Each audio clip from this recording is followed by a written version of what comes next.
இந்தியாவில் குஜராத்துக்கு கூட அவ்வளவு பெரிய அறக்கட்டளை இல்லை. ஆனா அந்த 8 லட்சம் கோடி எங்க போச்சுன்னு தெரியாது. இப்ப இருக்கிற சிவி சண்முகம் சட்ட அமைச்சராக இருக்கும்போது ஒரு ஆக்ட், எந்த சமூகத்தினருக்கும் இல்லாத ஒரு ஆக்ட் கொண்டு வர்றாரு. என்ன ஆக்ட்? வன்னிய குல சத்திரிய ட்ரஸ்ட் ப்ரொடெக்ஷன் ஆக்ட் அப்படின்னு ஒண்ணு கொண்டு வர்றாரு. ஒரு ஒரு ஒரு ஜாதிக்கு ஒரு கொண்டு வர்றார். ஓகே, இருந்த ஒரு கஷ்டப்பட்ட சமூகம் முன்னேற வேண்டுமானால் அதை கொண்டு வந்ததை வரவேற்கிறோம். ஆனா என்ன பண்ணாங்க? Did they retrieve all the properties worth of 8 lakh crores covered by these two charitable trusts? No. அதுக்கு மிஸ்டர் சந்தானம் IAS மற்றவங்களை எல்லாம் போடுறாங்க. ஒரு 22 எஜுகேஷன் இன்ஸ்டிடியூஷனை ரிட்ரைவ் பண்றாங்க. அந்த 22 இப்ப எங்க இருக்குன்னு தெரியாது. இப்படி ஒரு சமூகத்தின் பால் அக்கறை கொண்ட பல அறக்கட்டளைகள் இருந்தும் அவங்களுக்கு இப்போ 14% மேல அவங்க எடுத்துக்கிட்டது இருந்தும் 2020 அவங்க வழக்கமா எலெக்ஷன் வரும்போது இல்ல கொஞ்சம் கவர்மெண்ட் அப்படி ஷேக்கியா இருக்கும் போதெல்லாம் ராமதாசும் அவர் பையனும் ஏதோ ஒரு போராட்டம் நடத்துவாங்க. இப்போ 2020 மறுபடியும் 25% வேணும், அப்புறம் 20% வேணும்னு டிசம்பர் 5ஆம் தேதி Tamil Nadu public service commission office முன்னாடி ஒரு பெரிய டெமான்ஸ்ட்ரேஷன் அனௌன்ஸ் பண்ணாங்க. அப்ப நான் நினைச்சேன், என்னடா ஏற்கனவே இவங்க 14% மேல இருக்கிறாங்க, 14.5 ஜாப் எடுத்துக்கிட்டு இருக்கிறாங்க. முக்குலத்தோர் என்று மறவர், கள்ளர், அகமுடையார் எல்லாம் சேர்த்துனாலே 6.2% கூட இல்லை. அதுக்கு பாக்கியெல்லாம் அதுக்கு கீழே தான். அப்படி இருக்கும்போது இவங்களுக்கு கொடுக்க வேண்டாம்னு சொல்லல. அப்படி இருக்கும்போது எந்த விதமான ஒரு புள்ளி விவரமும் எந்த விதமான ஒரு தரவும் இல்லாமல் இப்படி செய்கிறார்களே என்று அப்போதைய அதிகாரிகள் மற்றும் முதல்வரான திரு எடப்பாடி பழனிசாமியிலிருந்து எல்லாத்துக்கிட்ட கேட்டோம். யார் அதை பத்தி கவலை இல்லை, அவங்களுக்கு தேர்தல் கூட்டணி தான் கவலை. அதனால ஒரு ஆக்ட் கொண்டு அதன் மூலம் 10.5 உள்ஒதுக்கீடு தந்தாங்க. அந்த 10.5 உள்ஒதுக்கீடு அதுல என்ன பேஸ் பண்றாங்கன்னா டேட்டாஸ் ஆஃப் அம்பாசங்கர் கமிஷன் அறிக்கையில் இருந்த தரவுகள். ஸோ நான் உடனே ஈஸ்வரன், தனபாலன், தேவநாதன் யாதவ் எல்லாத்துக்கிட்டும் என்ன சொன்னேன்னா, அப்பா கொடுக்கட்டும், நமக்கு we don't actually discriminate, we don't hate any community, but the reservation should be based on data, contemporary data. ஆனா இதெல்லாம் இல்லை, எப்படி இப்படி கொடுக்குறீங்க, இதெல்லாம் நீங்க கேளுங்க, ஜாதிய தலைவர்களை கேளுங்கள். ஏன்னா எனக்கு அரசியல்லையோ, நான் மனசார சொல்றேன், மனசாட்சி அரசியல்லாம் எந்த இன்ட்ரெஸ்டும் இல்லை. ஆனா ஒரு அநியாயம் நடந்தால், எனது வாழ்க்கையை தெரிந்தவர்களுக்கு தெரியும், அநியாயம் நடந்தால் அதை நிச்சயம் தட்டி கேட்போம். ஸோ அதை சொல்றேன், கூப்பிட்டு சொல்றேன். அவங்க என்னன்னாங்க, எலெக்ஷன் சமயம் ஈஸ்வரன்ல இருந்து தேவநாதன் யாதவ்ல இருந்து என்ஆர் தனபாலன்ல இருந்து எல்லாரும் இல்லைண்ணே அதெல்லாம் கேட்டுக்கலாம் அப்படின்ட்டு சென்னையில் ஒரு கூட்டம் நடத்துனாங்க. தென் தே conducted another meeting in Madurai. When Madurai meeting they conducted, one of the leader asked me, Anna, what is BC, what is MBC? BC na enna, MBC na enna தெரியாமே ஒரு தலைவர். அதுக்கப்புறம் எலெக்ஷன் வந்தது, ஒருத்தன் டிஎம்கே, ஒருத்தன் ஏடிஎம்கே, ஒருத்தன் காங்கிரஸ், ஒருத்தன் BJP ஓடிட்டான். ஸோ நாங்கள் என்ன பண்றதுன்னு தெரியாம, இங்கே திருஞான சம்பந்தம் வழக்குரைஞர் இருக்கிறார், இனி ஒரு 4-5 பேர், ஏன்பா இப்படி நடக்குதே, யாருமே நம்ம மக்கள் எல்லாரும் சமூக நீதியை முன்னெடுத்த மாநிலம் தமிழகம், நோ டவுட். சமூக நீதியை முன்னெடுத்த இயக்கம் justice party and later on Kamarajar உள்ளிட்ட திராவிட முன்னேற்ற கழகம் என்று சொல்ல முடியாது, திராவிடிய தலைவர்கள் என்று சொல்லலாம். அவங்க எல்லாம் எடுத்த இந்த மாதிரி ஒரு ஊர்ல இப்படி ஒரு அநியாயம் நடக்குது. ஒரு குறிப்பிட்ட சமூகம் அவர்கள் வலிமையாக இருக்கிறார்கள், சென்னை மற்றும் சுற்றுப்புற பகுதிகளில் மட்டும் அவர்கள் இருக்கிறார்கள், இதனால போயிட்டு இருக்கு. நம்ம ஆனா ஓபிசிக்குள்ள எதுவும் பிரச்சனை வரக்கூடாது, இதுக்கு என்ன பண்ணலாம்னு யோசிச்சப்போ வேற வழி கிடையாதுன்னு we went to High Court, Madurai bench of the High Court. There we proved Ambasankar Commission report datas are manipulated, unreliable. It is in the judgment, para 67 of the judgment. அதுக்கப்புறம் கான்டெம்பரரி டேட்டா, அதாவது தரவுகள் இல்லாமல், அன்றைய recent தரவுகள் இல்லாமல் கொடுக்க முடியாது என்று தீர்ப்பளித்தார்கள். அதை அழித்து சுப்ரீம் கோர்ட்டுக்கு பை த டைம் டிஎம்கே பவருக்கு வந்துட்டாங்க. சுப்ரீம் கோர்ட்டுக்கு போனாங்க. இது வரைக்கும் இந்தியாவில் ஒரு சார் இருக்காங்க, ஷெட்டி சாரும். ஒரு பிரச்சனைக்கு கவர்மெண்ட் 4 அப்பீல் ஃபைல் பண்ணது ஒரு அதிசயமான இது. ஹையர் எஜுகேஷன் டிபார்ட்மெண்ட், தென் பேக்வர்ட் கிளாஸ் எம்பிசி அதனோட துறை, அப்புறம் எஜுகேஷன் டிபார்ட்மெண்ட், இப்படி கவர்மெண்ட் ஃபைல்டு 4 அப்பீல்ஸ். தென் ஃபைல்டு சிவி சண்முகம், அவர் ஏடிஎம்கே டிஎம்கே அப்பீலில் சேர்ந்துக்கிட்டாரு. வன்னிய சங்கம், பிஎம்கே, வேல்முருகன், இப்படி 9 அப்பீல் சுப்ரீம் கோர்ட்டில் ஃபைல் பண்ணாங்க. எங்களுக்கு வக்கீல் கூட இல்லை சுப்ரீம் கோர்ட்டில். Then we have to go and sit தேர்.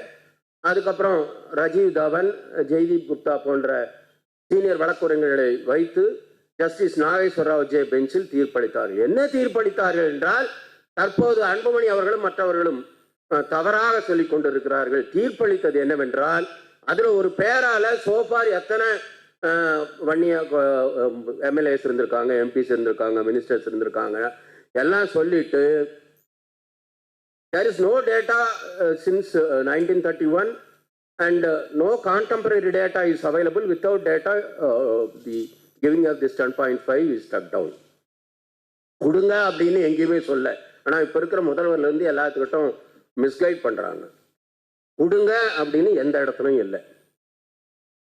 நான் என்ன சொல்கிறேன் என்றால், உண்மையாக பட்டியலிடத்தவர்களுக்கும் வன்னிய குல சத்திரியருக்கும் மற்றவர்களுக்கும் நாங்கள் உறவுகள்தான், நாங்கள் மதிக்கிறோம். இந்த இந்திய நாட்டில் பாதிக்கப்பட்ட சோசியலி எஜுகேஷனலி பேக்வர்டு என்று வரையறுக்கப்படுகின்ற, உண்மையாக வரையறுக்கப்படுகின்ற அத்தனை பேரும் சிறந்த தரமான கல்வி பெற்று அறிவு பெற்றால்தான் இந்த நாடு ஒருங்கிணைந்த முன்னேற்றத்தை பெறும் என்பதில் அசைக்க முடியாத நம்பிக்கை கொண்டுள்ளோம்.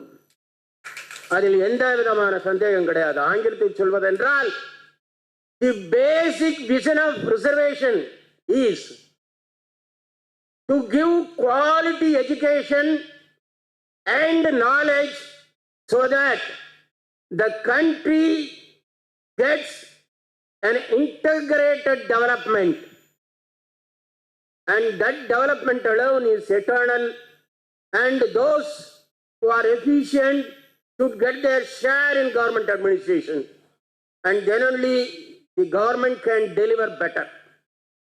ஏன்னா இடஒதுக்கீடு என்பது அதை தாற்பயத்தையே புரிந்து கொள்ளாதவர்கள் இது ஏதோ.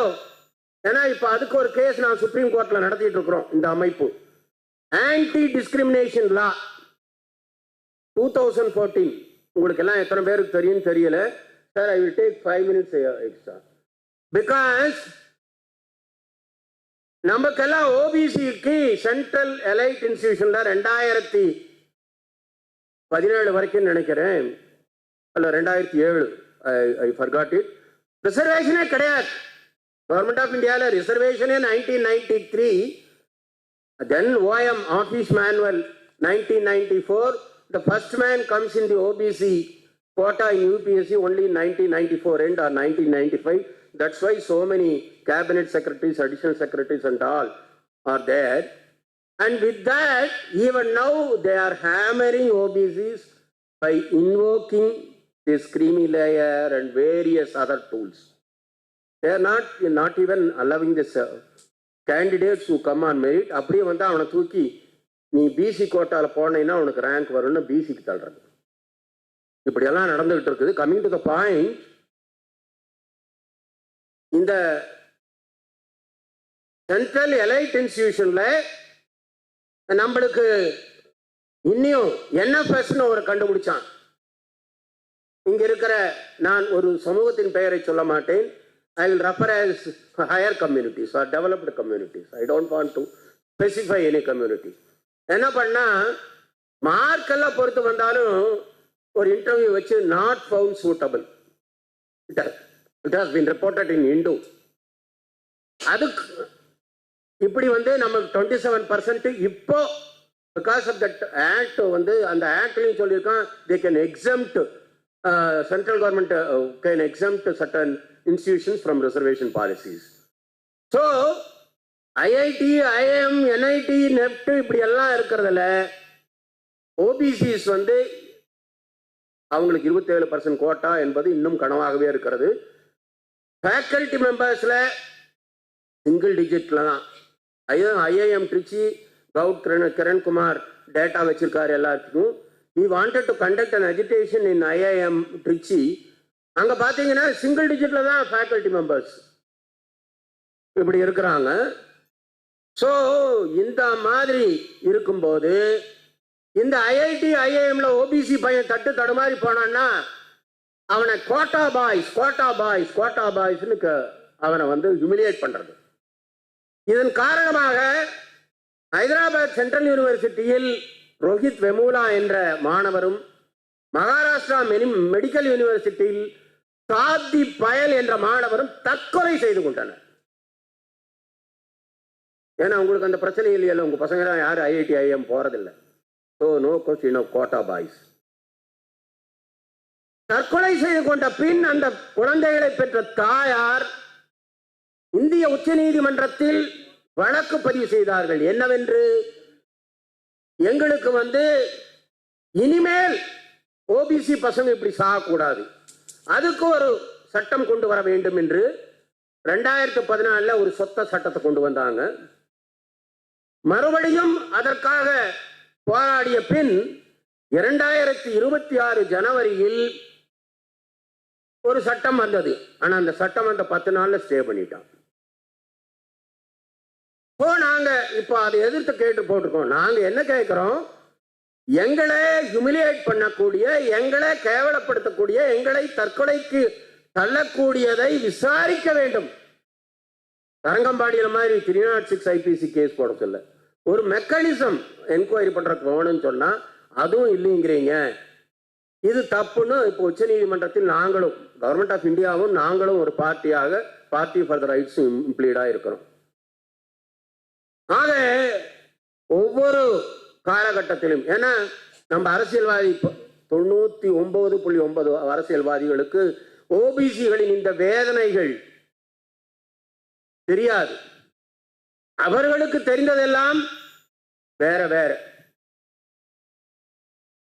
ஓபிசி தலைவர்கள் என்று சொல்லிக் கொண்டிருக்கும் பல பேருக்கு இத்தகைய வேதனைகள் தெரியாது. நமக்கு நடந்து கொண்டிருக்கும் அநீதிகள், இன்ஜஸ்டிஸ், பிட்ரேயல், அப்ரஷன், இவைகள் என்ன என்பதை நாங்கள் சொல்வதை விட அதில் நிபுணத்துவம் பெற்ற திரு பிபி மண்டல் 2வது தேசிய பிற்படுத்தப்பட்டோர் ஆணையத்தின் மூலம் 27% இடஒதுக்கீட்டிற்கு வழிவகை செய்த திரு பிபி மண்டல் அவர்களின் வாரிசு திரு சூரஜ் மண்டல் அவர்களும், பட்டியலின மக்களிலிருந்து பிற்படுத்தப்பட்ட மக்கள் வரை தன்மானத்துடன் லைஃப் ஆஃப் ஈக்குவாலிட்டி, சமநிலை வாழ்வு வாழ வேண்டும் என்று அகில இந்திய பிஎஸ்பி கோஆர்டினேட்டராக இருக்கிற திரு பூர்ணச்சந்தர் ராவ் ஐபிஎஸ், ஃபார்மர் டிஜிபி அவர்கள், இது நான் கூறிய இத்தனை பொருட்கள் பற்றியும் ஒரு ஆராய்ச்சி கட்டுரை ஹைதராபாத் யூனிவர்சிட்டியில் சமர்ப்பித்து முனைவர் பட்டம் பெற்று அந்த ஆராய்ச்சிகளை தொடர்ந்து கொண்டிருக்கின்ற அகில இந்திய ஓபிசி மாணவர் சங்கத்தின் தேசிய தலைவர் திரு கிரண் குமார் இங்கே இருக்கிறார்கள். நேர்மைக்கும் தவறை தவறு என்று நக்கீரன் போல் சொல்லும் ஒரு நெஞ்சு துணிவு பெற்ற ஒரு டைப் பென்ஷன் எடுத்துட்டு போயிட்டான்னு ஒரு எஃப்ஐஆர் போடுறாங்க, ஒரு என்கொயரி பண்றாங்க இந்த தமிழ்நாட்டில். தான் இஃப் ஐ ரிமெம்பர் கரெக்ட். அந்த மாதிரி, but he never bothered about it. and he maintained his honesty and integrity. I don't know how many officers have got that guts. And he has got comprehensive, elaborate, deep knowledge over this particular subject. So our Indian Maritime University முன்னாள் துணைவேந்தர் திரு Ashok Vardhan Shetty IAS அவர்களையும் உங்களுக்கு அறிமுகப்படுத்துவதில் பெருமை கொள்கிறோம். இந்த அமைப்பு பெருமை கொள்கிறது, நாம் அனைவரும் பெருமை கொள்கிறோம். அவர்களது கருத்துக்களை நீங்கள் அருள் கூர்ந்து பொறுமையுடன் கேட்க வேண்டும். அவர்களது கருத்துக்களை தமிழில் முதலில் சுப்ரீம் கோர்ட் வழக்குரைஞர் திரு சுவின்குமார் அவர்கள் சூரஜ் மண்டல் அவர்களது கருத்துக்களையும், பூர்ணச்சந்திர ராவ் அவர்களது கருத்துக்களை திரு கணேசன் பேராசிரியர் அவர்களும், அதற்கு பின் மீண்டும் திரு கிரண் குமார் அவர்களின் கருத்துக்களை திரு சுவின்குமாரும் மொழிபெயர்ப்பார். நன்றி, வணக்கம்.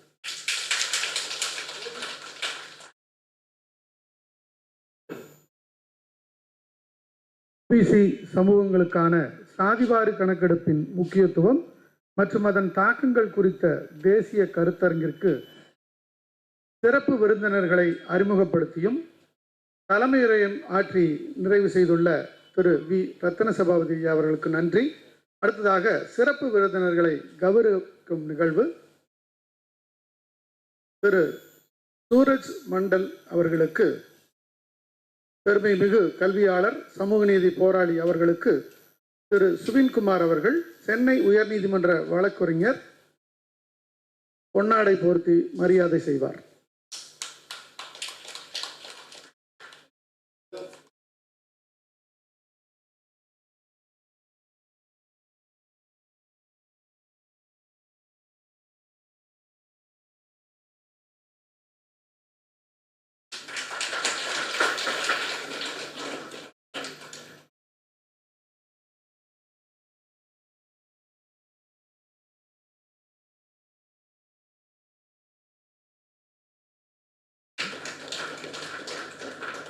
Thank you sir.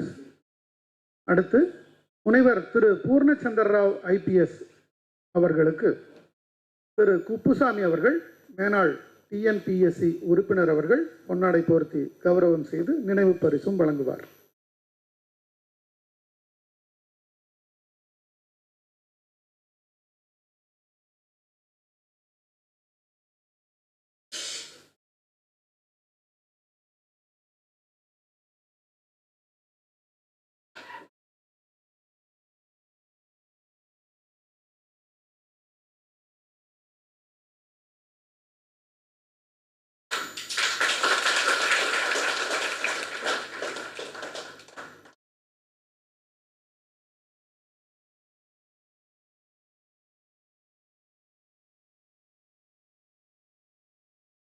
அனைவருக்கும் நன்றி. அடுத்து முனைவர் திரு கவுட் கிரண்குமார் அவர்களுக்கு தேசிய தலைவர் அகில இந்திய OBC மாணவர் சங்கம் அவர்களுக்கு திரு திருஞான சம்பந்தம் செயலாளர் OBC மக்களின் உரிமை கட்சி அவர்கள் பொன்னாடை போர்த்தி நினைவு பரிசு வழங்குவார்.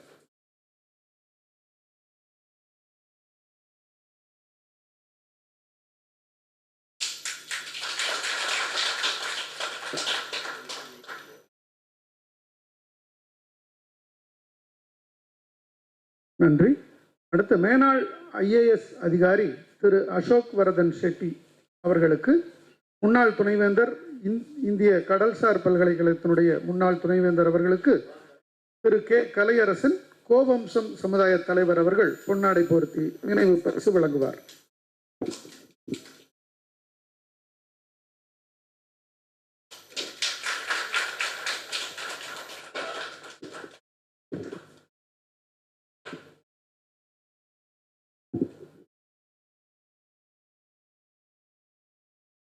அனைவருக்கும் நன்றி. அடுத்து நாம் ஆவலுடன் எதிர்பார்த்து கொண்டிருந்த சிறப்பு விருந்தினர்களின் பேருரையானது நிகழவுள்ளது. முதலில் முனைவர் திரு சூரஜ் யாதவ் மண்டல், கல்வியாளர் சமூக நீதி போராளி அவர்கள்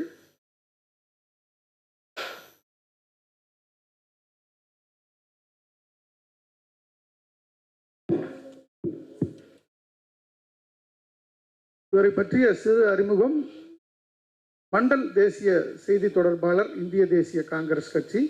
பீகார் மாநிலத்தினுடைய முன்னாள் முதலமைச்சரும் இந்திய அரசின் பிற்படுத்தப்பட்ட வகுப்பினர் ஆணையத்தின் தலைவருமான மறைந்த பி மண்டலின் பேரனாவார். இவருடைய கல்வி தகுதி டெல்லி பல்கலைக்கழகத்தில் கிரோரிமால் கல்லூரியில் வரலாற்றில் BA ஆனர்ஸ் பெற்றிருக்கிறார். டெல்லி பல்கலைக்கழகத்தில் வரலாற்றில் MA மற்றும் MPhil பெற்றிருக்கிறார். பீகாரின் மதேபுராவில் உள்ள BNM பல்கலைக்கழகத்தில் LLB பெற்றிருக்கிறார். 1900 முதல் 1921 காலகட்டத்தில் இந்திய தேசிய காங்கிரசின் எழுச்சியில் பிற்படுத்தப்பட்ட வகுப்பினரின் பங்கு என்ற தலைப்பில் முனைவர் பட்டமும் பெற்றிருக்கிறார்.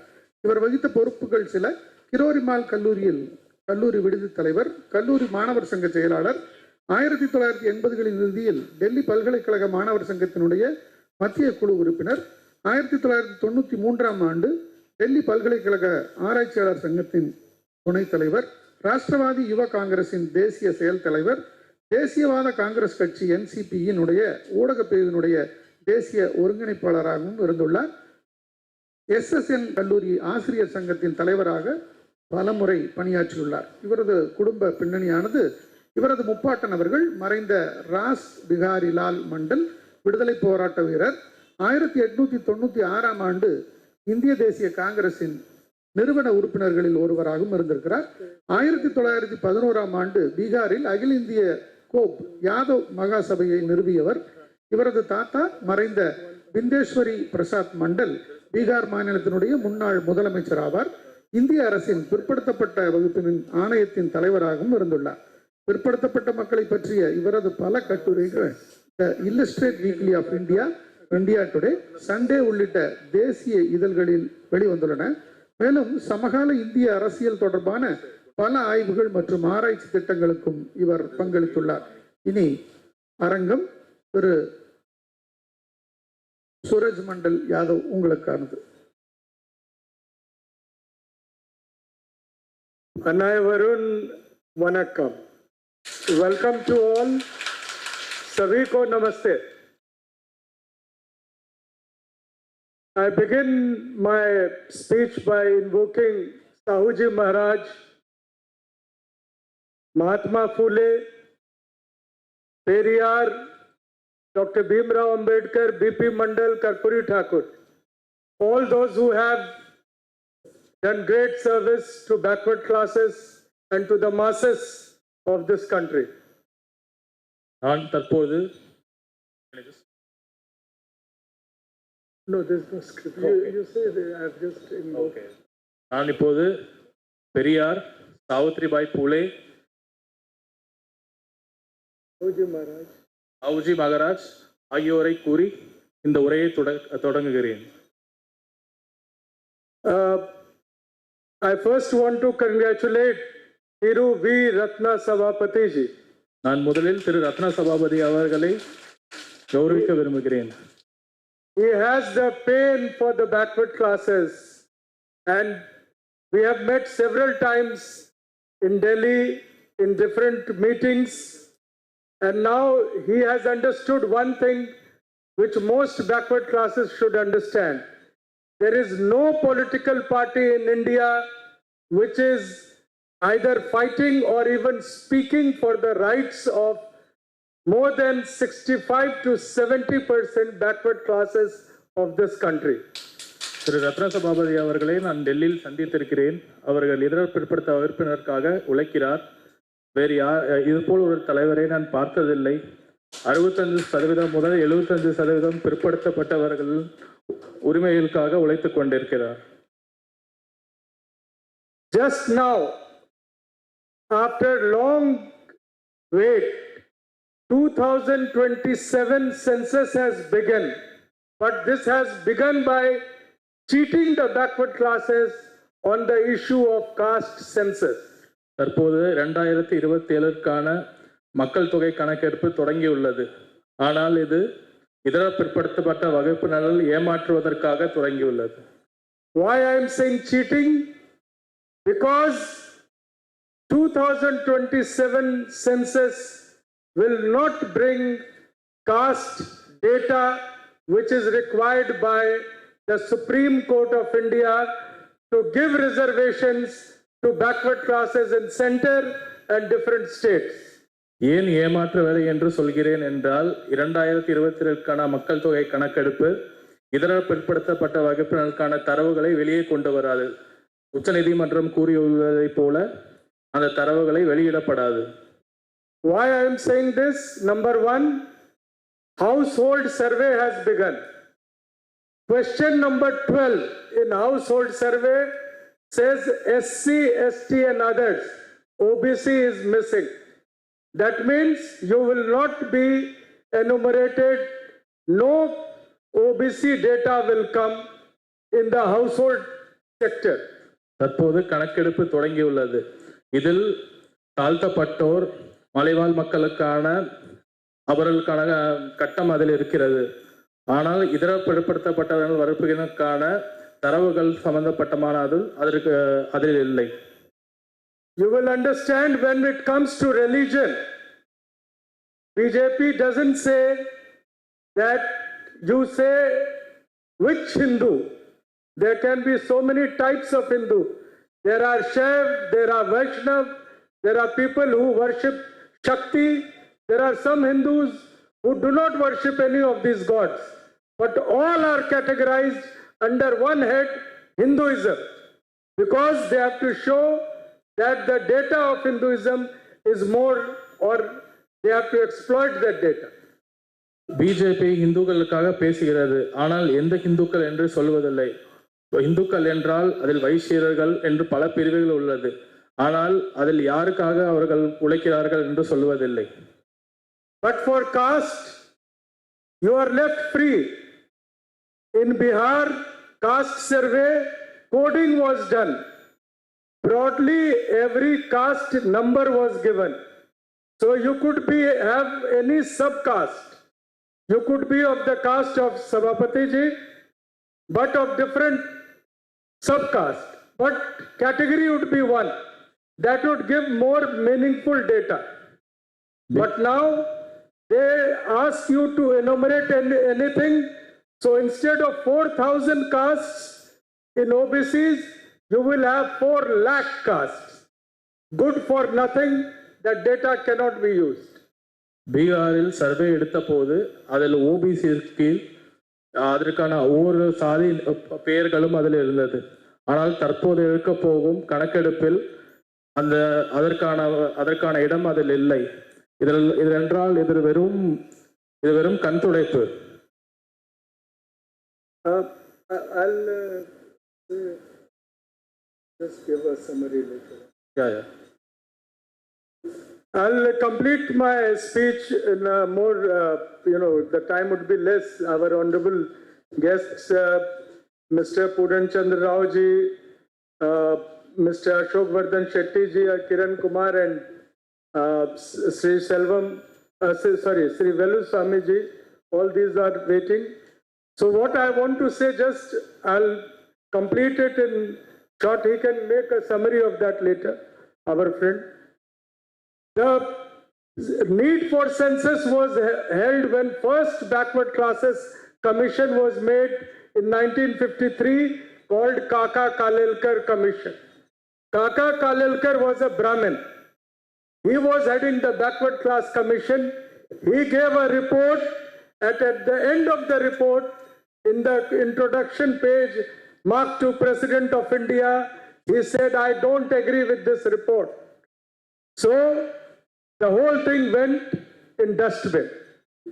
Similarly, when Jawaharlal Nehru had to act on that report, he said, since the chairman himself has not agreed to it, we cannot implement it.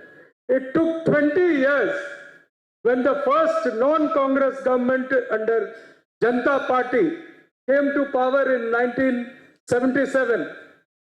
They had promised reservation for more than 70% of backward classes who were now much below than even SC, ST in representation, in government services and all the public sector undertakings. So Morarji Bhai didn't act on Kaka Kalelkar Commission. Instead, he appointed BP Mandal, former Chief Minister of Bihar, the first backward class Chief Minister of Bihar. and also one of the first few backward classes chief minister in India to head the Backward Classes Commission. There were 5 members. The commission gave its report within 2 years and made several recommendations, 40 recommendations. What were those? Only one of them was acted on by VP Singh in 1990 when he implemented 27% reservation to backward classes in union government jobs and public sector undertakings vacancies. But later on, Arjun Singh in 2007 made a very remarkable, he took a remarkable step. And mind you, both these leaders, VP Singh and Arjun Singh, are not backward classes. They belong to the upper caste in India. But they took the step, and that is why the entire forward caste hold them in the most treacherous way. They have been mistreated in the history and put in dustbin just because they implemented only 2 aspects of Mandal Commission. VP Singh implemented it in government jobs and Arjun Singh in educational sector. That was more remarkable because our children of backward classes could now go to IITs, IIM, and All India Institute of Medical Sciences and all the best institutions of this country, where there were only 0 representation, there could at least be admissions up to 27%. But then one great conspiracy took place. And sir, I want to bring to your kind attention, Shetty sir. 3 conspiracies that took place in 1990. Once Mandal Commission was implemented, number 1, privatization began. There will be no government sector. How can you claim reservation? Number 2, collegium system was brought in Supreme Court. The judges appointing their own selves, their own relatives, their own people, and no backward classes, not even a single backward class judge in Supreme Court at present, and even till now. And the third one was more dangerous, bringing EVM to elections. You have lots of population, and you can vote for anyone, you can bring down government, but when your vote doesn't count, what will you do? You cannot go and cross-check your vote in EVM. In North India, we have been telling that since 2018. At least I have been part of that movement. But people like DMK president over here thought they will sweep the elections. I don't know now what they feel about EVMs. Someone should go and ask MK Stalin how he lost. Maybe Vijay had a massive surge of votes. I don't know. People of Tamil Nadu could have taken a decision, but there are doubts. And these doubts cannot be cross-checked because you cannot see your vote in EVM.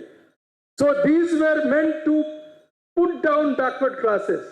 And again in the census of 2027, they are not using papers. They are using app, telephone app. Every digital data in this country is fudged by BJP. Every digital data. You take EVM, even in trade reservations, even in NEET, even in all the examination, they are doing hell, creating havoc, and the attack is the only class that is backward classes. But we are divided in different castes. The only identity which came as backward caste was after Mandal Commission was implemented. Scheduled caste had that identity when Baba Sahib gave them reservation in 1947 or with the constitution implemented in 1950. But backward classes don't have, still they are struggling to get an identity, and I congratulate Sabapathy ji that with the calling of his party as OBC party, the identity is being enforced in Tamil Nadu, which was missing till now in Tamil Nadu also. People can say that they have been pioneers of social justice in Tamil Nadu, but they have not been true to the backward classes, even in Tamil Nadu, whether it was DMK, IDMK, or even Congress party in Tamil Nadu.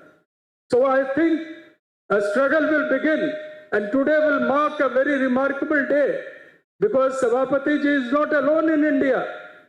Every state where I have visited, the backward classes are most in numbers, but their representation in government is zero. In Andhra Pradesh, we have seen a person from your state, who is the finance minister of this country. Her husband gave a statement in Andhra Pradesh election after 12 o'clock at night. More than 70 lakh votes were polled. The data is with him. The media is not talking about. They will not talk about it. And Mr. Chandra Babu Naidu is in power. He is not in power due to the votes. He knows pretty well that he is in power due to EVM. That is why he praises Mr. Modi all the time. And Mr. Modi has been biggest enemy of backward classes when he has implemented EWS. In Supreme Court, for OBC reservation, the judges say, where is your data? Ask the census to give a OBC data, and the census will not give a OBC data. But for EWS, within 48 hours, the bill was brought in the parliament and the president signed it, and it has been implemented. And every year, all the OBC seats are being converted to EWS to say that they are being given backlog of a reservation which has been implemented only 3 years back. And in Delhi University, the reservation for OBCs has been from 2008, but we don't have a backlog. There are not even a single principal out of 85 colleges that affiliated to Delhi University belonging to backward class. There is not a single secretary in the Prime Minister's Secretariat who belongs to backward class. There is not even a single Supreme Court message of what Sabapathy ji is doing in Chennai today. The message will echo all over the country, and the representation, due representation, should be given to backward classes with a small struggle beginning in Chennai. I would just hope and request Sabapathy ji to at least take 2 resolutions. One is to have a missed call alarm given to the government of India that they are cheating backward classes in the 2027 census. And secondly, we want to tell them that in all the examinations like NEET and others, the due representation of backward classes has not been given. Some of our friends from Andhra Pradesh, they are fighting in Supreme Court. Mr. Kiran is here. He knows that some people from Telangana and Andhra Pradesh have given money to advocates in Delhi to file, and that is why some of the reservation meant for backward classes in NEET was given back, but still lots of them are being given to EWS and being first all the time.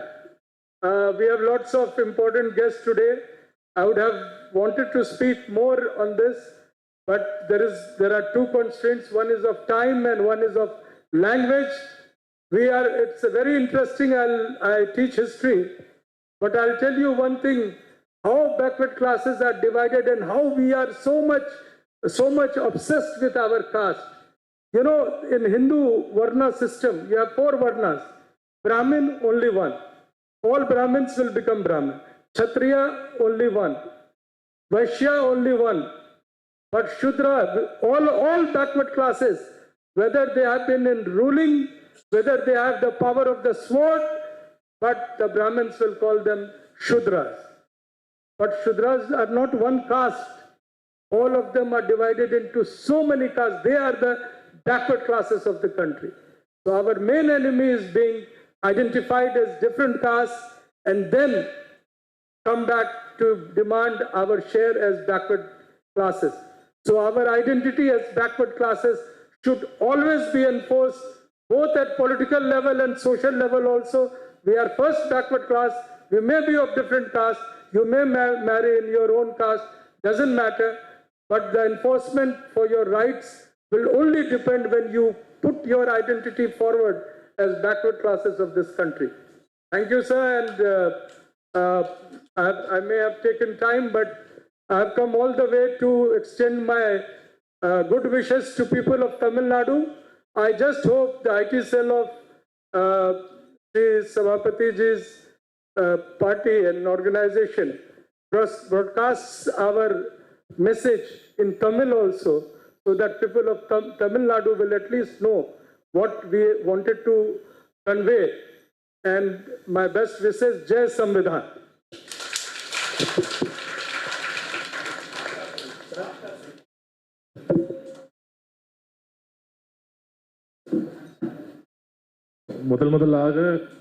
முதல் பிற்படுத்தப்பட்ட வகுப்பினருக்கான ஆணையம் காக்கா காலேக்கர் தலைமையிலாக அமைக்கப்பட்டது. அவர் ஒரு பிராமணர். அவருடைய அறிக்கையை ஏற்றுக்கொள்ளவில்லை. ஏன் அவரே அதை ஏற்றுக்கொள்ளவில்லை? பிறகு 20 வருடங்கள் கழித்து முதல் காங்கிரஸ் அல்லாத கட்சி ஆட்சி அமைத்த பிறகு முதலில் இரண்டாவது ஆணையம் அமைக்கப்பட்டது. அவர்கள் 20% பிற்படுத்தப்பட்ட வகுப்பினருக்கு இடஒதுக்கீடு தருவதாக கூறினார்கள். மொராஜி அவர்கள் காக்கா காலேக்கர் ஆணையத்தின் அறிக்கைப்படி அதை ஏற்றுக்கொள்ளவில்லை. அதனால் பிபி மண்டல் தலைமையில் இரண்டாவது ஆணையம் அமைத்தார். அவர் 2 வருடங்களில் தனது அறிக்கையை சமர்ப்பித்தார். அதில் முக்கியமாக 14 பரிந்துரைகள் இருந்தன. அதில் ஒரு பரிந்துரை 1989ஆம் ஆண்டு 27% இடஒதுக்கீடு இம்ப்ளிமெண்ட் செய்யப்பட்டது.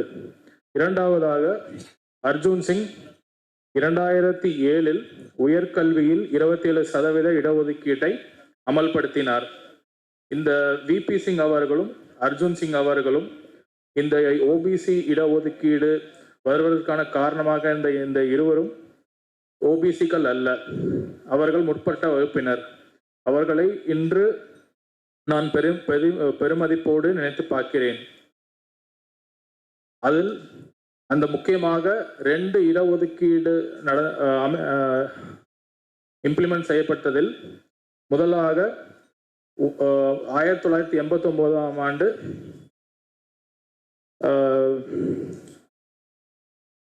வேலைவாய்ப்பில் அறிமுகப்படுத்தப்பட்டது. 2007ஆம் ஆண்டு அது உயர்கல்வியில் அமல்படுத்தப்பட்டது. இந்த 1989ஆம் ஆண்டு இடஒதுக்கீடு அமல்படுத்தப்பட்ட பிறகு 3 சதி நடந்தது. ஒன்று, அனைத்தையும் தனியார் மயமாக்கினார்கள். இரண்டாவது, உச்ச நீதிமன்றத்தில் கொலிஜியம் சிஸ்டம் கொண்டு வரப்பட்டது. அதன் மூலம் அவர்கள் சொந்தக்காரர்களை அவர்களே பதவியில் அப்பாயிண்ட் செய்வதற்கான அனைத்து வழிகளும் செய்யப்பட்டது. பிறகு இவிஎம் மிஷினை கொண்டு வந்தார்கள். அதில் நீங்கள் யாருக்கு ஓட்டளித்தீர்கள் என்பதை சரி செய்து பார்க்க முடியாது. தற்போது தமிழ்நாட்டில் நடந்து முடிந்த தேர்தலில் கூட எப்படி விஜய் அவர்களுக்கு இவ்வளவு வாக்கு பதிவானது, எவ்வளவு தூரம் வாக்குப்பதிவு எகிரியது என்பதற்கான எந்த விதமான ஆதாரங்களும் இல்லை. பிற்படுத்தப்பட்ட வகுப்பினர் என்பதற்கான அடையாளம் வந்தது விபி மண்டல் அவர்களுக்கு பிறகுதான். நான் தற்போது ரத்ன சபாபதி அவர்களை பாராட்ட விரும்புகிறேன். ஏனென்றால் இந்த மாதிரி இதர பிற்படுத்தப்பட்ட வகுப்பினரை ஒன்றிணைத்து ஒரு கட்சி ஆரம்பிப்பது இதுவே இந்தியாவில் முதல் முறை. நான் வருத்தத்துடன் கூறுகிறேன். ஏனென்றால் தமிழ்நாட்டில் கூட இதர பிற்படுத்தப்பட்ட வகுப்பினருக்காக உழைக்கக்கூடிய தலைவர் இல்லை. இது ஒரு பொன்னான நாள். ரத்ன சபாபதி அவர்கள் தனியாக இல்லை, அவர்களுடன் நாங்கள் இருக்கிறோம். இன்று இவர் தமிழ்நாட்டில் எடுத்த முன்னெடுப்பு நாளை இந்திய அளவில் எடுக்கப்படும்.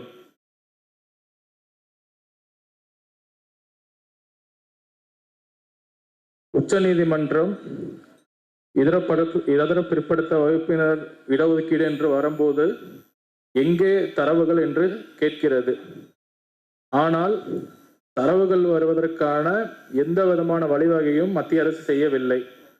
ஆனால் முற்பட்ட வகுப்பினருக்கான 10% இடஒதுக்கீடு வரும்போது மட்டும் இது வேகமாக நிறைவேற்றப்பட்டது. எந்த விதமான டேட்டாவும் இல்லை, எந்த விதமான அறிக்கையும் இல்லை. டெல்லி பல்கலைக்கழகத்தில் 2008 முதல் இதர பிற்படுத்தப்பட்ட வகுப்பினருக்கான இடஒதுக்கீடு உள்ளது. ஆனால் அதற்கு கீழ் இயங்கி வரும் 85 கல்லூரிகளில் இதுவரை ஒரு கல்லூரியில் கூட ஒரு இதர பிற்படுத்தப்பட்ட வகுப்பினர் கல்லூரி முதல்வராக இல்லை. நாம் அனைவரும் கைவிடப்பட்டுள்ளோம்.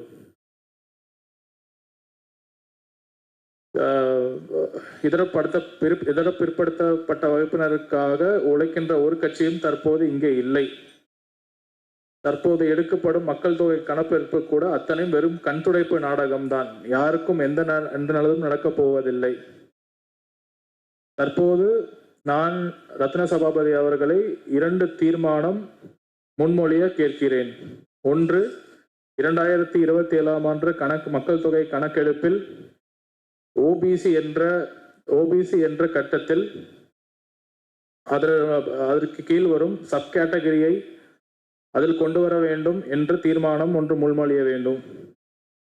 பிறகு நீட் போன்ற போட்டித் தேர்வுகளில் ஓபிசி வகுப்பினருக்கு அதிகமான முன்னுரிமை அவர்களுக்கான இடஒதுக்கீடு சரியாக பின்பற்றுவதில்லை. அதை பின்பற்றுவதற்கு தீர்மானம் நிறைவேற்றுமாறு கேட்கிறேன். பிறகு நாம் ஓபிசி என்று சொல்லுபவர்கள் ஜாதி என்று தடைப்பட்டு கிடக்கிறோம். பிராமணர்கள் என்று வரும்போது அவர்கள் ஒற்றுமையாக இருக்கிறார்கள், பிறரும் ஒற்றுமையாக இருக்கிறார்கள். ஆனால் இதர பிற்படுத்தப்பட்ட வகுப்பினர் மட்டும் பிரிந்து கிடக்கிறார்கள். எப்போது அவர்களாம் ஒன்று சேர்கிறார்களோ அப்போதுதான் நமது அரசியல் சமூக உரிமை பாதுகாக்கப்படும். நன்றி.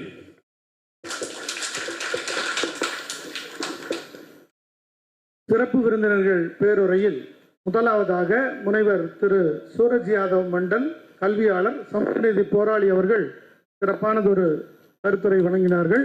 அதனை தமிழாக்கம் வழங்கிய சென்னை உயர்நீதிமன்ற வழக்கறிஞர் குமார் அவர்களுக்கும் நன்றி. அடுத்ததாக கருத்தரங்கத்தினுடைய இரண்டாவதாக டாக்டர் துஜாவரப்பு பூர்ணச்சந்தர் ராவ் IPS ஓய்வு அவர்களை சிறப்புரையாற்ற அழைக்கிறோம். அவரை பற்றிய சிறு அறிமுகம். ஊழல் தடுப்பு பிரிவினுடைய காவல்துறை தலைமை இயக்குநராக DGP-யாக 4.5 ஆண்டுகள் பணியாற்றியிருக்கிறார். ஓய்வு பெறும் வரை 1.5 ஆண்டுகள் விழிப்பு பணி மற்றும் அமலாக்கத்துறையின் விஜிலன்ஸ் அண்ட் என்ஃபோர்ஸ்மெண்ட் DGP-ஆகவும் பணியாற்றியுள்ளார். 2013 முதல் 15ஆம் ஆண்டு காலம் வரை ஆந்திர பிரதேச மாநில சாலை போக்குவரத்து கழகத்தின் துணைத் தலைவராகவும் நிர்வாக இயக்குநராகவும் பணியாற்றியுள்ளார். 2013இல் ஆந்திர பிரதேச காவல்துறை ஆட்சேர்ப்பு வாரியத்தின் தலைவராகவும் 15 முதல் 17ஆம் ஆண்டு வரை தெலங்கானா காவல்துறை ஆட்சேர்ப்பு வாரியத்தின் தலைவராகவும் இருந்துள்ளார். 2010 முதல் 12 வரை விசாகப்பட்டினம் மாநகர காவல் ஆணையாளராக பணியாற்றியுள்ளார். இவர் BSc வேளாண்மை படித்துள்ளார் மற்றும் MBA ஆந்திர பல்கலைக்கழகத்தில் பெற்றுள்ளார். PhD பட்டம் ஆந்திர பல்கலைக்கழக மேலாண்மை ஆய்வில் பெற்றுள்ளார் என்பதையும் மகிழ்வோடு தெரிவித்துக் கொள்கிறோம். அரங்கம் உங்களுடையது. Please doctor Tujavarapu Purnachandar Rao, stage is yours.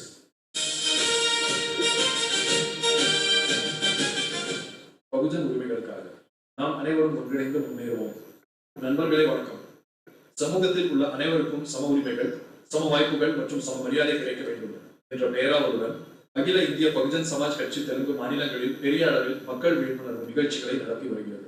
Bahujan மாதா பதா நிகழ்ச்சிகள் மூலம் பிற்படுத்தப்பட்ட வகுப்பினர், பட்டியல் சாதியினர், பழங்குடியினர், சிறுபான்மையினர் மற்றும் பழங்குடியினர் எதிர்கொள்ளும் பிரச்சனைகள், அவர்கள் இழந்து வரும் அரசியலமைப்பு உரிமைகள் மற்றும் ஜனநாயக சட்ட வழிகளில் அவற்றை எவ்வாறு அடைவது என்பது குறித்து மக்களுக்கு விழிப்புணர்வு ஏற்படுத்த முயற்சிகள் மேற்கொள்ளப்படுகின்றன. விஜயவாடா, குண்டூர், ஹைதராபாத் மற்றும் பத்ராச்சலம் போன்ற பல இடங்களில் ஆயிரக்கணக்கான மக்களின் பங்கேற்புடன் ஏற்பாடு செய்யப்பட்ட கூட்டங்கள், கலந்துரையாடல் மன்றங்கள் மற்றும் விழிப்புணர்வு நிகழ்ச்சிகள் சமூகத்தில் புதிய சிந்தனைகளுக்கு வழிவகுத்துள்ளன. தங்கள் உரிமைகளை அறிந்தவர்களால் மட்டுமே தங்கள் எதிர்காலத்தை உருவாக்க முடியும் என்ற நம்பிக்கையுடன் இந்த இயக்கம் முன்னேறி வருகிறது. முன்னாள் DGP IPS ஓய்வுகாரர் J. Purnachandra அவர்களின் வழிகாட்டுதல் கீழ் அரசியலமைப்பு விழுமியங்கள், சமூக நீதி, சமத்துவம் மற்றும் ஜனநாயக உரிமைகளின் பாதுகாப்பு போன்ற பிரச்சனைகள் குறித்து பரவலான விழிப்புணர்வை ஏற்படுத்த இந்த குழு செயல்பட்டு வருகிறது. ஒரு சமூகம் வளர்ச்சி அடைய மக்கள் தங்கள் உரிமைகளை அறிந்திருக்க வேண்டும். தங்கள் உரிமைகளை அறிவது முதல் படியாக இருந்தாலும் அவற்றை சட்டப்பூர்வமாக அடைய ஒன்றிணைந்து செயல்படுவது இரண்டாவது படியாக. மாற்றம் ஒரே இரவில் வந்துவிடாது. ஆனால் விழிப்புணர்வுள்ள மக்களால் மாற்றம் நிச்சயம் வரும். ஒவ்வொரு கிராமத்திலும், ஒவ்வொரு நகரத்திலும், ஒவ்வொரு குடும்பத்திலும் உரிமைகள் குறித்த விழிப்புணர்வு அதிகரிக்கப்பட வேண்டும். நம்ம எதிர்கால சந்ததியினர் சம வாய்ப்புகள், நீதி மற்றும் மரியாதையை பெறும் ஒரு சமூகத்தை உருவாக்குவது நம் அனைவரின் பொறுப்பாகும். வாருங்கள், இந்த விழிப்புணர்வு பயணத்தில் நாமும் பங்கேற்பாளர்களாக இருப்போம். ஜனநாயக விழுமியங்களை வலுப்படுத்தவும், அரசியலமைப்பு உரிமைகளை பாதுகாக்கவும் நாம் ஒன்றிணைந்து செயல்படுவோம். விழிப்புணர்வை அதிகரிப்போம், ஒற்றுமையை வலுப்படுத்துவோம், சமத்துவ சமுதாயத்தை உருவாக்க நமது பங்கை ஆற்றுவோம்.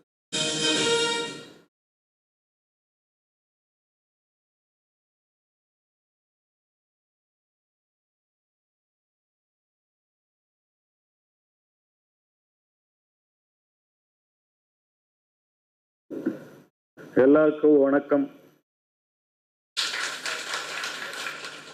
అவ்வளోதான் தமிழ் வரும். తెలుగు వచ్చా కొంతమందికైనా? తెలుగు కొంచెం కొంచెం வருமா? ఓ తెలుగు ఆలే இருக்கேன் இங்கே. Telugu also, Telugu English mix करेंगे. वो सूरज मंडल साहब के लिए. So dignitaries on the dais, respected Ashok, Shetty avargal, Suraj Mandal ji, or Velu Swami Yadav ji, Kiran Kumar garu, above all Rathna Sabapathy garu. Everyone, Jai Bhim, Jai Pule. Today I really feel happy to be here, you all, that I came out of Telugu states and came to Tamil Nadu. I am fan of Tamil Nadu. Not only dosa, idli, but also Tamil Nadu. I was in forest service. I was trained in Coimbatore Forest College. So that is a closed campus.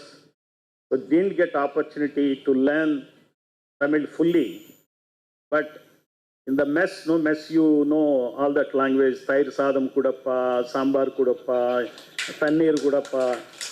And I used to go to Annapurna Hotel, as a excellent hotel. So we used to go around Sai Baba Colony behind our Coimbatore campus, and a lot of tiffins. Muttai dosa is my favorite. So I went around Tamil Nadu, Tirunelveli, Tiruchur, then Chidambaram, whatnot, many places. I have seen many places. I have seen Tamil culture. So Tamil, basically we have the parties which worked against God in a way, but people follow God a lot. It's a paradox in Tamil Nadu, perhaps. But anyhow, it's a beautiful state. You are ahead of every other state in the country. Rathna Sabapathy ji is very unhappy, I know. He says that we have a lot of problems, you don't know. See, we have different issues. So when I talk about taking everyone together like SCs, STs, Muslims put together, the scenario in Tamil Nadu is different, not like in other states. But one thing I should tell you, had there been no Periyar,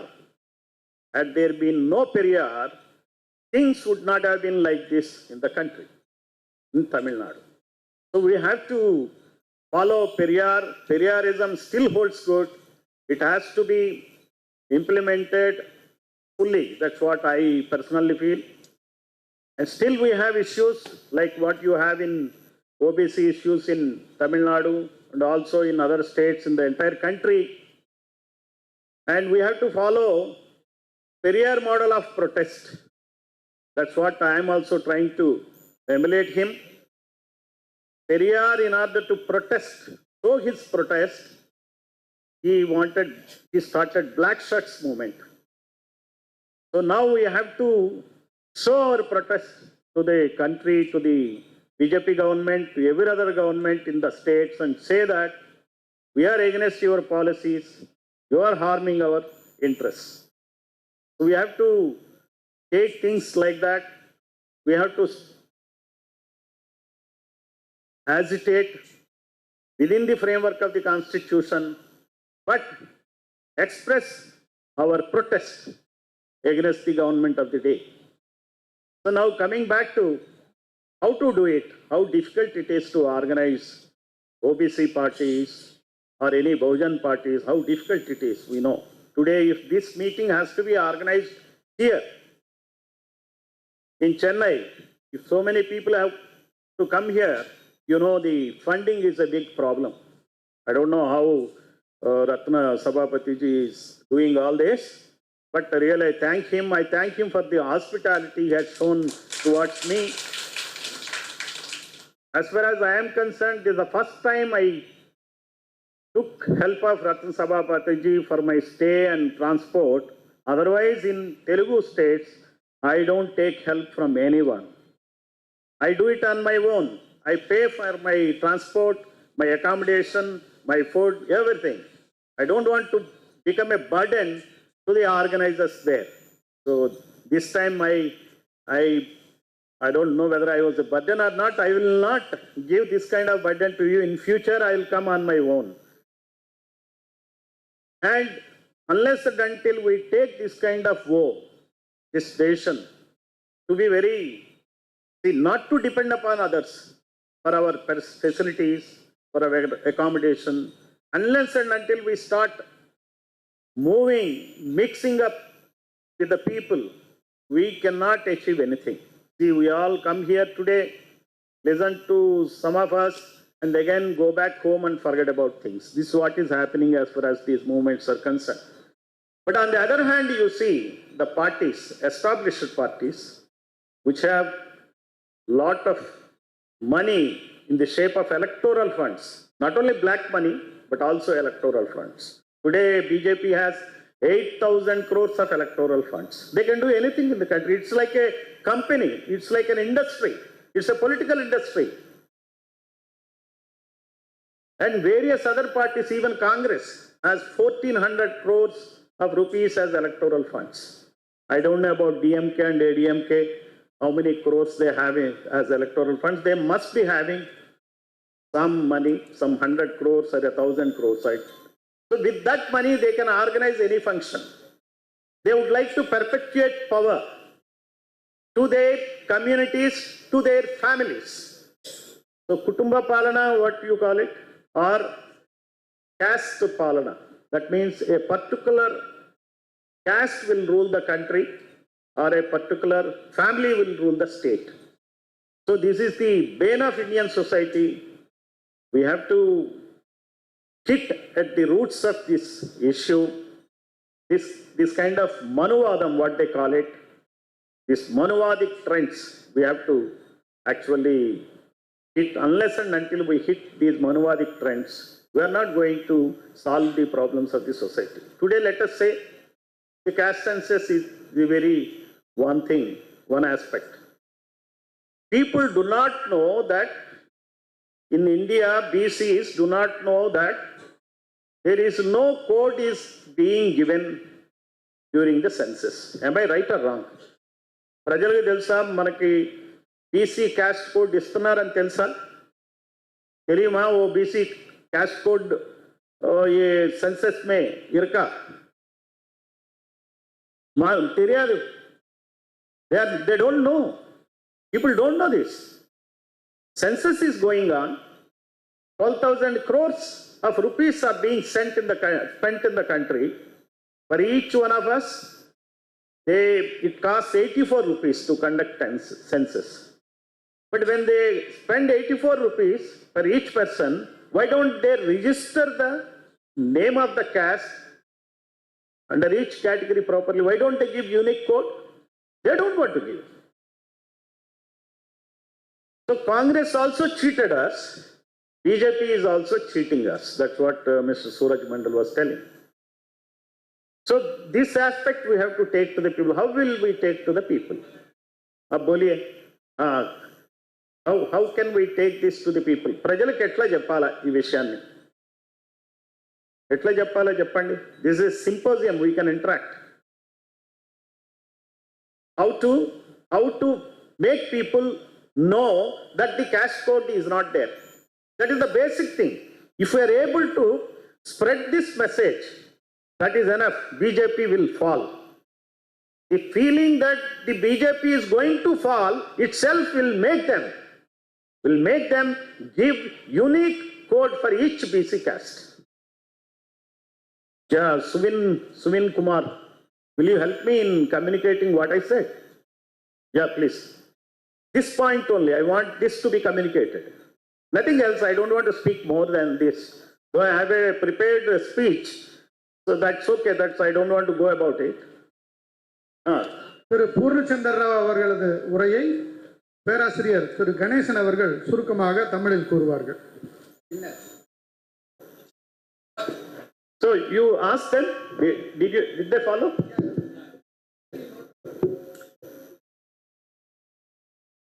So what we have to do is,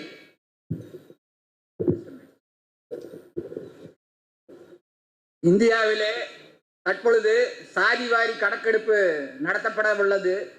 ஆனால் அதில் என்ன குறைபாடு உள்ளது என்றால், இதர பிற்படுத்த மக்களுக்கான ஒவ்வொரு சாதிக்கும் தனித்துவ அடையாள எண், ஸ்பெஷல் கோட் கொடுக்கப்படவே இல்லை. இந்த ஸ்பெஷல் கோட் கொடுக்கப்படாத தனித்துவ அடையாள எண் கொடுக்கப்பட்டால் மட்டுமே இது பயனுள்ளதாக இருக்கும். இல்லை என்றால் இது பயனுள்ளதாக இருக்காது. Over. So actually we have to use technology. I will try. So we have to go for catchy slogans, catchy way of telling people. Demand Modi whether you will include, whether you will give unique caste code or not. Demand Rahul whether you would agitate for us for BC unique code or not. Demand even opposition party, because they are waiting in wings to form the government once BJP falls down. They want BJP to fall down. They want us to agitate. They want us to suffer and give votes to the opposition party. And again they come, they perpetuate the same. Am I right? Isliye we have to do something like this. You have to give, see, this is my idea, you may have better ideas. Even you may have to demand Vijay, whether he would take up agitation, for unique BC code or not. You have to demand Stalin, whether he will do it or not. Let them come onto the roads and demand. Why they are not coming onto the roads? Stalin wants Vijay to come down. Am I right?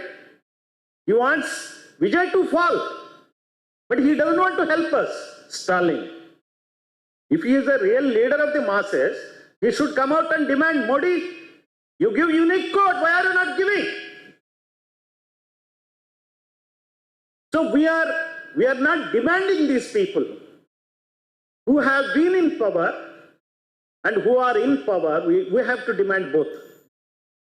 And OBC party is the right party to demand this. There need not be any other slogan for OBC party that they take up only one agenda, like Annadurai 1 rupee rice scheme.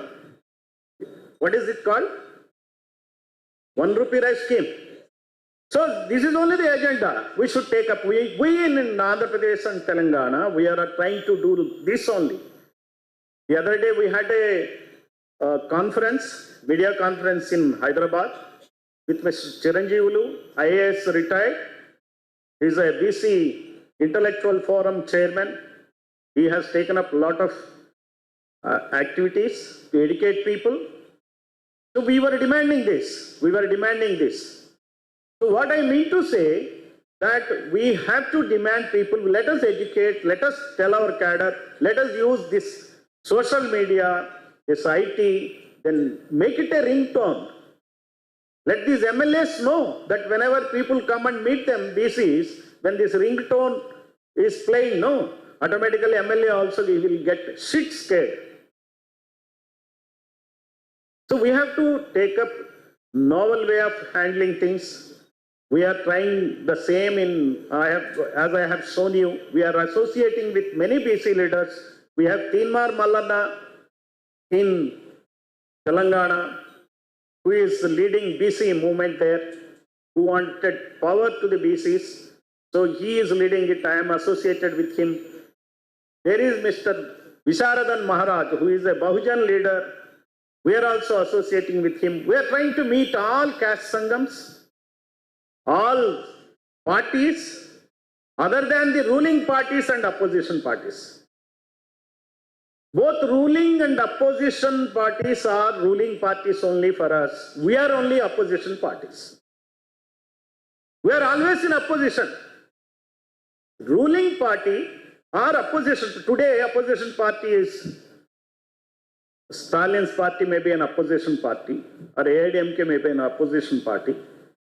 Contractors, they pay 70% commission to ruling party and 30% commission to opposition party. Am I right? Do they pay to us? To other parties? No. That means both are ruling parties. Both are ruling parties. So we are in opposition. So we should not call those ruling parties to our meetings. Both are ruling parties. There is no point in hobnobbing with them, because they want to use their association with us for themselves, not for us. It's only loss for us, no gain if we associate with them in any way. So all these caste sangams, they should realize this. If TVK is working for you, demanding Modi to declare caste code for each of the BC castes, then let us be with the TVK. Otherwise, why should we be with TVK? Tell me. Why should we be with Stalin? TVK may be doing well, may not be doing well. That doesn't mean that we'll be with Stalin or with AIOBCSA. So we have to have this political clarity. We have to know who is our political enemy. The problem with BCs is we don't know who are our political enemies. We only say, sometimes we'll sail with Chandrababu Naidu, next time with Jagannath Reddy, once with KCR, next time with Revanth Reddy. We are used to sailing with either of the two parties, either BJP or Congress. They are all our political enemies. KCR is not our leader. Chandrababu is not our leader. Revanth Reddy is not our leader. Jagannath Reddy is not our leader. Vijay is not our leader. Stalin is not our leader. Who is that? Palaniswamy is also not our. Cheppandi. Is he our leader? They are not our leaders. Who are our leaders? Periyar is our leader. Annadurai is our leader. Ambedkar is our leader. Am I right? We have to say Jai Periyar, Jai Annadurai. This is what we have to say. See, we have to have clarity as to who are our leaders, who are not our leaders, which are our parties, which are not our parties. Unless until we define the political enemy, we cannot have war. You cannot actually train your cadres what to speak, what to say. Now this is the right time for us, all the BC parties. We have to come out and say, demand Modi to give unique caste code. Don't rely upon any leader who is ruling or who had ruled us. So all these CM parties, what I call them is chief minister parties. Once or twice they have become chief ministers. So they are not our parties. None of these chief ministers have sorted our problems. So we have to think like that. I would like to give an example of Andhra Pradesh and Telangana as to who are our enemies. वहाँ पर there is a presentation. Next. Will you give me the mic? One more. Next slide, please. Next slide. Here, Andhra Pradesh, we have two communities, Reddis and Kammas. So Reddis and Kammas, they form only 8%. Out of 100 people, there are only 8 people belonging to Reddy and Kamma. You also have this problem now. Reddy Kamma problem in Tamil Nadu. Am I right? When Kamma leader came to Coimbatore, a Telugu man came to Coimbatore and demanded that Kamma should be made a deputy CM. Am I right? During Stalin time? Stalin. So you are also going to have this problem. So be alert, help us in dealing with them in Andhra Pradesh so that they will not come here. So Reddy and Kamma, 8%. There are 62 MLAs out of 175 MLAs. And then seat share is 35%. 4 times more than their population. Then BC is around 52%. And only how many MLAs? 40 ತಾನೆ 40 ತಾನೆ and it is only 22%. We are 52%, but 22% in the assembly, less than half of their population. Last general election, 16 general elections took place in our state.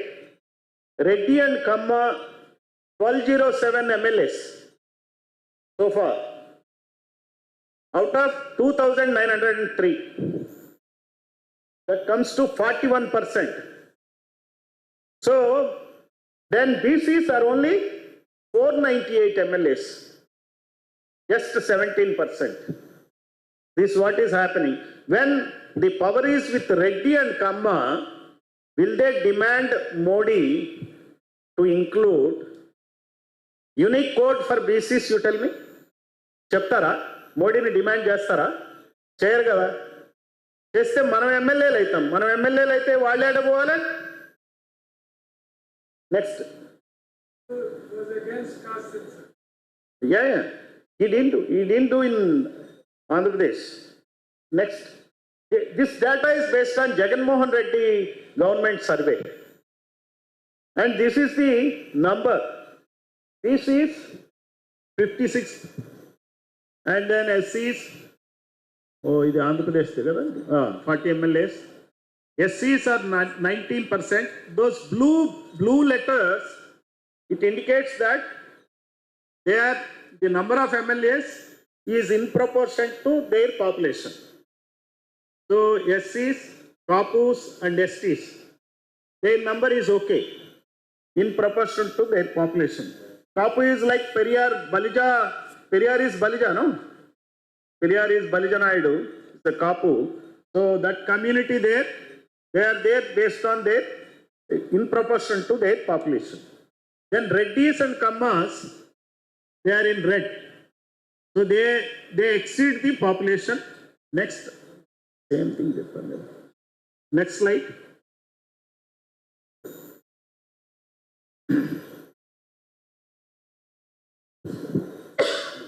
Next slide, please. Yeah. This is about Yadavs.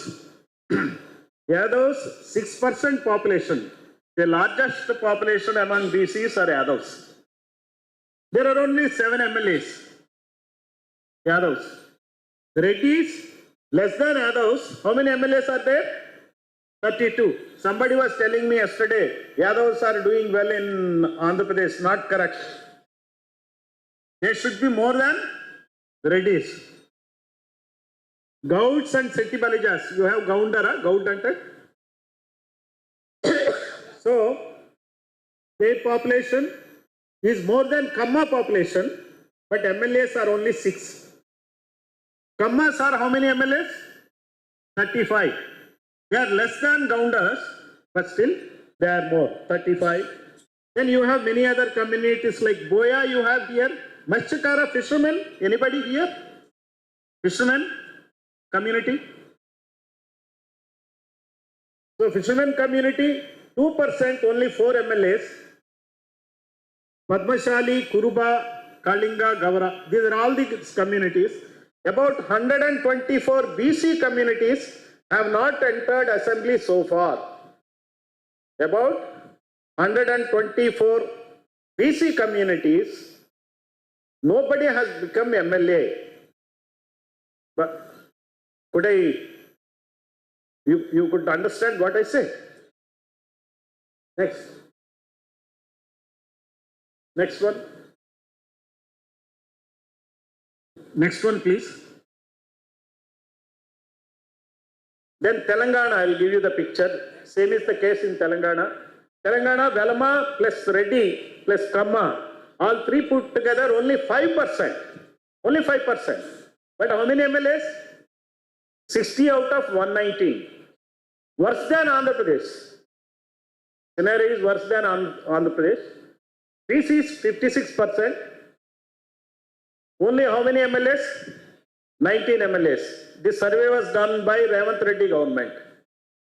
Velama, Reddy, Kamma all put together in last 16 elections, 798 MLAs out of 1743. And BCs are only 276 MLAs out of 1743 MLAs in the assembly elected in the last 16 elections. Next. Next, please.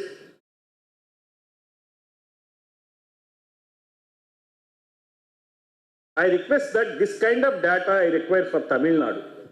Tamil Nadu, if we get this data, yeah, this is about various, even among Muslims I want to share some information. Muslims are 12%. In any Muslim here? 12% in Telangana. Out of that, BC Muslims are 10%, not even single MLA in assembly. OC Muslims 2%, there are 7 MLAs. Sayeds and Pathans are there leading. Okay, next slide. Next slide.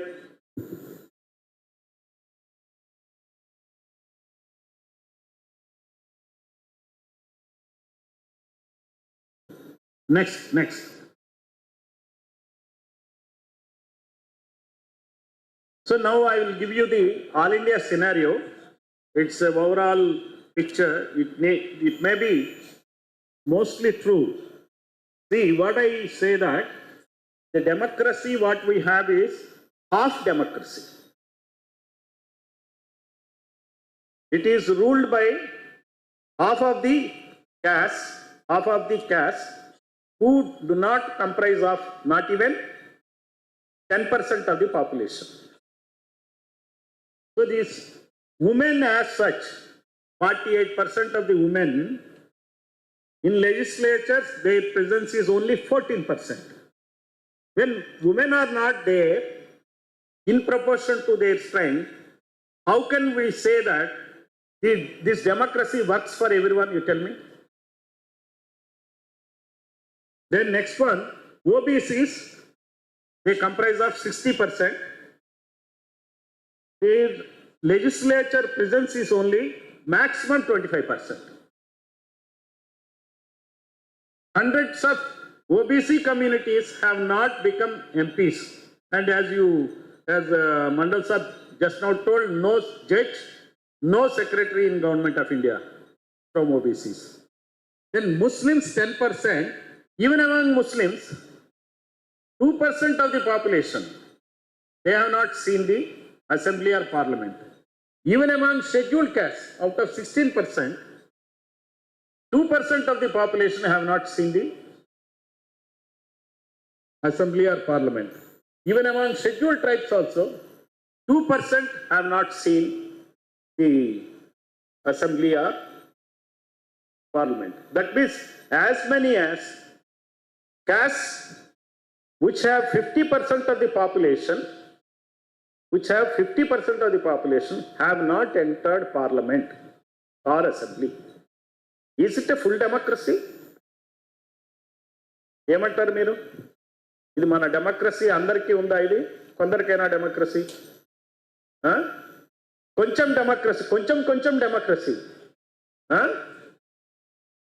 Democracy కాదు. So there is a representation deficit, what we call it. The deficit is to the tune of 50%. Unless this deficit is filled up,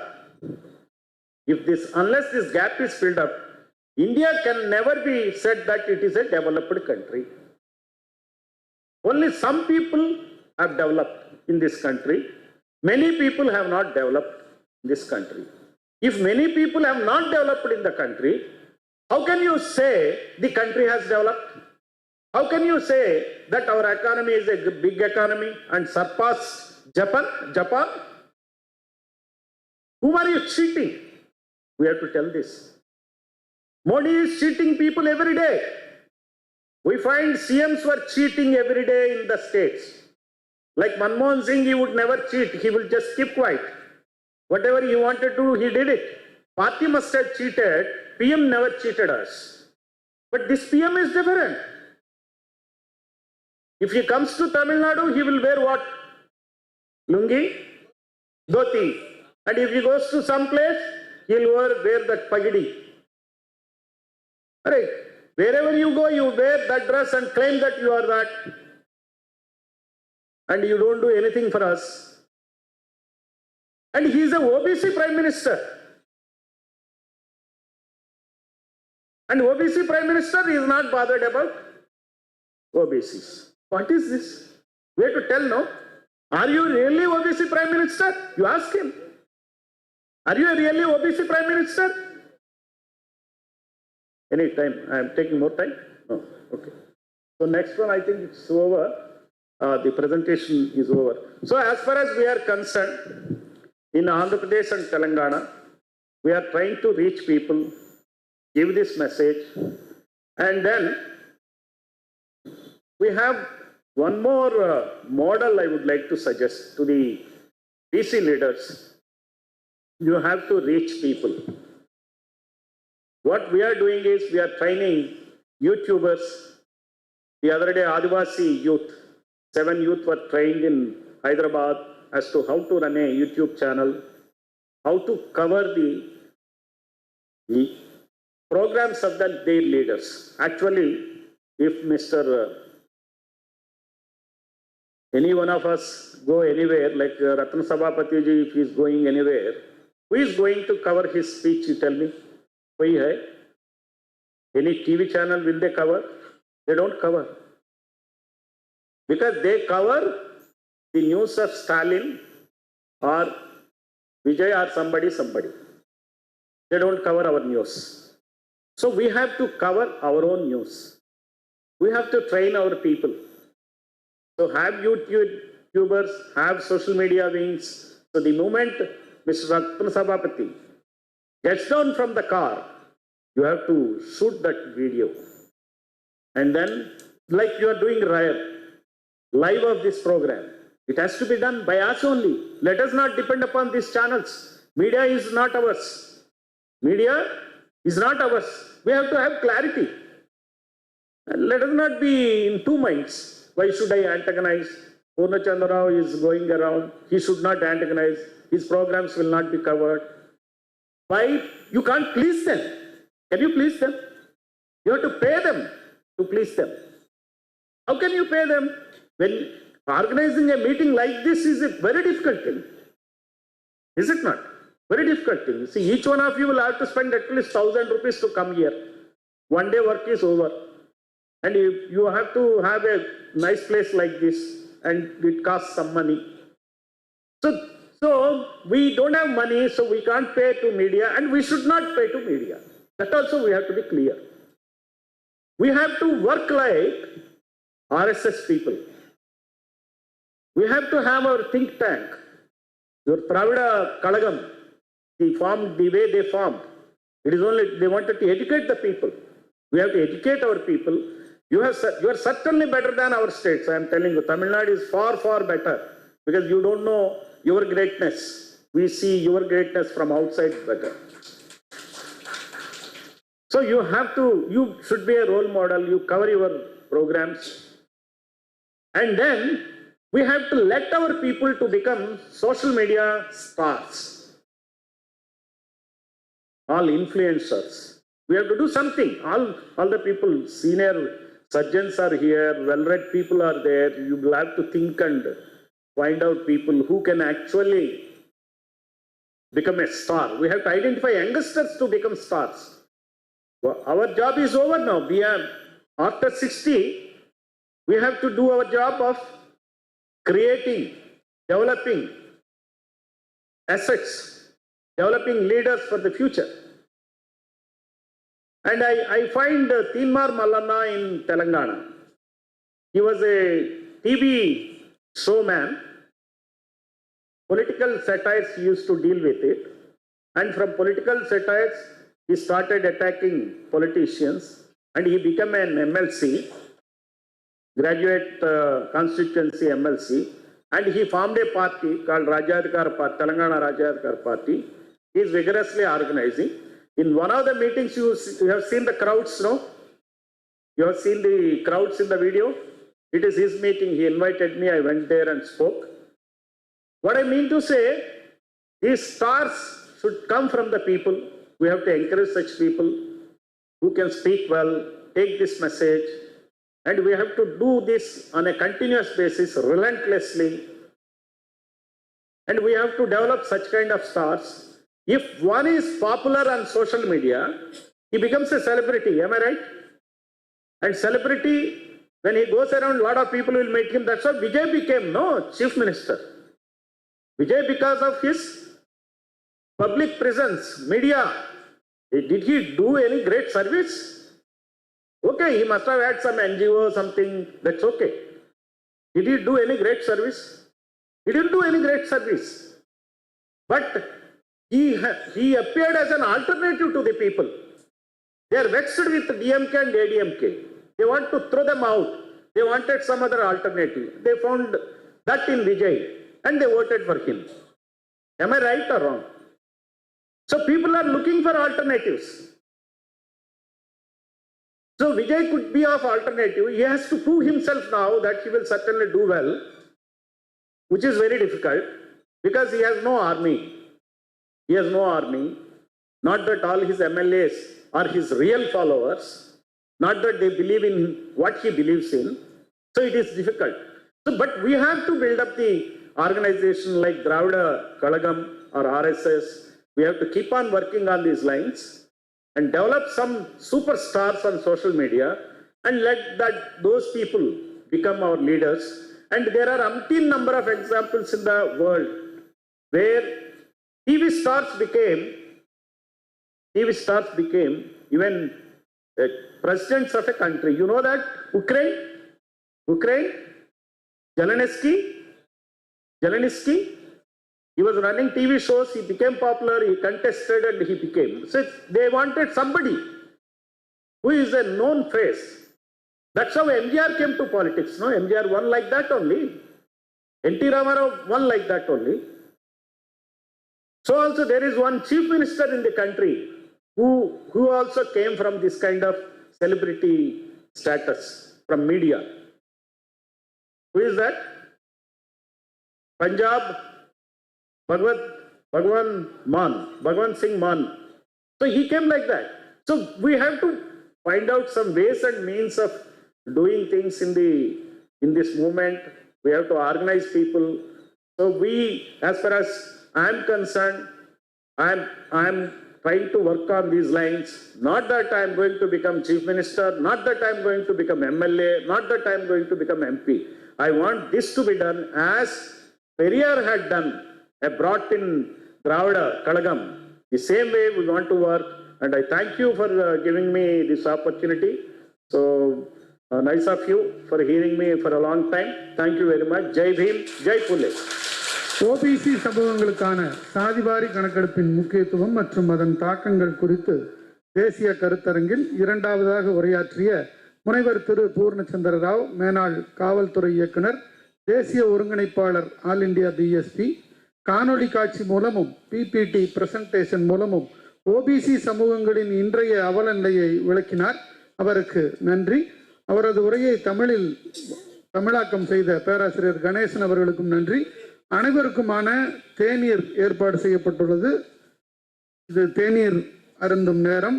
இதற்கு பிறகு tea பிரேக்குக்கு பிறகு 2 சிறப்பு விருந்தினர்கள் உரையாற்ற உள்ளார்கள். திரு அசோக் வர்தன் ஷெட்டி மற்றும் திரு cout Kiran Kumar ஆகியோரது கருத்தரங்க உரை நிகழவுள்ளது. டீ பிரேக் விடப்படுகிறது. தேநீர் உணவு 10 நிமிட தேநீர் இடைவேளை. அனைவருக்கும் தேநீர் ஏற்பாடு செய்யப்பட்டுள்ளது. 10 நிமிடங்களுக்கு பிறகு முதல் மாடியில் ஏற்பாடு செய்யப்பட்டுள்ள தேநீர் விருந்து நிறைவு பெற்ற பிறகு 3வது மற்றும் 4வது விருந்தினர்கள் பேச உள்ளார்கள்.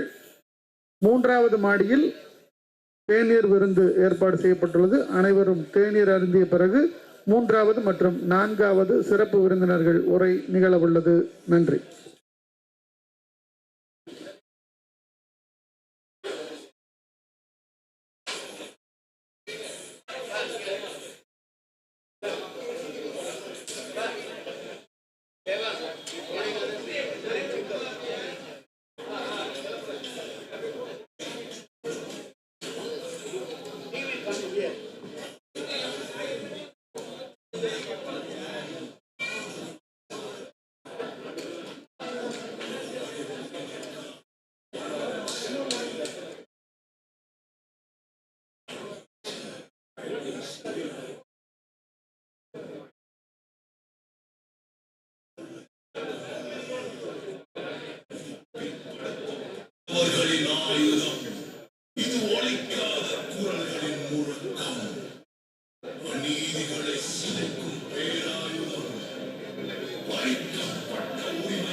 ஹலோ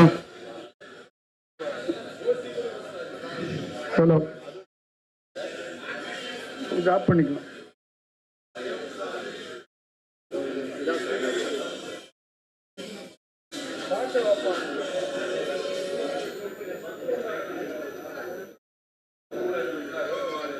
ஹலோ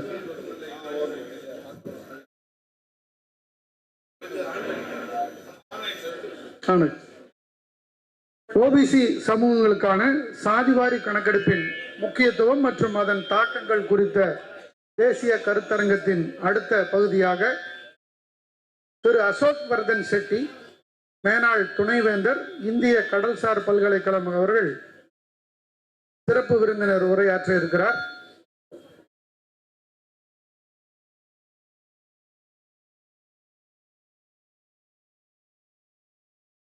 அமருமாறு அன்போடு கேட்டுக்கொள்கிறேன்.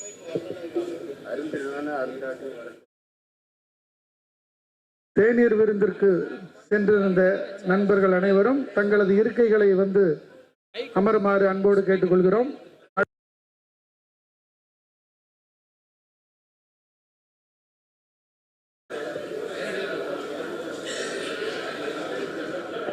அவரை பற்றிய ஒரு சிறு அறிமுகம். திரு அசோக் வர்தன் ஷெட்டி அவர்கள் ஐஏஎஸ் ஓய்வு, முன்னாள் துணைவேந்தர், இந்திய கடல்சார் பல்கலைக்கழகம் சென்னை, தமிழ்நாடு அரசின் முன்னாள் முதன்மை செயலாளராகவும் பணியாற்றியுள்ளார். இன்றைய கருத்தரங்கின் நிகழ்ச்சி ஒருங்கிணைப்பாளராகவும் இருந்திருக்கிறார். 1983ஆம் ஆண்டு இந்திய நிர்வாக பணியில் ஐஏஎஸ் தமிழ்நாடு பிரிவு சேர்ந்த சிறப்புமிக்க அதிகாரியான திரு ஷெட்டி அவர்கள் தமிழ்நாடு அரசில் பல முக்கியமான தலைமை பொறுப்புகளை வகித்துள்ளார். அவற்றில் ஊரக வளர்ச்சி மற்றும் ஊராட்சித்துறை முதன்மை செயலாளராகவும், நகராட்சி நிர்வாகம் மற்றும் குடிநீர் வழங்கல் துறை முதன்மை செயலாளராகவும், முதலமைச்சரின் அலுவலக செயலாளராகவும் இருந்துள்ளார். ஊரக வளர்ச்சி இயக்குனர், கல்லூரி கல்வி இயக்குனர், சென்னை பல்கலைக்கழக பதிவாளர், விழுப்புரம் மாவட்ட ஆட்சியர், டாஸ்மாக் நிறுவனத்தின் மேலாண்மை இயக்குநராகவும் முக்கிய பொறுப்புகளில் திறம்பட வகித்துள்ளார். தனது சிறப்பான நிர்வாக பணிக்கு பின்னர் சென்னையில் உள்ள இந்திய கடல்சார் பல்கலைக்கழகத்தின் துணைவேந்தராக பணியாற்றி கடல்சார் கல்வி மற்றும் கல்வி நிறுவன வளர்ச்சிக்கு குறிப்பிடத்தக்க பங்களிப்பை வழங்கினார். நேர்மை, நிர்வாக திறன் மற்றும் ஆழ்ந்த அறிவாற்றலுக்காக பரவலாக மதிக்கப்படும் திரு ஷெட்டி அவர்கள் சிறந்த எழுத்தாளரும் பொது கொள்கை விமர்சகரும் ஆவார். ஆளுகை,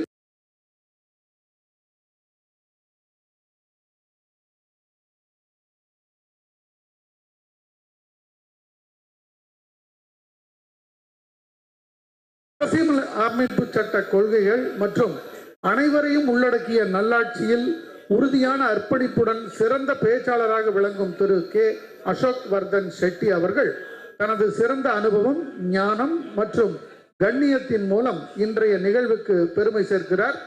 இந்த முக்கியமான கருத்தரங்கில் அவர்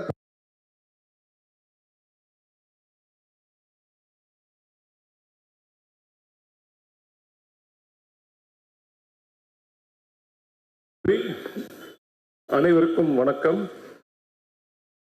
இந்த சப்ஜெக்ட் டெக்னிக்கல் நேச்சருங்கிறதுனால I'll be speaking mostly in English. அப்பப்போ தமிழ் யூஸ் பண்ணுவேன். Next slide please.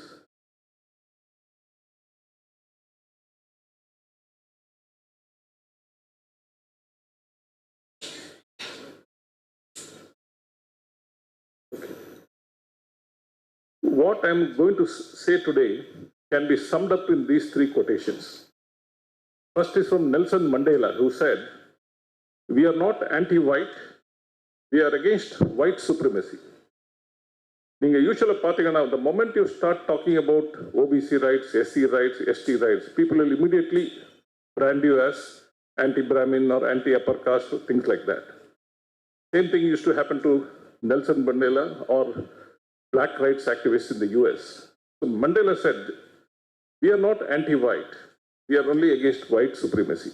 So similarly, I mean, people who fight for OBC rights or SC rights or ST rights are not anti-upper caste, they're only people who have their hearts in the right place.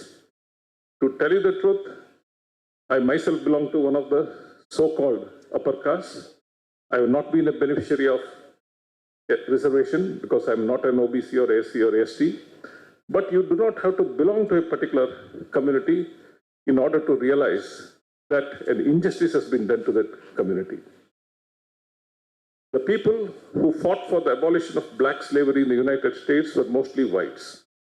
And as Professor Mandal said, many of the people who fought for non-Brahmin, who introduced measures for non-Brahmin upliftment, were upper caste. Whether it is Shahu Maharaj of Kolhapur or Maharaja Wadayar of Mysore or VP Singh or whoever. So, we need to be very clear about this point. You don't have to belong to a community in order to understand that an injustice has been done to that community. I would also like to add here that my speech is going to be completely free from politics. I have no political ambitions anyway, and I would like to, what I am saying is purely on an academic basis. The next question is a famous quote from Peter F. Drucker, the management guru. He said, only what gets measured gets managed. Unless you have data, you can't implement whether it is reservations or any welfare programs. How can you? I mean, it's common sense. So if you don't have caste data, that means you can't implement programs meant for people of various castes, especially the downtrodden castes. Now, how can we implement any programs for, say, the disabled or orphans or nomads or whoever, whatever the category may be? How can you implement any programs for them unless you have clear-cut data about them? Without data, without official data, you are for all practical purposes officially invisible. You don't exist as far as the government is concerned. And the third quotation is from a Roman statesman called Cicero. You have all heard of him. His question was, Q bono, who benefits? What he said was, for a given policy prescription, if somebody comes to you with a policy prescription or suggestion, the first question you should ask is, who benefits from this? I think it's applicable universally. If some people are saying we want caste census, that means they are the people who have been discriminated historically on caste grounds and they are clamoring for their rights.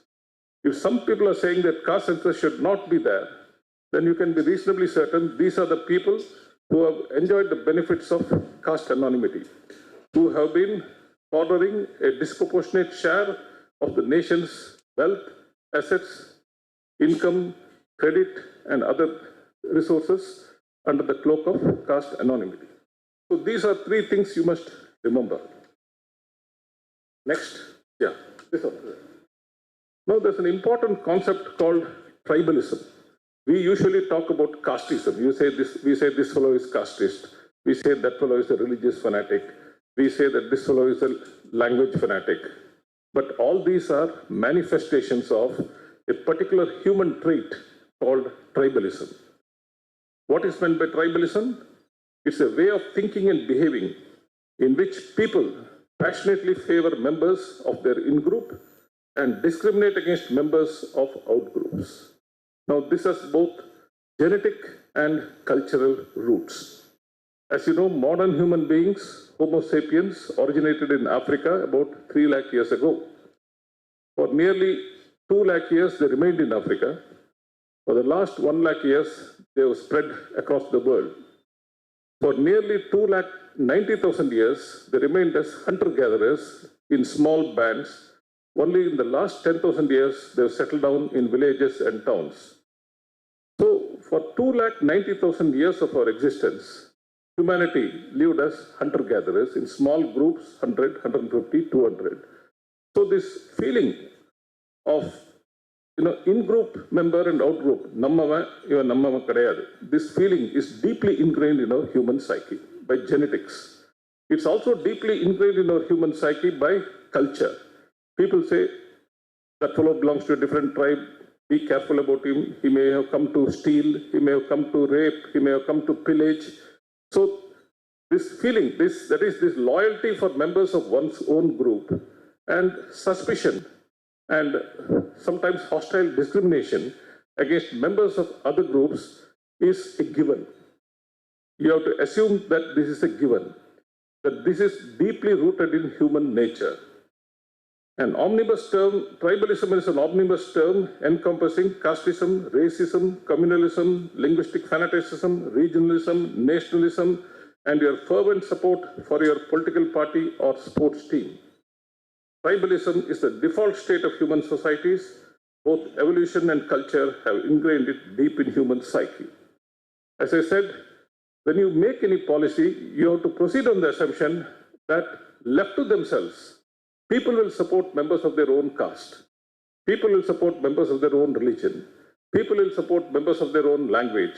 People will support members of their own region, unless the legislature and the government take proactive measures to curb this. Now, whether you are a Supreme Court judge, or an MP, or MLA, or an IAS officer, or IPS officer, or a business company CEO, whatever you may be, in the core of your heart, you are likely to be a casteist. I'm not saying everybody is. There are a lot of people who have overcome this tribalism, who are genuine, who are genuinely neutral to all communities, but you have to proceed on the assumption that most people are tribal at heart, in their heart. They can't help it. This is not just an Indian problem, this is a worldwide problem. In India, this problem manifests itself in the worst form, because we have too many castes, tribes, languages, religions here. Next. Now I'll give you a few examples to show how tribalism works. I don't know how many of you have heard of this gentleman, Sir Henry Pottinger. He was governor of Madras Presidency between 1848 and 1854. Those days, Nellore was part of Madras Presidency, and the governor found that in Nellore collectorates were important offices, but those days they were small offices. Nellore collectorate had about 50 employees. The governor found that all 50 employees were Brahmins. And what is worse, all 50 employees were members of one family. This family of the Huzur Sharistadar Gotur Venkatramanaya. I mean, that fellow had somehow got in first and made sure that only his family members got in. Classic example of tribalism at work. So the governor of Madras said, what nonsense is this? Then he found that in every collectorate, this was the problem. Gotur Venkatramanaya was a Telugu Brahmin, but this was a problem in every district in Madras Presidency. Next.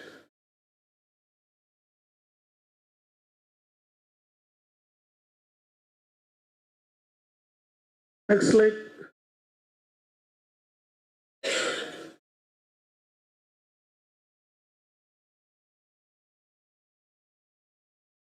In fact, you should not think that this is a peculiar Brahmin problem. Any community, if they come to power, I'm sure all of you know it, if the chief minister happens to be from a community X, you'll suddenly find a lot of officers belonging to that community getting good posts. If another chief minister belongs to community Y, you'll suddenly find a lot of officers belonging to that community getting plum posts.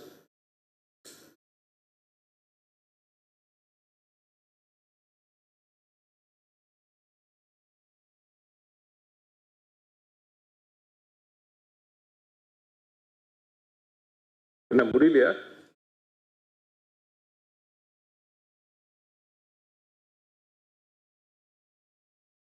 என்னங்க இவ்வளவு நேரம் என்ன?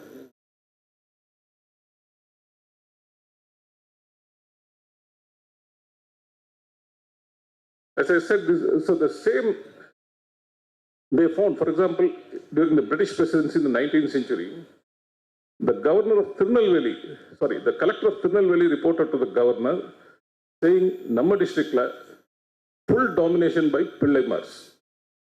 You know, எங்கே பார்த்தாலும் பிள்ளைமார் கலெக்டரேட்லேயே அவங்க தான், தாலுக்கா ஆஃபீஸ்லேயே அவங்க தான். எப்படி நான் நிர்வாகம் நடத்துறது? So the Board of Revenue, the time what is now in Elilagam, Chepak.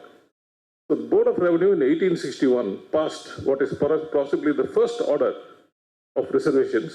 It said in a collectorate if there are 2 Huzur Saristas or posts, one must be compulsorily a non-Brahmin. That was the very first order passed by the Board of Revenue in Elilagam, Chennai. In fact, I told Kalaignar once that நீங்கள் Henry பாட்டேஞ்சருக்கு ஒரு சிலை rice பண்ணணும் அப்படின்னா, அவர் எப்படி இருப்பாருன்னு நமக்கு எப்படி தெரியும் அப்படின்னாரு. எப்படியான்னு தெரியும், இப்போ ஃபோட்டோலாம் இருக்கு. ஐ டோல்ட் ஹிம், திருவள்ளுவர் எப்படி இருப்பாருன்னு எப்படி தெரியும் சார், நம்ம ஸ்டாச்சு போட்டிருக்கோம்ல, அந்த மாதிரி இவருக்கு ஒன்று போட்டு விட்றோம். But it never happen because our people would like all the credit to belong to the recent leaders. என்னப்பா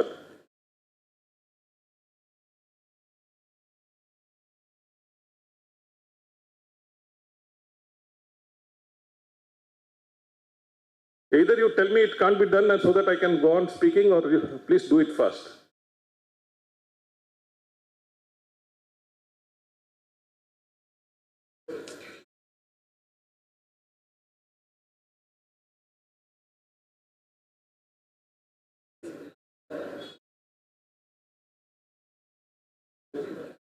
கண்டினியூ பண்ண முடியாதுங்க, ஸ்லைடு வச்சு தாங்க பேச முடியும். இப்படி சொதப்பக்கூடாது, இப்படி போட்டு.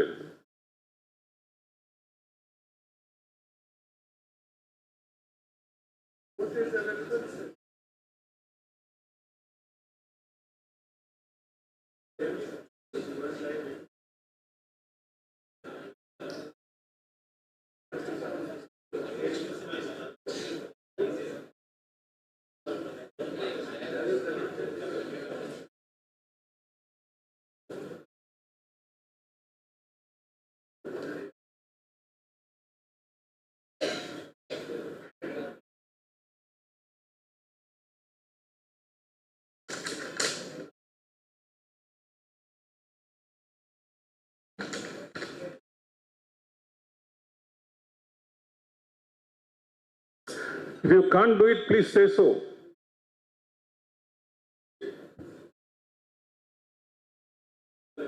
There's a lot of data, without it's difficult to explain orally.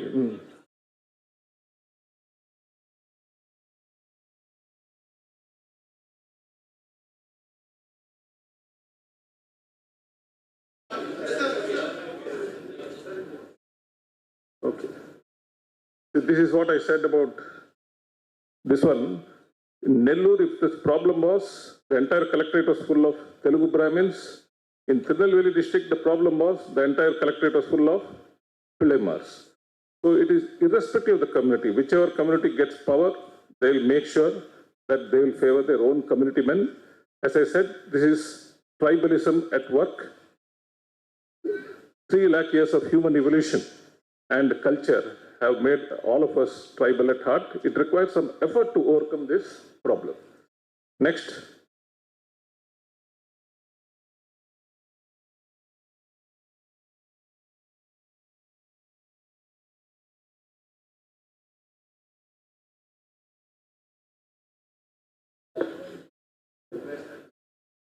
Okay. In fact, many people think that Tamil Nadu is the pioneer in reservations. This is not true. As I said, Governor Henry Pottinger, of course, he pioneered it during the British time to a small extent. The real pioneer of reservations, not just in India, but I am told worldwide, is Shahu Maharaj, Prince of Kolhapur. Now, way back in 1902, he introduced 50% reservations in government jobs for backward classes. He also created a non-Brahmin priesthood. He was the one who promoted Dr. B.R. Ambedkar, sent him abroad for studies. So he was the real pioneer of reservations. Next. The second name that you don't hear about is Krishnaraja Vodayar, the 4th Maharaja of Mysore. In 1919, he constituted a committee under an ICS judge called Leslie Miller for reservation for backward communities in government jobs. This committee gave its report in 1919. The Diwan of Mysore at that time was Sir M. Vishwesharaya. Now, he was an arch conservative. He refused to implement the report. So what did the Maharaja do? The Maharaja said, in that case, you please resign. So Vishwesharaya resigned. Now, this story is not known to anybody at all. Everybody, in fact, Vishwesharaya is one of the first guys to get the Bharat Rathna in 1953 or something. But everybody has heard of Vishwesharaya. Nobody has heard of Krishnaraja Wadayar IV, the king, who actually implemented reservations in Mysore state way back in 1921. And I mean, he should have got the Bharat Rathna, but he has not got it. Next.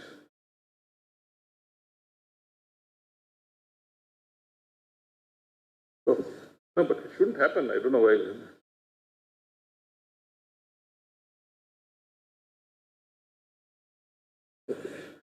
Because Dr. B.R. Ambedkar needs no introduction. Now, he was aware of this problem of tribalism. He knew that left to themselves, people will favor only their own community men.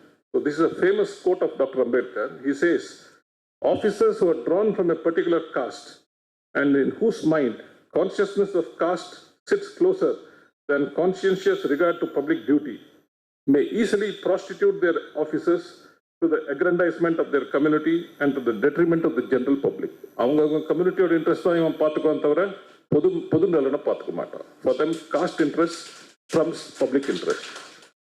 And Ambedkar says, my view is that the disadvantages arising from the class bias of the officers belonging to Brahmin and allied castes has outweighed all the advantages attending upon their efficiency, and that on the total, they have done more harm than good. Nanga more efficient, ivangala less efficient. First of all, that point is not true. Even if it is true to some extent, Ambedkar says, ninga motta kanak potu paatha, the advantages of dispersing power among all people far outweigh the disadvantages of these fellows acting in their own narrow caste interests. Next. Ram Manohar Lohia is a famous socialist leader. Like Ambedkar, he also has not got his due. At least Ambedkar got Bharat Ratna in 1990 and now his image is up and up. Ram Manohar Lohia is yet to get his due. Now, Ram Manohar Lohia made a very perceptive remark way back in 1950s. He said, all politics in this country, Congress, Communist or Socialist, has one big area of national agreement, whether by design or through custom, and that is to keep down and disenfranchise the Shudra and the woman, who constitute over 3/4 of our entire population. Irrespective of the party, எந்த கட்சி வந்தாலும் இவங்க என்ன பண்றாங்க, ஓபிசிஸை சூத்ராஸை மட்டத்தட்டு தான் இவனுக்கு வேலை, பெண்களையும் மட்டத்தட்டு தான் இவனுக்கு வேலை.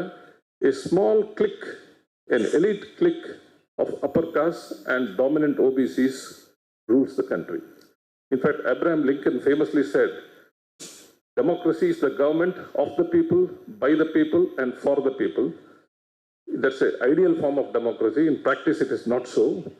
In India, democracy is a government of the elites, by the elites, and for the elites. The elites in terms of caste or elites in terms of class.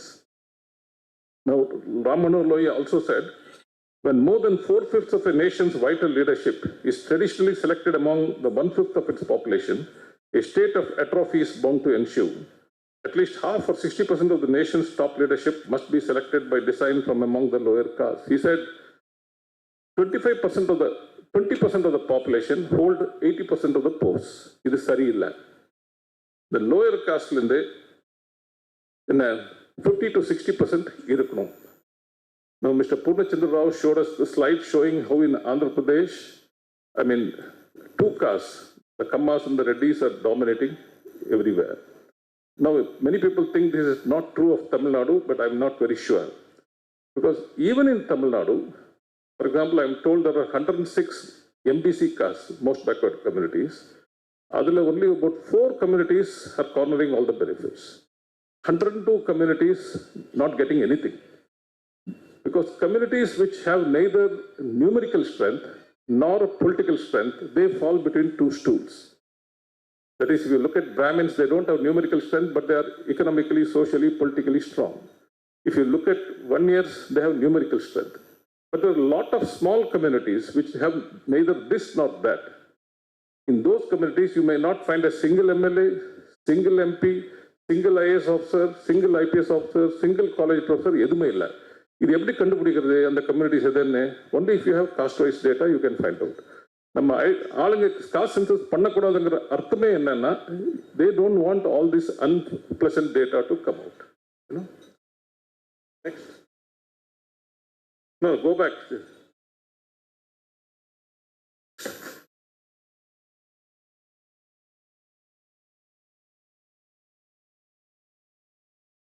Go back. இதுக்கு முந்தைய ஸ்லைடு.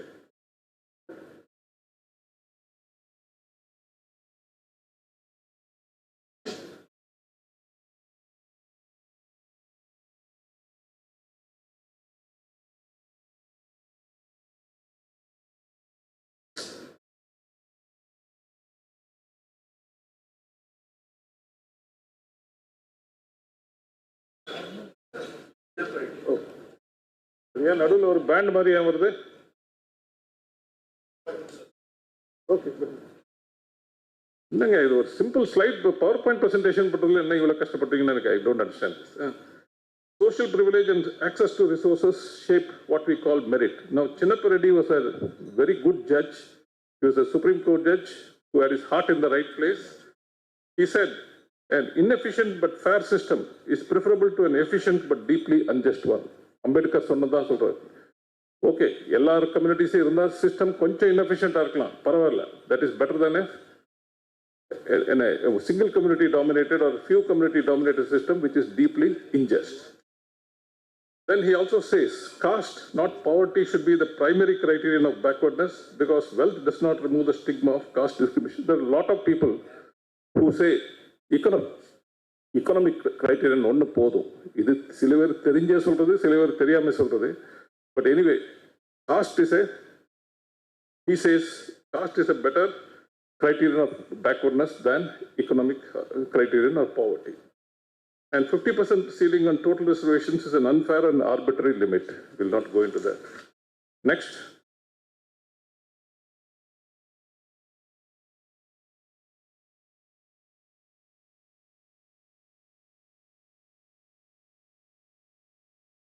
இந்த மாதிரி பாதி cut பண்ணீங்கன்னா என்ன போகுது? Why that band is coming?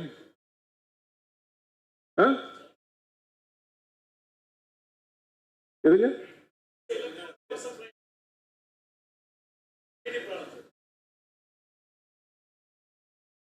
Now, you know what is schizophrenia? That is split personality. Mental அப்படின்னு சொல்லுவோம். தமிழ்ல பைத்தியமோ, ஹிந்தியில பாகலமோ. So, Indian government policy since independence, since 1950, has been a kind of schizophrenic policy. Why is it schizophrenic? Independent India fell between two stools. It tried to abolish caste while trying to implement social justice. ஒரு பக்கத்துல நம்ம என்ன சொல்றோம்? நம்ம caste blind இருக்க போறோம். We are saying we'll go for a caste blind society. Simultaneously, we are also saying we'll implement social justice. Now, both the things can be done simultaneously. Why? Because if you are caste blind, then you ignore caste completely. But if you ignore caste completely, then you can't implement social justice. Even though the Constitution uses the word class and not caste, the Supreme Court itself, in several judgments, has said caste should be the sole criterion. Some judgments it has said caste should be the sole criterion of caste. In some judgments, it has said caste should be the dominant criterion of caste, and in some judgments, it has said caste should be the relevant criterion of caste. But Supreme Court has acknowledged that without taking caste into account, you can't talk about class. So, the state needs caste-wise data to pursue social justice, while the policy of non-enumeration denies the data. So, caste data illame, neenga social justice pursue panna mudiyadhu. Without caste data, you can't implement reservations in electoral constituencies, reservations in education, reservations in employment, and not just reservations, even for implementation of various schemes, you need caste-wise data. And அவ்வளவுதானா வராதா இனிமேல?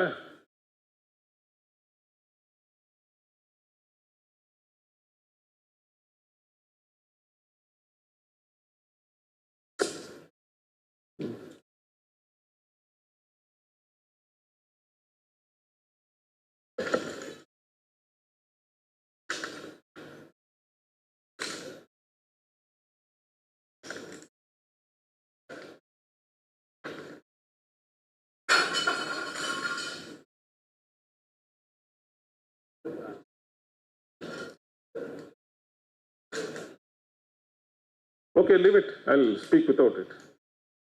But you've made all my effort go waste. Okay, let me briefly tell you the history of caste census in India. India, the first census occurred between 1865 and 1872. It was not simultaneous census, it occurred in different places at different times. The first simultaneous census happened in 1881, and that counted caste. And the census, model census caste was enumerated.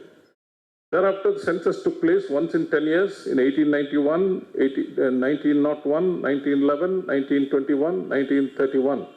In all these censuses, caste was enumerated. The 1941, because of the Second World War, census was not conducted.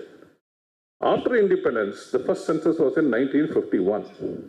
And the Nehru government, the Congress government under Nehru, committed what, according to me, was the single biggest policy blunder in independent India's history. They didn't enumerate caste fully.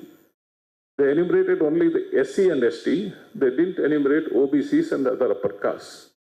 And they gave the usual lame excuses. We'll come to all that later, So this was a big blunder.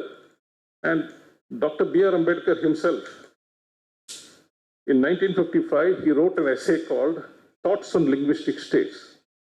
Other Dr. B.R. Ambedkar said, in the caste census நடத்தாம இருக்கிறது எவ்வளவு பெரிய தவறுன்னு எனக்கு இப்போ புரியுது. This was what he said.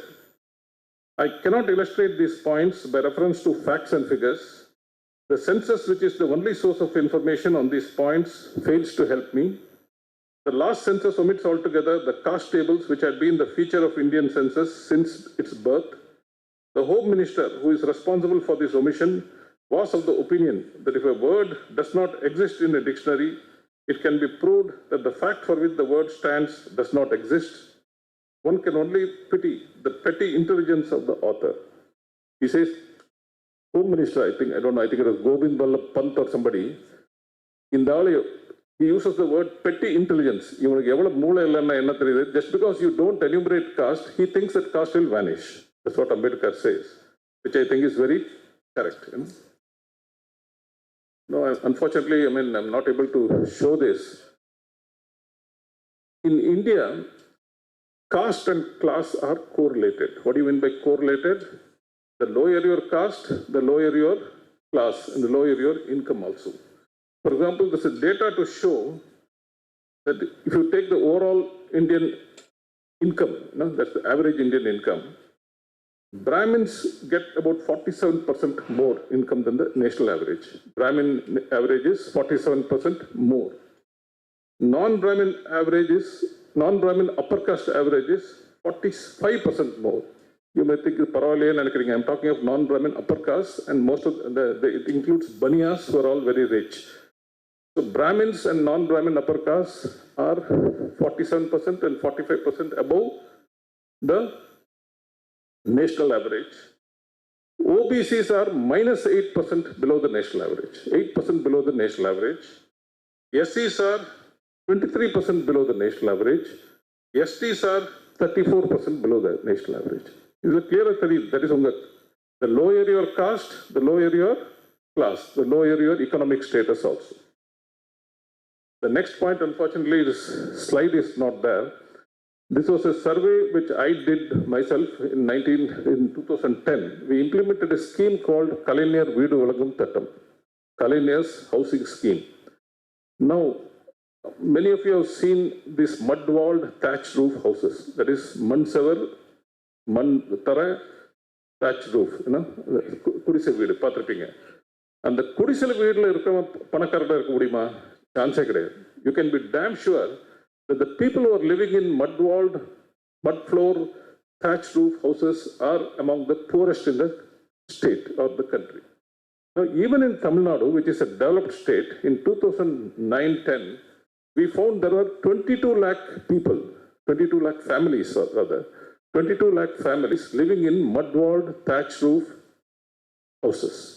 You can be damn sure they're very, very poor, okay? So the idea was to replace those houses with pakka concrete houses. Now there's a Government of India scheme already called Indira Awas Yojana. You know, I think it is called PM Awas Yojana or something. We used to get a target of only about 50,000 houses. So in the 22 lakh houses, it will take 44 years. So I brought this to Kalaigner's notice. I said, sir, நம்ம ஒரு state scheme ஆரம்பிச்சா நல்லா இருக்கும். Because Government of India, it's going to take you 44 years to clear the backlog. He said, okay, we will do it, And he said, we will clear this backlog in a period of 6 years, between 2010 and 2016. He said, each year we'll take up 4 lakh huts, convert them into concrete houses. First 5 years, 5 into 4, 20. Last 2016, 2 lakh. 16 முடிச்சிடலாம் அப்படின்னு plan பண்ணாரு. In the first year, 2010-11, 4 lakh huts were actually replaced with concrete houses. But the government changed in 2011. DMK lost the thing, lost power, and the ADMK under Jayalalitha simply scrapped the scheme. And look at our public's consciousness. They didn't even protest. Nobody even bothered. So the scheme had to wait for another 10 years. Even after the DMK came back in 2021, they didn't implement the scheme immediately. I think they took another 2-3 years, and then they started implementing the scheme. So it is not complete even now. They changed the name to Kalaigner Kanavu Illam or something like that. Now, why I'm saying about this scheme is, we did a survey, and that survey revealed very interesting data. For example, you often hear this statement, there are a lot of poor people among the upper caste also. Yes, there are. In Tamil Nadu, for example, upper caste are about 3%. But upper caste people living in mud-walled, thatched roof, that is, Kudisala wall wrong percentage is only 0.7%. I hope you get the point, BCs in Tamil Nadu are about 45%, but BCs living in thatched roof is 23%. Scheduled caste in Tamil Nadu is about 28%, 29%. Scheduled caste living in thatched roofs is 31%. MBCs, most backward communities, on the population-wise, they are about 27%. But the percentage of MBCs living in thatched roof houses is 42%. So MBCs are really badly off in Tamil Nadu. This data shows it. Because PMK Ramdas in the data பிடிச்சே பாருங்க, நாங்கள் காலங்காலமாக சொல்லிட்டு இருந்த point இதில் prove ஆகுது. 1 years are badly off. It is true, 1 years are badly off. Some of these MBC communities are worse off than SCs also. Now, only when you do surveys like this, when you get hold of statistics like this, you can really, spot the problem. Now, Professor Mandal was talking about civil services representation. If you thought that the ghost of Gotur Venkatramanaya, that Asami in Nellore Collectorate, 50 பேரும் அவனோட ஜாதிக்காரங்க அவனோட சொந்தக்காரங்களை போட்ட அந்த பயல அவனோட ghost and spirit still lives in India and walks the corridors of every government office, state secretariat, central secretariats, everywhere. Now in Government of India, this data is slightly outdated, 2019. Secretaries to Government of India were 89 posts. Adula upper caste were 85. Out of 89, upper caste were 85, OBC 0, SC 1, ST 3. Now they will say OBC reservation 94 la vandade, secretary avukku time illa. Okay. But why only SC only 1 and ST only 3? Why 85 out of 89 are upper caste? Now additional secretaries to Government of India, total 93 posts. Here also upper caste 82, OBC 0, SC 6, ST 5. By 2019, there was enough time for the OBCs appointed in 1994 to become additional secretary, but 0. OBC representation in additional secretary, 0. And even SC and ST is far below their percentages. Joint secretaries, 275 posts, upper caste, 244, OBC 19, SC 13, ST 9. So the domination, I think, as I said, Nellore Collectorate Matula, every part of India is just like that. Okay. Thank you.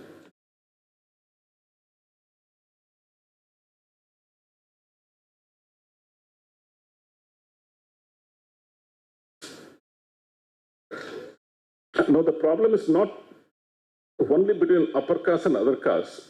Even among OBCs, as many of you know, a handful of communities are cornering all the benefits. For example, the government of India appointed a commission called Rohini Commission on OBCs. That commission gave its report in 2023 as very level. The report has not been released yet, but some snippets of that commission's findings have been reported in the media. Now, Rohini Commission said they took into account appointments and admissions, appointments in government jobs, admissions in educational institutions, and they found that there were some 2,700 OBC castes. Just 10 OBC castes cornered 25% of the benefits, reservation benefits. Just 10. I'm not saying 10%. 10 OBC castes out of 2,700 cornered 25% of the benefits. 25% of the OBC castes cornered 97% of the benefits. 25%. 38% of the OBC castes got only 3% of the benefits, and 37% of the OBC castes got 0, nothing. So even within OBC, so it is not enough if you just fight for OBC rights. You must also, this makes it very clear that subcategorization, creamy layer, benefit monitoring require hard data, not assumptions. Data illame you can't categorize. As I told you in Tamil Nadu, 106 MBC la 4 MBC da ellame eduthu poranga or page irukku. Scheduled tribes, if you look at it, there's a general report that only a handful of scheduled tribes across the country, the Meenas of Rajasthan, for example, they are cornering most of the benefits. If you look at the IAS list every year, there will be a lot of Meenas. Many of the other scheduled tribes don't get representation at all. Now, this calls for subcategorization. Tamil Nadu did a categorization. We did BC and MBC. Bihar also has done BC and EBC, extremely backward. I think Andhra has done 4 categories, 4 or 5, 4 categories. So subcategorization is a must. So that otherwise the dominant OBCs will corner all the benefits. Next. Yeah. The Rohini Commission data is all cannot from government. Okay. They don't have a proper data. Okay. Okay, this is an interesting study. In the corporate boards, private sector listed companies, that is companies which are listed in the National Stock Exchange. EPW, Economic and Political Weekly, sometime in 2012, they did a study of the top 1,000 companies listed in National Stock Exchange. They found the board of directors composition and study. What they found was upper caste were 92.7% directors. OBC just 3.8%, SC and ST just 3.5%. In the OBC and SC ST kuda only because of public sector. Public sector it would have been almost 0. So this is all these are why I am giving you all these statistics is these prove the point that left to themselves people will only favor their own caste men.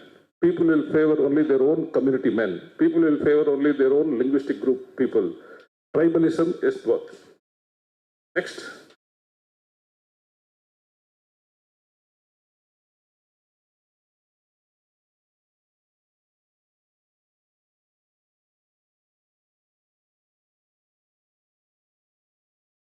Systematic exclusion in print, TV and digital media. Now, the TV channels are fully dominated by upper caste anchors, upper caste experts. And on page category, they make it appear as if reservation is a bad thing. as if merit is suffering, merit பண்ணி என்ன கிழிச்சானுங்கன்னு நமக்கு தெரியும். That's a different point. In merit is bad thing. That is merit எல்லாம் போயிட்டு இருக்கு அப்படிங்கிற point. Now, if you look here, a survey shows leadership positions in the media, 90% are upper caste. Authorship of articles, 60% are upper caste. Newsroom leadership, 88% are upper caste. Prime time anchors, 86% are upper caste. Prime time panelists, the Republic TV எடுத்தீங்கன்னா panelists கூப்பிடுவாங்க. கூப்பிடுறவங்க அவங்க ஆளுங்களை தான் இருப்பாங்க எப்பவுமே. 70% upper caste. Now, obviously, you're not going to get a balanced, neutral view of issues. Now, luckily, because of social media, because of WhatsApp, Signal, Facebook, Instagram, and so many other things, Twitter and all that, other communities are also able to YouTube, other communities are also able to put their views across. There are so many people having YouTube channels, popular YouTube channels. So, matta view varudhu. Mundi suttama, the OBC, SC, ST viewpoint was completely shut out. Now, at least there are options for these views to come in. Now, this is one area where if government is serious, they can easily enforce reservation. Which area? Media. Tell me why? Because media is dependent on government handouts. Media is dependent on government advertisement, whether it is Hindu or, NDTV or whatever it is. If the government simply were to put a condition, we will not give you any advertisements, we will not give you anything unless you guys implement reservations in your stuff. 40, at least start with have 50% OBC, SC, ST adequate representation இல்லாட்டி உங்களுக்கு பணம் கிடையாது, advertisement கிடையாது. அப்படி சொன்னாலே போதும் 2 yearsல சரியாயிருவாங்க. But government is not willing to do that. Okay, next.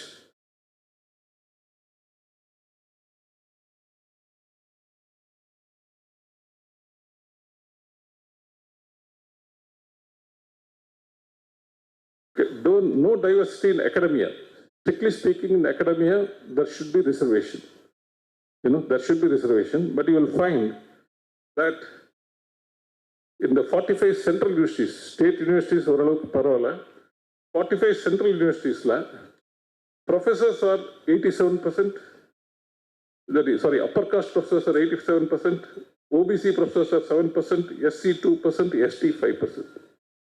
In associate professors, upper caste associate professors are 83%, OBC associate professors are 8%, the SC are 2%, ST 7%. Even assistant professor, upper caste are 62%, it is 13%, 6%, 19%. You may say 49%, that is OBC 27%, SC 15%, ST 7%, 49% reservation. What these fellows do is, they frame the recruitment rules in such a way that OBC, SC, ST candidates cannot fulfill them. They put all kinds of restrictions so that you cannot fulfill them.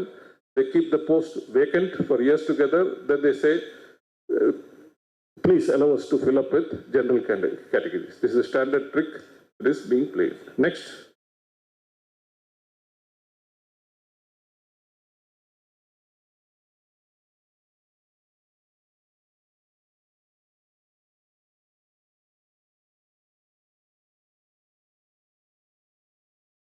Postgraduate and professional degrees by caste in BR Caste Survey 2020. Our friend Nitish Kumar, when he was Chief Minister of BR, he did a good caste survey in 2023. Then he lost. That caste survey threw some interesting data. For example, in BR, the Kayas, they are upper caste, but they are not Brahmins. The Kayas are the most educated community. He created a category called postgraduate and professional degree. That is engineer, doctor, lawyer, or postgraduate degree. உங்கள் கம்யூனிட்டியில் எத்தனை பர்சன்ட்னு பார்த்தா காயஸில் almost 11% were like this. Bhumihar was about 5%, Brahmins only third, 4.85%. And if you look at the other communities, Yadavs, many people think Yadavs are quite advanced. They are not. In Bihar, Yadavs are only 0.82%. Only 0.82% of Yadavs have a professional degree or a postgraduate degree. Nonia, EBC community, 0.22%. Only 0.22% of that community has either a professional degree or this one. So it shows very clearly that the benefits have not spread properly. Idella eppa theriyum namakku only if you do a caste-wise survey. Next.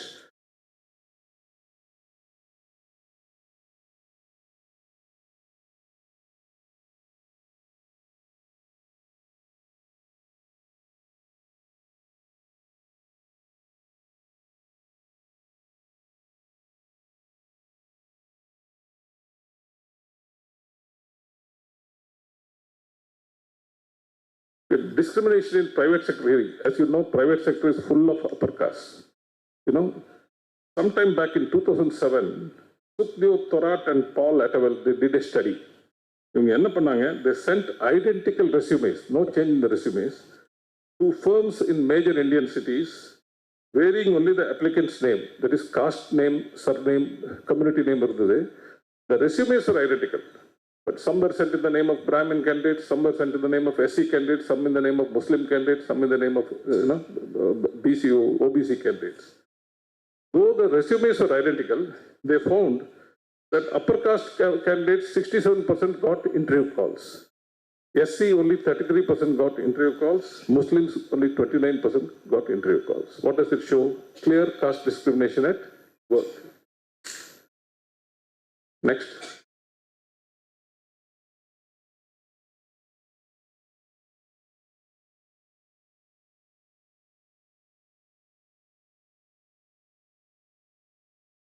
Yeah, caste composition of High Court judges appointed between 2018 and 2022.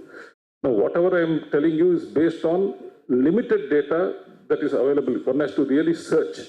Now, if census had conducted this caste-wise analysis study, then data would have been freely available. You know, but even the whole idea is data is idea.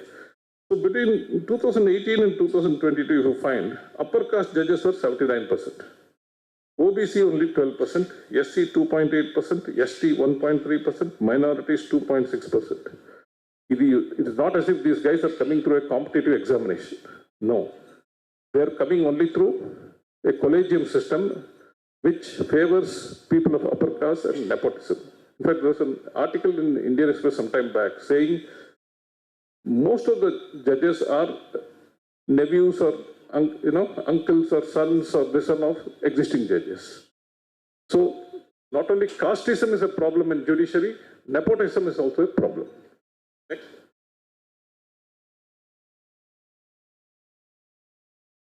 The Indian Constitution came into being in 1950. For the first 30 years, there was not even a single OBC judge in the Supreme Court, not even a single SC judge in the Supreme Court. Then, till now, there has been only one scheduled tribe judge on H.K. Semansoli. He was there between 2002 and 2009. 30 of the 35 Supreme Court judges are Hindus, one Muslim, one Christian and Parsi judge each. No Sikh judge since August 2017. Only 4.2% of the High Supreme Court judges of all time are women. Currently, only 13% of all High Court judges are women. Now, you may say, how does it matter? Aren't judges supposed to be neutral? Ideally, yes. But this is the case not only in India, but even in the USA. Judges are also not about tribalism. Let me clarify. There are definitely a few judges, in fact, quite a few, the number used to be much more in the past, who can rise above their narrow caste loyalties and other loyalties and give correct judgments. Justice Chinnappa Reddy, I gave you an example. But most judges, they are as human as you and I are. So they fall for this caste, this subtle arterio. For example, let me give you just 4 well-known judgments to prove my point. In 1963, there was a famous Supreme Court judgment called N.M. Balaji versus State of Mysore, where Supreme Court said for the first time, imposed this 50% ceiling on reservations for the first time for OBC, SC, ST. They said 50% mala reservations pokra. Because they said merit is the rule, reservation is the exception. The exception cannot expand so much as to swallow the rule. So reservation under no circumstances should exceed 50%. This was the argument of the Supreme Court. Fine. And this they repeated not once, not twice, not thrice. They repeated it 57 times in subsequent judgments.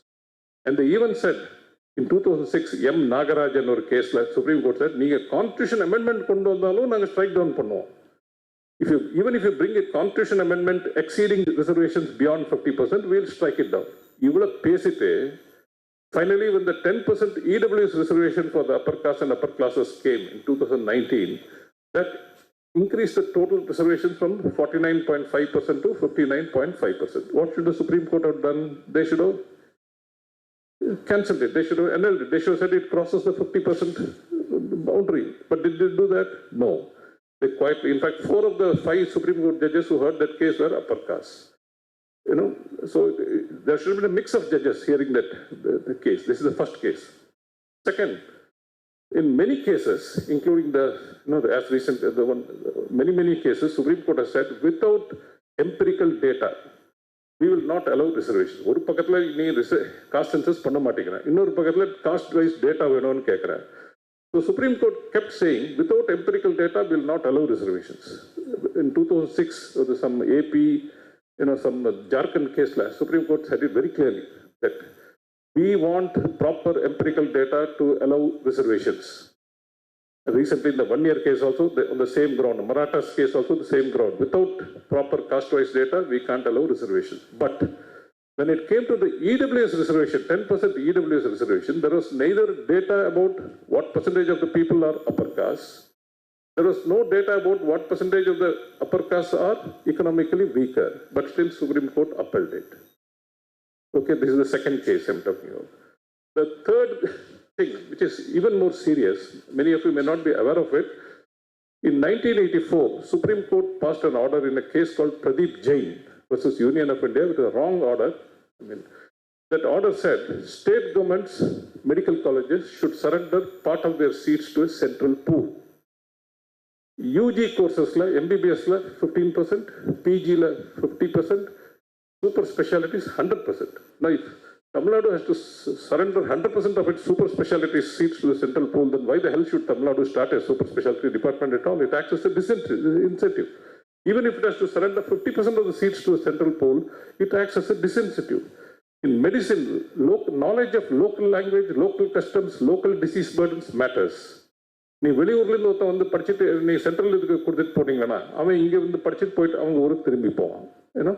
So Supreme Court passed this order, very questionable order. According to me, it's a wrong order. They passed this order, somehow it went unchallenged. States simply complied with.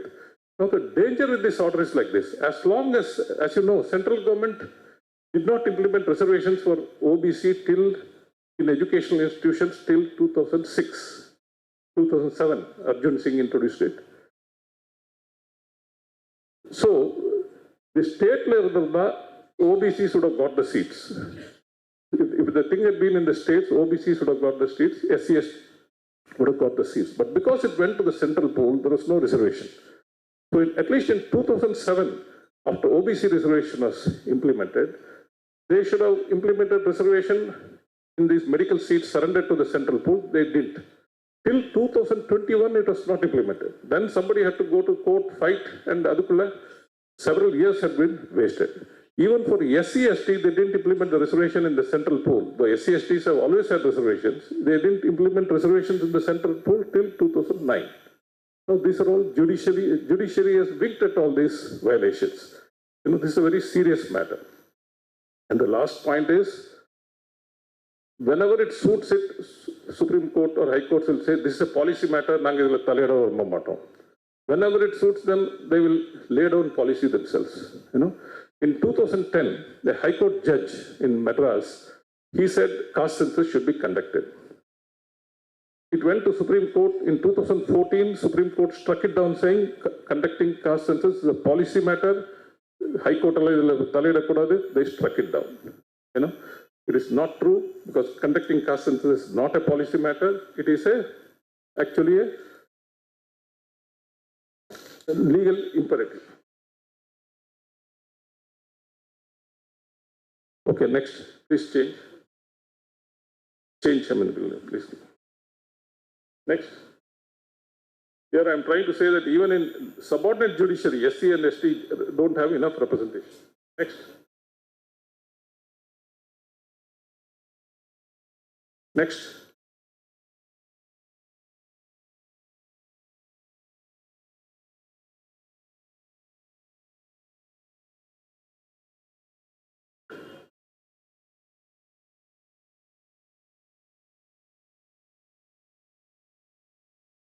Next, this is the history of census. I already mentioned this orally.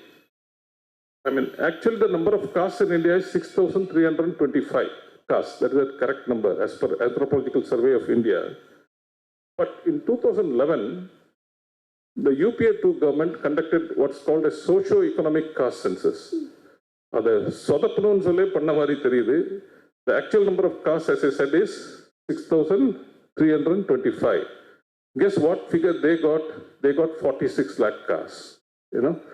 And now in 2025, the present cabinet has said we'll conduct enumerate caste in the next census, 27 caste. How they are going to conduct it, we'll come to that. Next.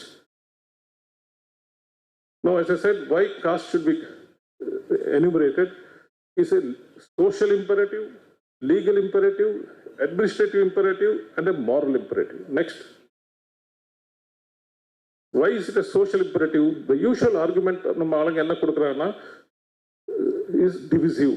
நீங்க census நடத்துறீங்கன்னா மக்கள் பிரிக்கப்படுவார்கள். This is an absolutely rubbish argument. Why? We have had caste in India for more than 3,000 years. India has been divided along caste lines long before census even came on the scene. So நீங்க சென்சஸ்னால நீங்க ஒன்றும் பிரிக்கப்பட போறதில்லை. நீங்க ஏற்கனவே பிரிச்சு இருக்கீங்க. Second point is census is conducted once in 10 years, you know. But on a day-to-day basis, we find caste distinctions being reinforced. How? Marriage. People mostly marry within their same caste. Data shows that only 5% of the Hindu marriages are intercaste. 95% are within the same caste. Then names and marks. Many people still have caste surnames. I plead guilty to that also. And visible caste marks. Namam podra, ada podra, ida podra. So many people still. Idala reinforces your caste identity on a day-to-day basis. Next, settlement. In many villages, you will find each caste having a separate area. Brahmins in one area, SCs in one area, Yadavas in one area, Muklatos in another area. You know, caste, there is residential segregation. Even cremation, each caste has a separate cremation ground or burial ground also. Politics. So when you're choosing candidates for MLA or for minister or MP, caste is an important factor. On a day-to-day basis, you can caste census 10 வருஷத்துக்கு ஒரு வாட்டி நடத்தினா caste in India divide ஆகுங்கிறது ஒரு பொய். You know, non-enumeration does not abolish social reality, it only hides it from. Just because you refuse to take an X-ray or a CT scan, it doesn't mean you don't have a tumor, or it doesn't mean you don't have a X-ray. Next. As I told you, why we need caste-wise data? You need it for 3 reasons, 4 reasons in fact. One is there is a reservation in electoral constituencies for SCs and MPs and MLAs constituencies, and for in the MPs and MLAs, and for OB, and also in the local bodies, panchayats and municipalities. OBCs don't have reservation in MLA and MP constituencies, but they have reservation in municipalities and panchayats. Now, how can you have reservation if you don't have caste-wise data? How can you implement which ward will be OBC, which ward will be this without caste-wise data? Then Articles 15 and 16, as you know, reservation in education and public employment, you need caste-wise data. Article 340, backward classes commissions. Constitution itself says you should set up backward class commission. What is the point of setting a backward class commission if they don't have any data to work with? Next. Now, after EWS has come, there is reservation even for the upper caste. So this means that not just SC, ST, but OBCs and the upper caste, everybody from top to bottom, I won't say top to bottom, everybody from A to Z has to be enumerated, caste has to be enumerated. Next.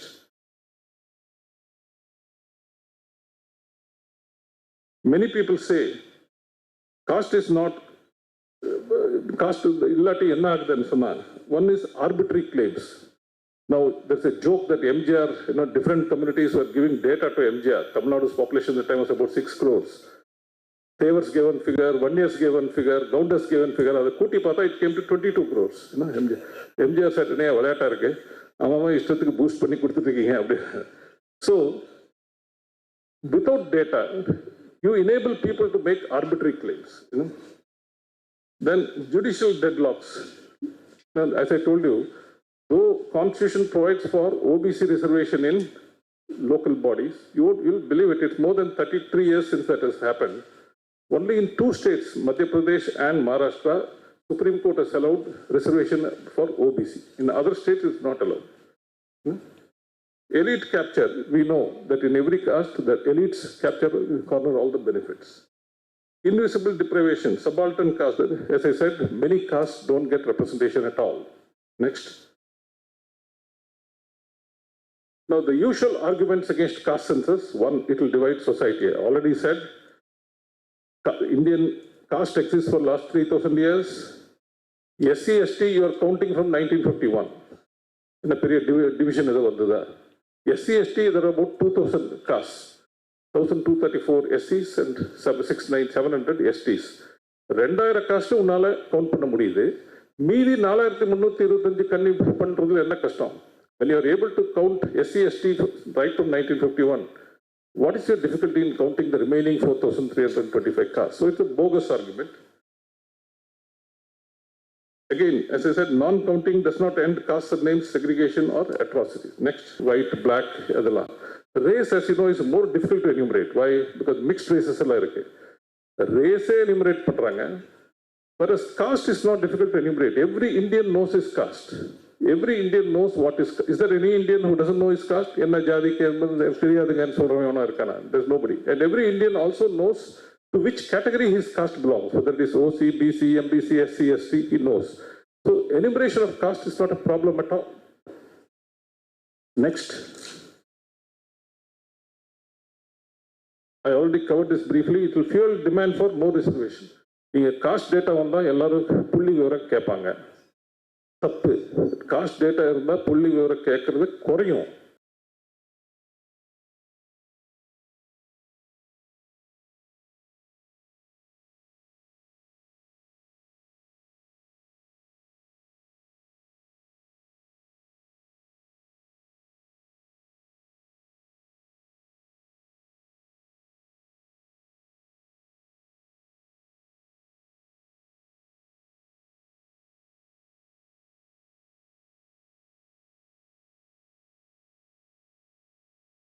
So even to, when people make a representation, இது நியாயமா இல்லையான்னு சொல்றதுக்கே உங்களுக்கு data இருக்கணும். Data இல்லாம நீங்க எப்படி பண்ணுவீங்க? But government doesn't want data because government likes fuzzy data because then they can favor people as they like.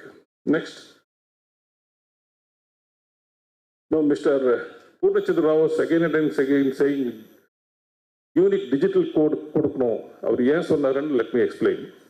I told you in 2010 all parties, including BJP and Congress, passed a resolution in Parliament saying in the next census, that is 2011 census, caste should be counted. The Parliament passed a resolution. But நம்ம ஆளுங்க எப்படி ஸ்கட்டில் பண்ணுவானுங்கன்னு நமக்குலாம் தெரியும். So in 2011, what they did is, instead of the Census General conducting the caste census, he passed the buck to the Rural Development Department and Urban Development Department in Government of India. Now, those two departments don't have any experience of conducting complex anthropological, sociological surveys. Poverty survey, survey, they don't have the experience of conducting complex, so they messed it up. They gave an open-ended questionnaire. That is, unga caste enna. Now, that's a very stupid way to go about a caste survey. Why? Let's say Rao. The surname Rao is there for Brahmins, it is there for Naidus, it is there among SCs, it is there among so many other communities, Marathas and so many other. So when somebody says it's Rao, you can't make out what it is. You need to ask some further questions. Okay? Now let us say you are a Vadakalai Iyengar Brahmin. I'm just saying, your respondent is a Vadakalai Iyengar Brahmin. Somebody comes and asks you what's your caste is. One fellow may say, I'm a Brahmin, broad category. Another fellow may say, I'm a Tamil Brahmin. Third fellow may say, I'm a Vadakalai Brahmin, Iyengar Brahmin. Fourth fellow may spell Iyengar as A-Y-Y-A-N-G-A-R.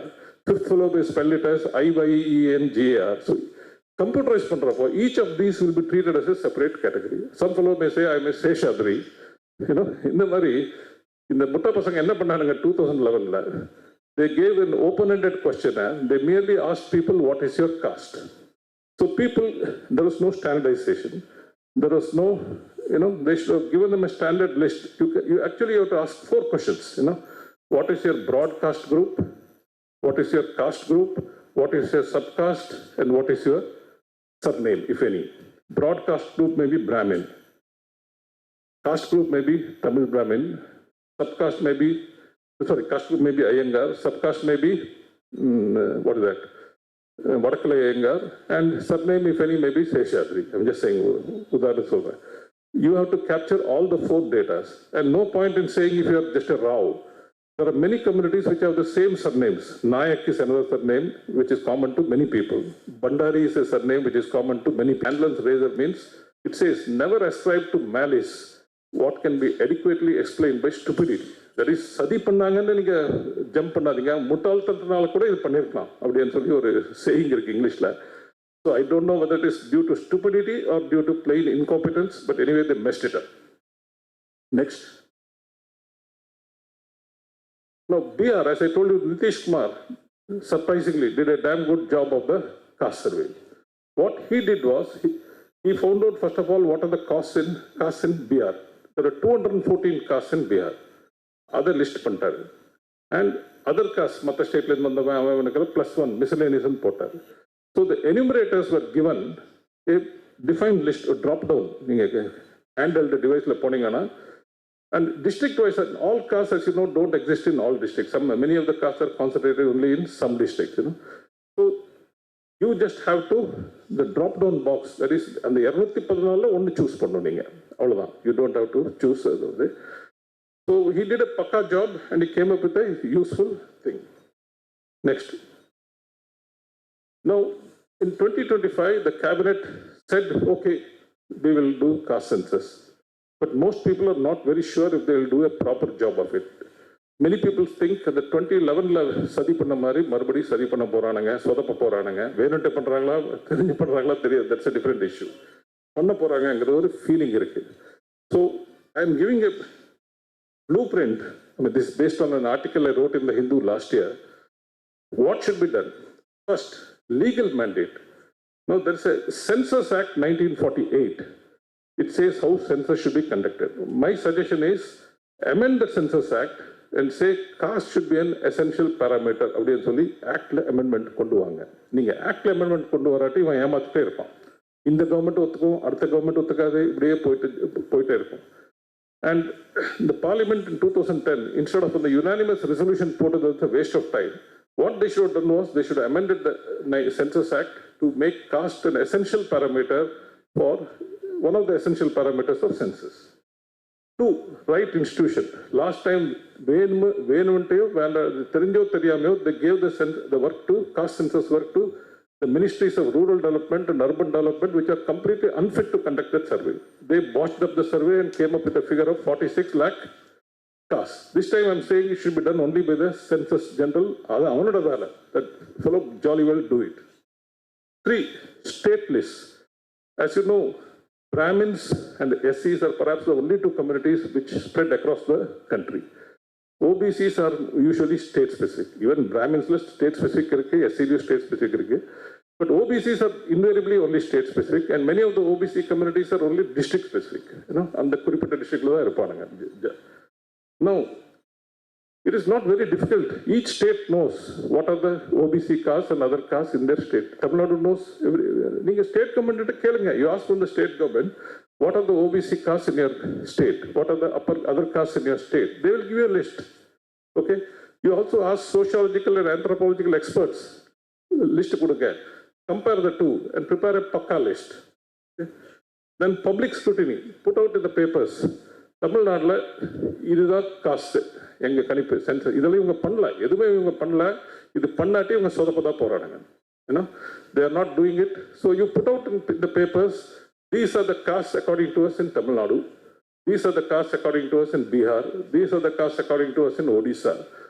If there are any caste has been left out, please let us know. அப்படின்னு நீங்கள் சொல்லணும். ஏன்னா ஒரு சின்ன காஸ்ட்டுக்கு கொடைக்கானலே ஊட்டியில் இருக்கலாம், அது நம்ம ஆளுங்க விட்டுருக்கலாம். They will represent saying, sir, எங்களை விட்டீங்க அப்படின்னு சொல்லி வரும். That is the 4th step. 5th, questionnaire. நம்ம சொல்லிட்டு இருந்த பார்த்தாது, we have to look at the questionnaire, census questionnaire. இவனுங்க சரியா போட்டிருக்காங்களா, சொதப்புறாங்களா அப்படின்னு our people should look at the questionnaire and see if all the right questions are being asked. 6, digital coding. This is the point he has been saying. இப்போ இந்த பிராமின், இந்த ஐயங்கார், வடக்கலை ஐயங்கார், தென்கலை ஐயங்கார், சேஷாத்ரி, தமிழ் பிராமின், இந்த சொதப்பல்லாம் எப்படி caste number 101 is Iyengar or whatever. I'm just saying, caste number 102 is Gounder அப்படி. So unless each caste is given a unique code, the mistakes of 2011 are bound to be repeated. Then training. And the enumerators கொஞ்சம் training கொடுக்கணும். அவனை சும்மா அவுத்து விட்டு நீ போய் ஏதோ பண்ணியானா கேனத்தனமாக பண்ணிட்டு வந்துடும். லாஸ்ட் டைம் பண்ண மாதிரி பண்ணிட்டு வருவானுங்க. All that effort will go waste. So they should be trained properly. ஒரு ட்ரையல் பண்ணும், அதுக்கப்புறம் தான் பண்ணணும். Then integrity. அப்பப்போ செக் பண்ணும். You have to check whether the fellows are doing correctly. Check பண்ணும். I hope you get the point. So next slide. Yeah, sorry. Next. Next.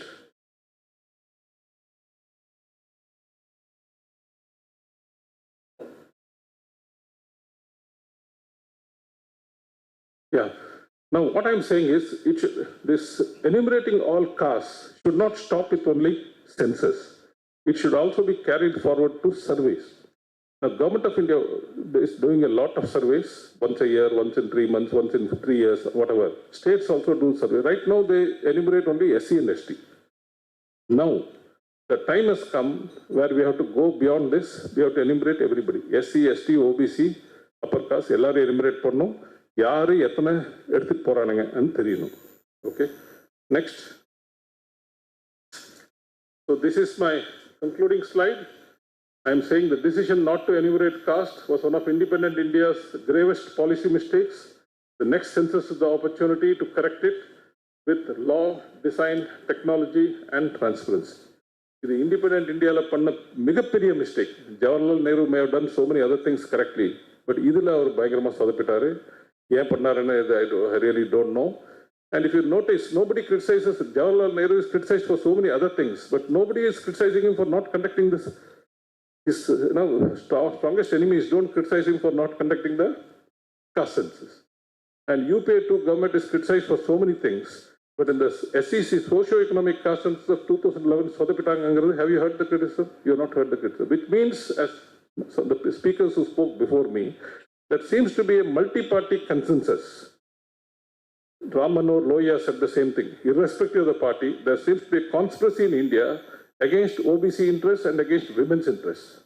And as I said, I would like to clarify once again, I'm not a politician, I have no political interest, I don't even belong to the OBC, but I think what is being done for the last so many years is gravely unjust and it is wrong. And நம்ம ஆளுங்களுக்கு புள்ளி விவரத்தோட பேச தெரியல, சும்மா ஏதோ தோராயமா அப்படியே அடிச்சு விட்டுருக்கானுங்க தவிர we should fight with facts and figures.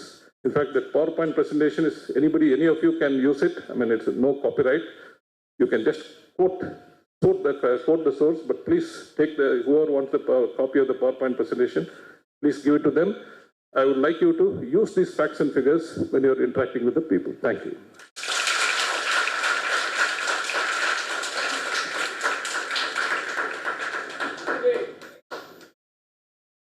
OBC சமூகங்களுக்கான சாதிவாரி கணக்கெடுப்பின் முக்கியத்துவம் மற்றும் அதன் தாக்கங்கள் குறித்து தேசிய கருத்தரங்கத்தின் 3வது பேச்சாளராக திரு அசோக் வர்தன் ஷெட்டி IAS அவர்கள் உரையாற்றினார். 1865ஆம் ஆண்டு முதல் சென்சஸ் எடுத்தது முதல் 2015 சுதப்பிய 46 லட்சம் கேஸ்ட் என்பதை சுதப்பிய கணக்கெடுப்பு வரை மிக விளக்கமாக PPTயில் விளக்கினார். அவருக்கு நன்றி தெரிவித்துக் கொள்கிறோம். அன்புக்குரிய உறவுகளே, கடைசியா ஒரே ஒரு நிமிஷம். எல்லாரும் சொன்னாங்க ஜவஹர்லால் நேருலேருந்து இன்னைக்கு வரைக்கும் கேஸ்ட் சென்சஸ் சொதப்பினது யாரும் கேட்கல அப்படின்னு. ஏன்னா அது ஓபிசி பத்துறது. இதே ஷெட்யூல் காஸ்ட் ஷெட்யூல் ட்ரைபோ மைனாரிட்டினாலோ கேட்டிருப்பாங்க. ஆக உங்களுக்கு 1950 கான்ஸ்டியூஷன் ஆஃப் இந்தியா சொன்ன அந்த ரிசர்வேஷனைவே 1951 ஃபர்ஸ்ட் அமெண்ட்மெண்ட் அதே 43 வருஷம் ஆச்சு. 1994 தான் கொடுத்தாங்க. 1994 இன்னைக்கு 2026 32 வருஷம் 27% கொடுக்கல. அதனால ஏன் இந்த கணக்குல ஆடு மாடு கணக்கு எடுக்கிறான், மரத்தை கணக்கு எடுக்கிறவன், சிங்கம்புலியை கணக்கு எடுக்கிறான். ஆனா இந்த ஓபிசி கணக்கு எடுக்கிறத பத்தி யாரும் கவலைப்படல, நம்மளும் கவலைப்படல, நம்மளும் கேட்கல. பரவாயில்ல, இப்ப எல்லாம் நிச்சயமா பசியோடு இருப்பீங்க. இப்போ லஞ்ச் முடிச்சு மறுபடியும் 2:45 தயவு செஞ்சு எல்லாரும் வந்துடுங்க. லஞ்ச் ஃபர்ஸ்ட் பேட்சில் 130 பேர் சாப்பிட்லாம். கொஞ்சம் பொறுத்து அடுத்த பேட்ச் சாப்பிட்ருங்க. சாப்பிட்டுட்டு மறுபடியும் please come here by 2:45. Doctor Kiran Kumar Goud அவர் ஒரு ஸ்டாமிங் ஸ்பீச் கொடுப்பாரு. அதனால் 2:45க்கு இங்கே வந்துடணும். எல்லாரும் மறுபடியும் கண்டினியூ பண்ணணும். தயவு செஞ்சு எல்லாரும் இங்கே வந்துடுங்க. அதனால தான் லஞ்ச் அரேஞ்ச் பண்ணியிருக்கு. கிரண்குமார் மத்தியானம் காங்கிரஸ் கிரீஷ் சோடங்கர் தென் TK சிலங்கோவன் எல்லாரும் வருவாங்க.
ஓபிசி மக்கள் உரிமைக்கான கட்சி மற்றும் ஓபிசி ரைட்ஸ் நிறுவன தலைவர் திரு வி ரத்ன சபாபதி அவர்களுக்கு கௌரவம் செய்யப்படுகிறது.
இன்று பிற்பகல் நிகழ்வுகள்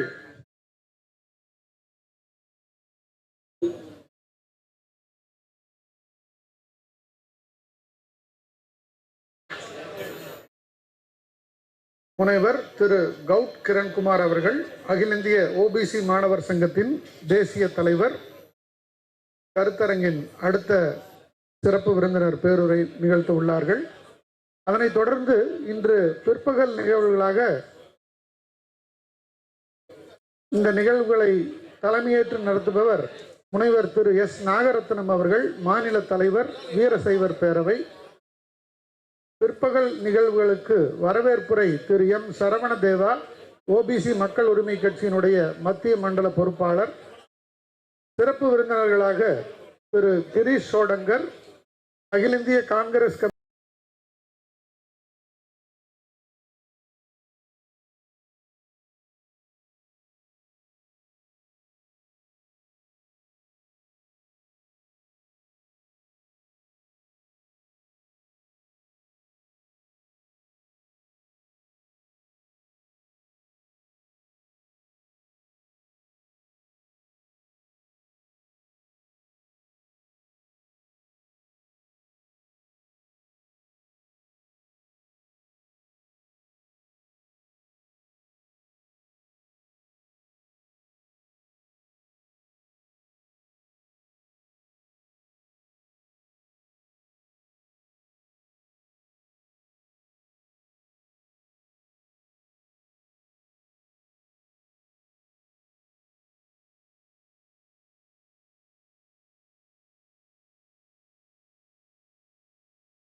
கல்வி சமத்துவம் மற்றும் உயர்கல்வி மற்றும் அரசு நிறுவனங்களில் பிற்படுத்தப்பட்ட வகுப்பினருக்கான இடஒதுக்கீடு கொள்கைகளை திறம்பட நடைமுறைப்படுத்துதல் போன்ற தேசிய அளவிலான இயக்கங்களில் முன்னணியில் இருந்து செயல்பட்டு வருகிறார்.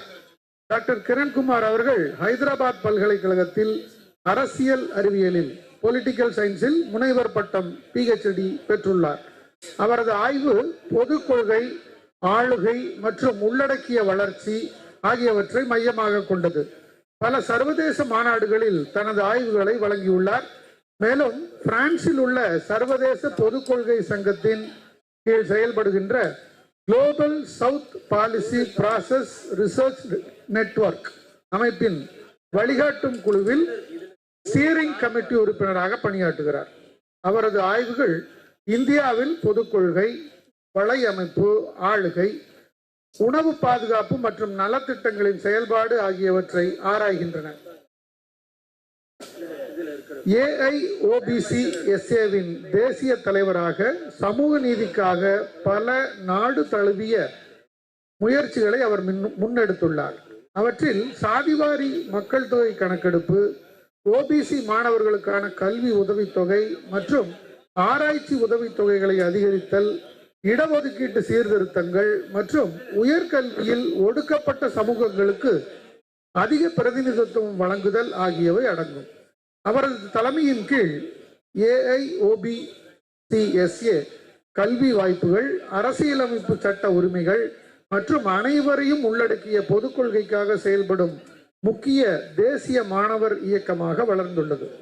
கல்வி மற்றும் அமைப்புசார் பணிகளுக்கு அப்பாற்பட்டு டாக்டர் கிரண்குமார் அவர்கள் பொது கொள்கை, ஆளுகை மற்றும் சமூக நீதி தொடர்பான தலைப்புகளில் பரவலாக எழுதி வருகிறார். பல்வேறு மேடைகளில் உரையாற்றியும் வருகிறார். அவரது கட்டுரைகள் முன்னணி ஊடகங்களில் வெளியாகி இந்தியாவில் சாதி, ஜனநாயகம் மற்றும் நலத்திட்ட கொள்கைகள் தொடர்பான சமகால விவாதங்களுக்கு முக்கிய பங்களிப்பை வழங்கியுள்ளன.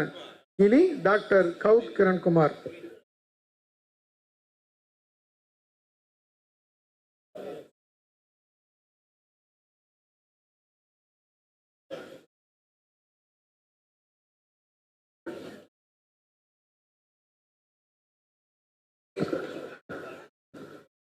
So, on behalf of All India OBC Students Association, let me first thank Thiru Rathna Sabapathy sir, who is actually the president of Party for the Rights of OBC. We are actually closely associated, I think, for past 2 years. The kind of OBC is concern over OBC rights. If you can see, it's really an inspiration. Respected Thiru Veluswamy sir, who gave the introduction. Respected EMK Party Secretary Thiru Ilan Govan sir. Respected Thiru Professor Suraj Mandal sir. Dr. Purnachandra sir. Thiru Ashok, Varadhan, Shetty sir, Gunshekar sir and others who are here who actually gave space for us to express our views on this in this symposium. Friends, it was very an insightful presentation given by Ashok, Varadhan, Shetty sir. We all know that OBC reservations were implemented by VP Singh in 1990, when it was Mandal Commission report was tabled in the Parliament. VP Singh is the one, and the reservations in higher education was introduced by Arjun Singh. Both of them are not OBCs, but still they work for the cause of OBCs, and we really appreciate Ashok Varadhan Shetty sir's presentation. Though he is not from these communities, he is working for the cause of rights of OBCs. We need such a kind of alliances. Friends, the idea of All India OBC Students Association started with one RTI. When we asked how many OBC professors are there in 45 central universities,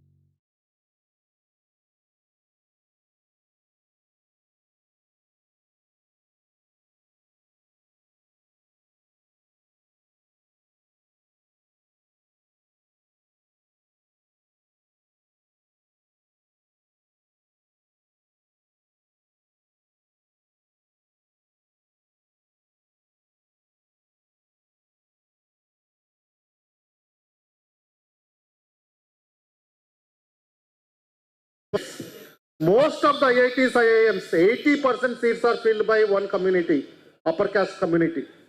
In IIT Tiruchi, I think some of you are from IIT Tiruchi, 83% of OBC positions are vacant, even today. 86% of SC positions are vacant and 100% ST positions are vacant in IIT Tiruchi. Like that, we filed RTIs. We come to know what is the percentage of OBCs in central universities, central institutions.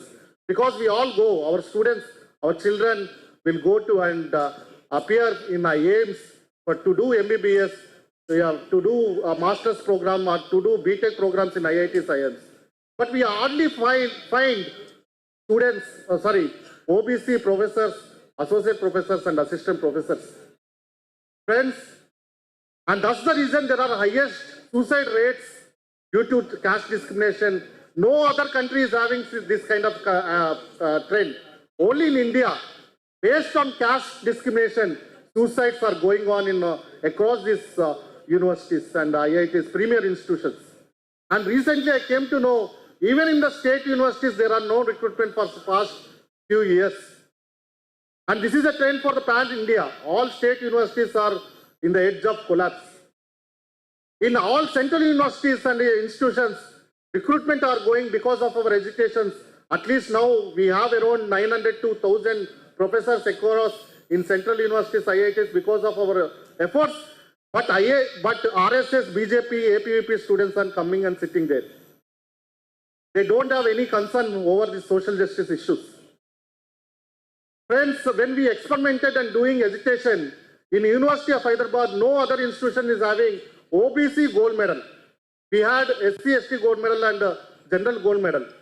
So because OBC reservations were introduced and many students are coming, OBC gold medal was introduced in University of Hyderabad for first time, and we are demanding all universities should have this OBC gold medal to encourage our children.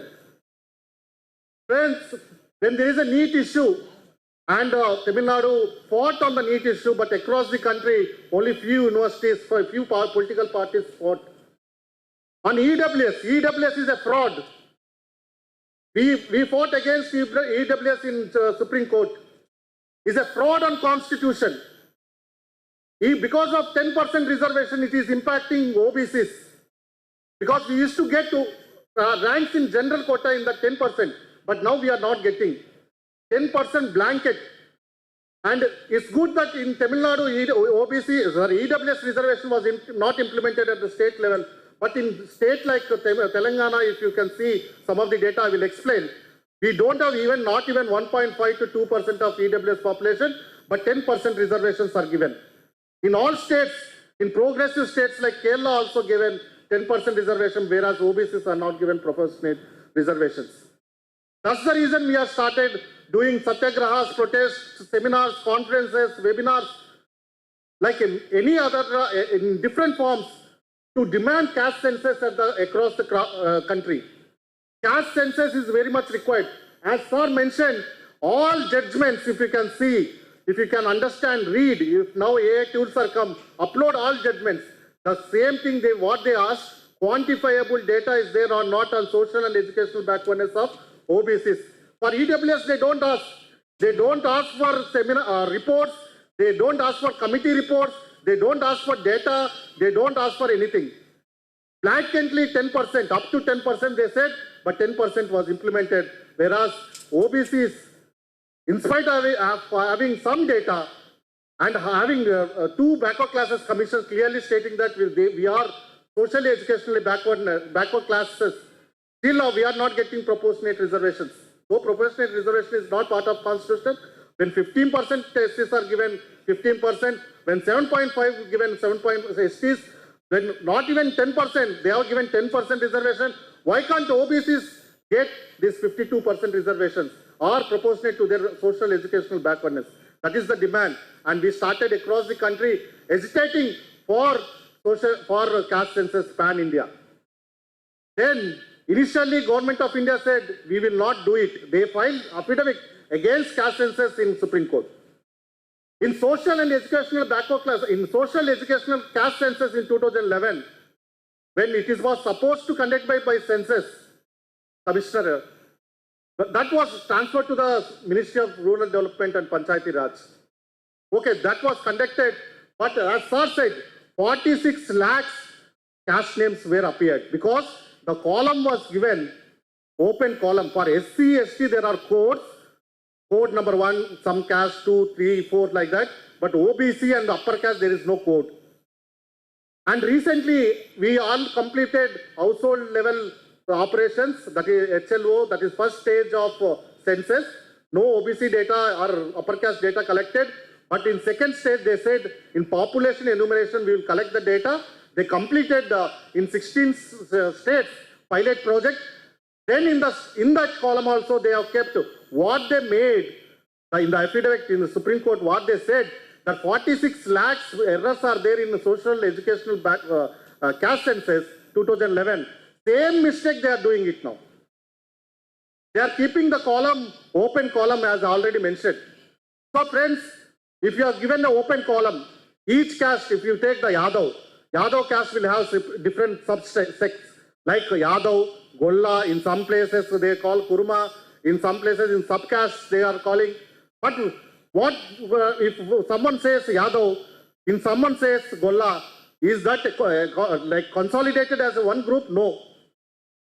Without codes, we already demanded central government, there are 2 lists. One National Commission for Backward Classes, they have one list that is called as OBC list, central list. In states, we have our state list.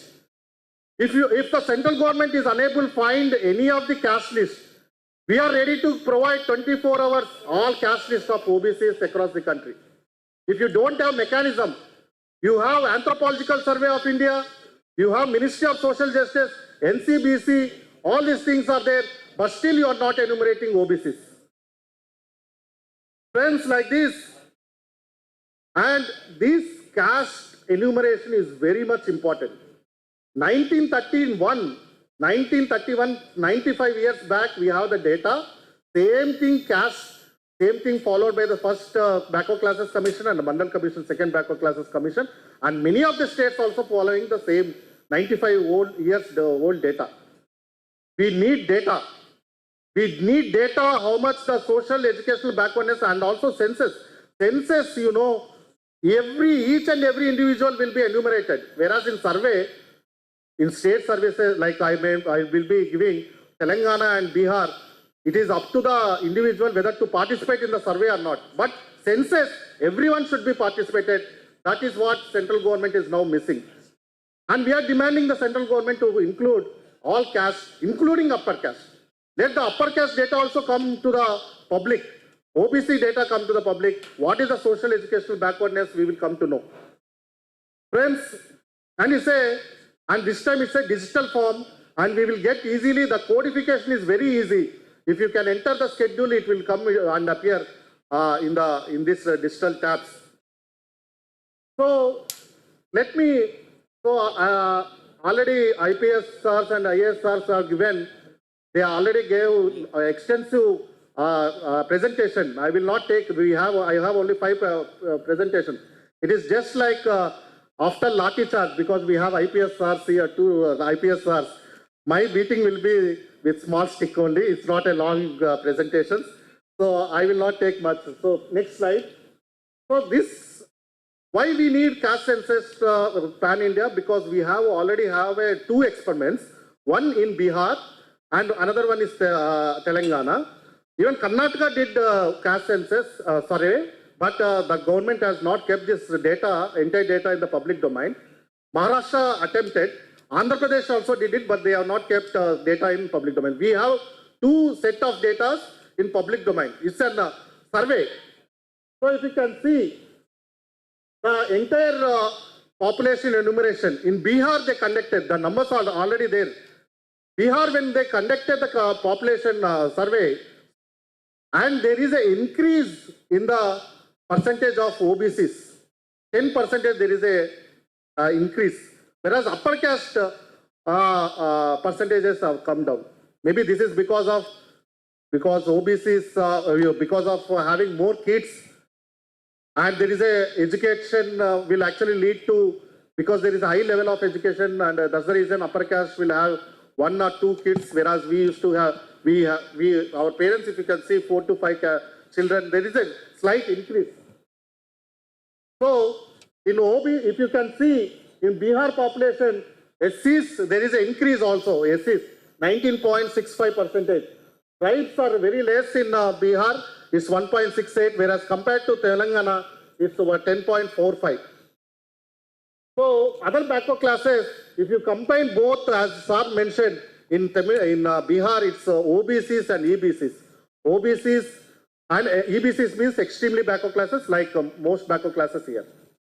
So, when we compare both data, 63.14% are OBCs. Whereas, Telangana, we have 56.35. It's a very, many of them are also not, there are criticism on Telangana survey, but still that numbers are about more than 55%, 56%. So, when upper caste is 15.52%, whereas here in Telangana is 11.90%. So, some no caste also they mentioned in Telangana is around 3.90%. If suppose, if SC, ST data numbers are increasing, then they should get the proportionate to their population. Then who will suffer with this 50% ceiling? If someone goes to the Supreme Court or High Court, when our population is increasing, it's more than 15% pan-India, SC population, ST population is more than 7.5. We need reservations proportionate to the population. And if there is a 50% ceiling because of this Brahminical judiciary, then the ceiling will impact us. Who will suffer? OBCs will suffer. Because we don't have data, we don't have any social behavior. Every time we have to prove, for every 2-3 years, we have to prove you are a OBC NCL candidate. And certificate taking is a very problem. There are so many problems in taking certificates of OBC, NCL. I think some of the states are good. But if you go some states, it will take around 1 month, 30 days to 45 days to get the OBC NCL certificate. And every time you have to prove that you are a OBC. And there is a criminal issue. As Sir mentioned rightly, recently the Supreme Court has given a judgment after 10 years, 2016 se abhi tak, like till 2026. People who are actually OBCs working in PSUs and PSBs, public sector universities and public sector banks, they were not provided OBC reservation because of criminal issue, equivalence of criminal issue. Even Pune working in PSUs, PSBs, they were holding that. Now Supreme Court has given around 100 relief for 100 students for UPSC. Now some of them are upgrading, some of them are getting some services. But we have to prove, we have to fight in Supreme Court. Years together we have to fight for our rights. Friends, so that is the problem. Now we have come the 50% ceiling issue. When there is an increase in population of SC, ST, OBCs, what will happen to the OBCs is a very big issue. States, you're okay. But you have to get the central government jobs and central government positions. Your children must go to IITs, IIMs, central universities where they are top ranked universities. So that is stopping for the OBCs. Next slide. So it's a comprehensive survey. If you can see, Telangana, they have come up with the Composite Backwardness Index, CBI. After collecting all data, all castes, around 242 castes are given one rank, 0 to 126 CBI index. By taking 42 parameters, social, educational, economical, political parameters, 0 is least backward. 126 is most backward. And they have given number to each caste where we are. We have the category of BC, A, B, C, D, E. Even Muslims are having 4% reservations there, E, BC, E. Total together 29%. So when Telangana can do with 42 indicators, CBI index, why can't central government we can do some kind of index for the castes, different castes? Because we have to know how much social and educationally backward we are. So, and this index of social and educational economical index are very much scientific. I'm not saying that Telangana has done an extremely good job, but what I'm saying, when Telangana can do, you have all mechanisms, central government. You do it better than that, because this issue is not confined to reservations. This issue also concerned to, there are some representatives from DNTs, that issue also DNTs, some issue is regarding MBCs, some peculiar, there is labor, bonded labors are high in this survey, Telangana survey, OBCs is high in some caste. We call stone breaking caste called as Oddera, they have high labor, bonded labor in that caste. So this kind of inputs, insights will get with the government. And government can formulate many programs, many schemes for the welfare of these communities. Next. So that is a given score, average score of different castes. So they have come up with this. Bihar also, if you can see, they have also come up with a very good indication on education from first class to PhDs. How many are there? They have the numbers. On income, from below 6 lakhs, how many members? 6 lakhs to 12 lakhs, how many members? 12 lakhs to, 1,000. Below 6,000, 6,000 to 12,000, 12,000 to 24,000. Below 1 lakh, how many are there? They have the data. So, when Telangana, Bihar did it, next slide. Next slide. So, if you can see, that is what I am asking. So, how many doctors are there? CA are there in Bihar? See, Bihar, everyone says that it's a backward state, but they have the data. I think Tamil Nadu is not having such a kind of data. They are not, because we have not done survey, caste survey. So Bihar, they did it, but unfortunately they are not using this data, but data is there. With data we can do anything. So they have come up with, so next slide. So I was saying about these communities, Brahmin, Rajputs, Kayasta, Bhumiyas, their number has come down, whereas OBC, EBC's numbers have gone up, even SC, ST numbers are gone up.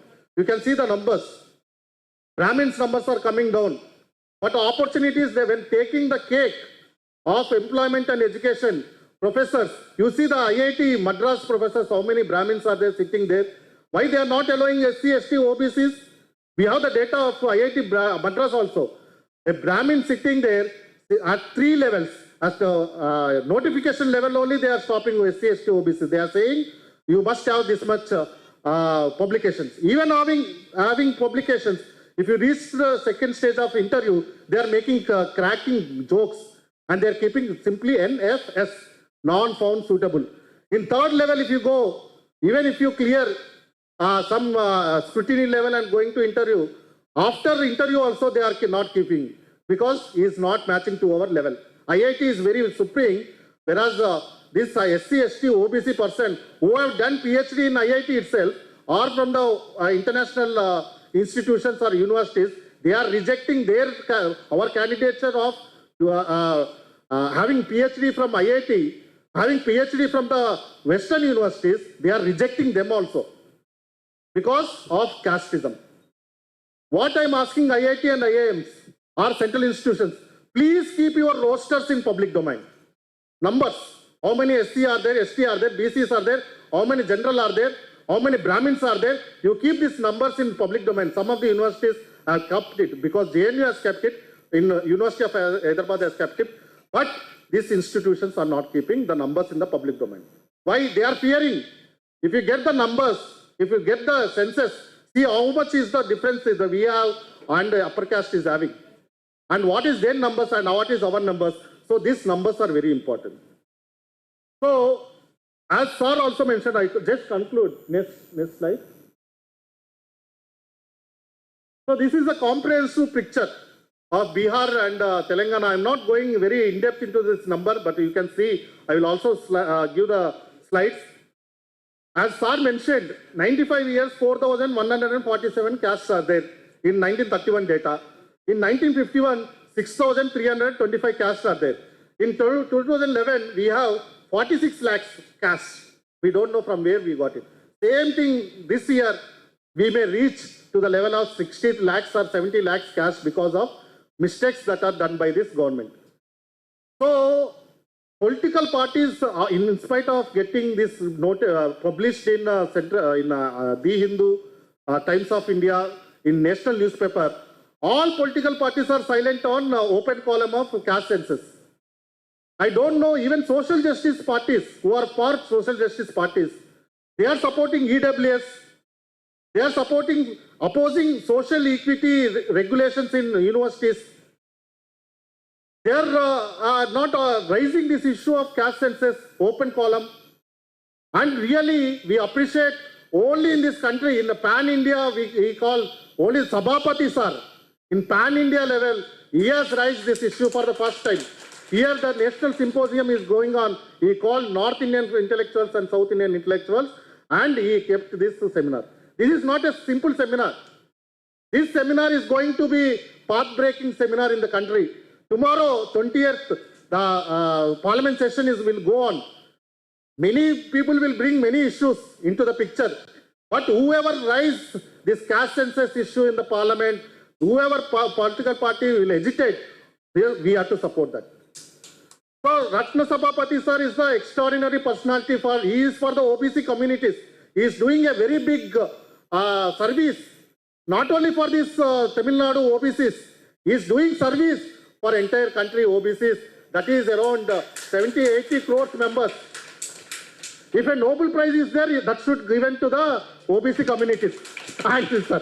Because even after so many data that we are socially, educationally backward, we are suppressed, we are not entered into IITs, IIMs, doing all kind of discrimination, we are suffering. So we are very peace-oriented communities. We are not revolting. We are not fighting. Not like how they did it in Bangladesh or Nepal or Sri Lanka, overthrowing government. We have the numbers, but still we abide Constitution. We will not cross road line, that Lakshman Rekha. Within the constitutional framework, we are going to raise this issue, and we, on behalf of All India OBC Students Association, I thank Sabapathy sir, because organizing this seminar is very important. Now this information will go to the public domain. We will share, as an organization, we have Professor Suraj Mandal sir here, who will share in the all North Indian groups, we will share in all our state groups. This seminar, whoever participated in this seminar also, we are very much thankful. In spite of heavy burden, or in spite of your busy schedule, you participated in this symposium and made this symposium a successful one. Last one, I think. So, this is, you can see all data of how many PhDs, MBBS are there, how many completed 10th class, 12th class, inter, all these things are in public domain, Bihar data, and all the data in Telangana is called. We want such a kind of data. If you have the data in your hand, you will demand. We as an organization, All India OBC Students Association, we demanded based on the data to the central government. Central government started the special recruitment drive, SDR, we call it as. In IIT, IIM, in spite of not doing, they are, at least we are now getting space in central universities, central institutions. So, but state universities, there are no space because they are not recruiting itself. So, these intellectuals, our intellectual, OBC intellectuals, should go, must go and sit in these premier institutions, write research papers, do kind of research, the kind of research that is done by sir, is Ashok Shetty sir.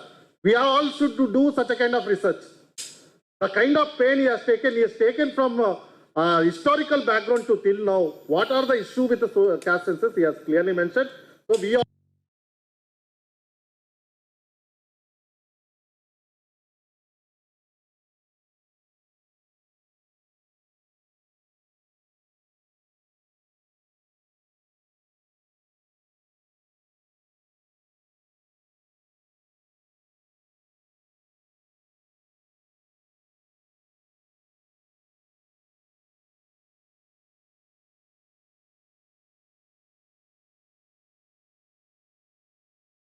OBCs, they have kept entire thing in vacant. Our students are there, we have to go inside and sit in the administration building and sit in the and teach students. These are our institutions, our public money. They are looting our public money, constructing IITs, IIMs, NITs, and they are not allowing us. So we have to occupy these institutions So with this note, we express, because for our national convention, when we released the Caste Census book, many things, Sabapathy sir helped us in many ways. All from Chennai, from Coimbatore, he used to come to Delhi and Hyderabad only because what he is having, and I heard he is not having sunstroke because he is having daughters, both daughters only. So no other work, only for the OBCs only is working. Who I am from Hyderabad, but we organize in Delhi, but he is coming there and participating in the event, helping us, looking after us, whether the function is going well or not. And for the cause of OBC students, we have stood with I think, folded hands. We thank Sabapathy sir for helping us in organizing all these things. And such a kind of leadership should develop across the country and across the states. Such a kind of person should be there. Then we can bring a kind of revolution, a kind of silent revolution within the framework of democratic framework, within the constitutional framework. We will make changes. Next, another, I think, I am sure, at least if no other students organization will fight or not, we are assuring All India OBC Students Association, we will fight for the cause of OBCs and our OBCs. Next, in 5 to 10 years, in all the central institutions and state universities, OBCs must be 50%. And our students must go and study there. This is our institution, our money, we have to climb our institution, occupy all institutions, and name and blame these directors and vice chancellors who are not following these reservations. And we demand central government to include all castes, OBCs also.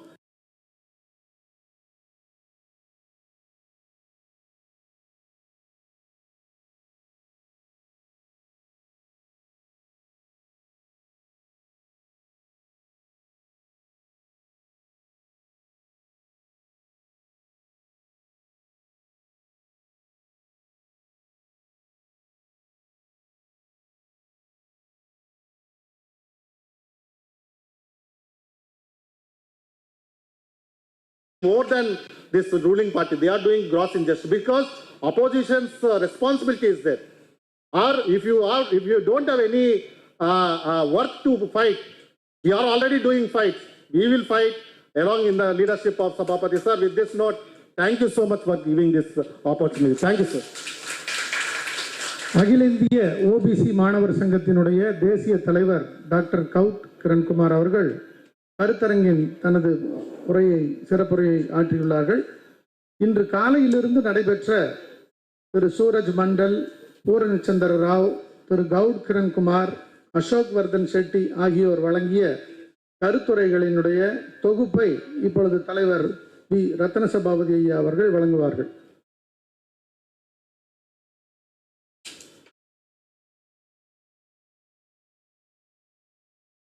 பாசத்திற்கும் மரியாதைக்கும் உரிய பிற்படுத்தப்பட்ட சமுதாய உறவுகளே, காலை முதல் 4 திக்குகளிலிருந்து வந்த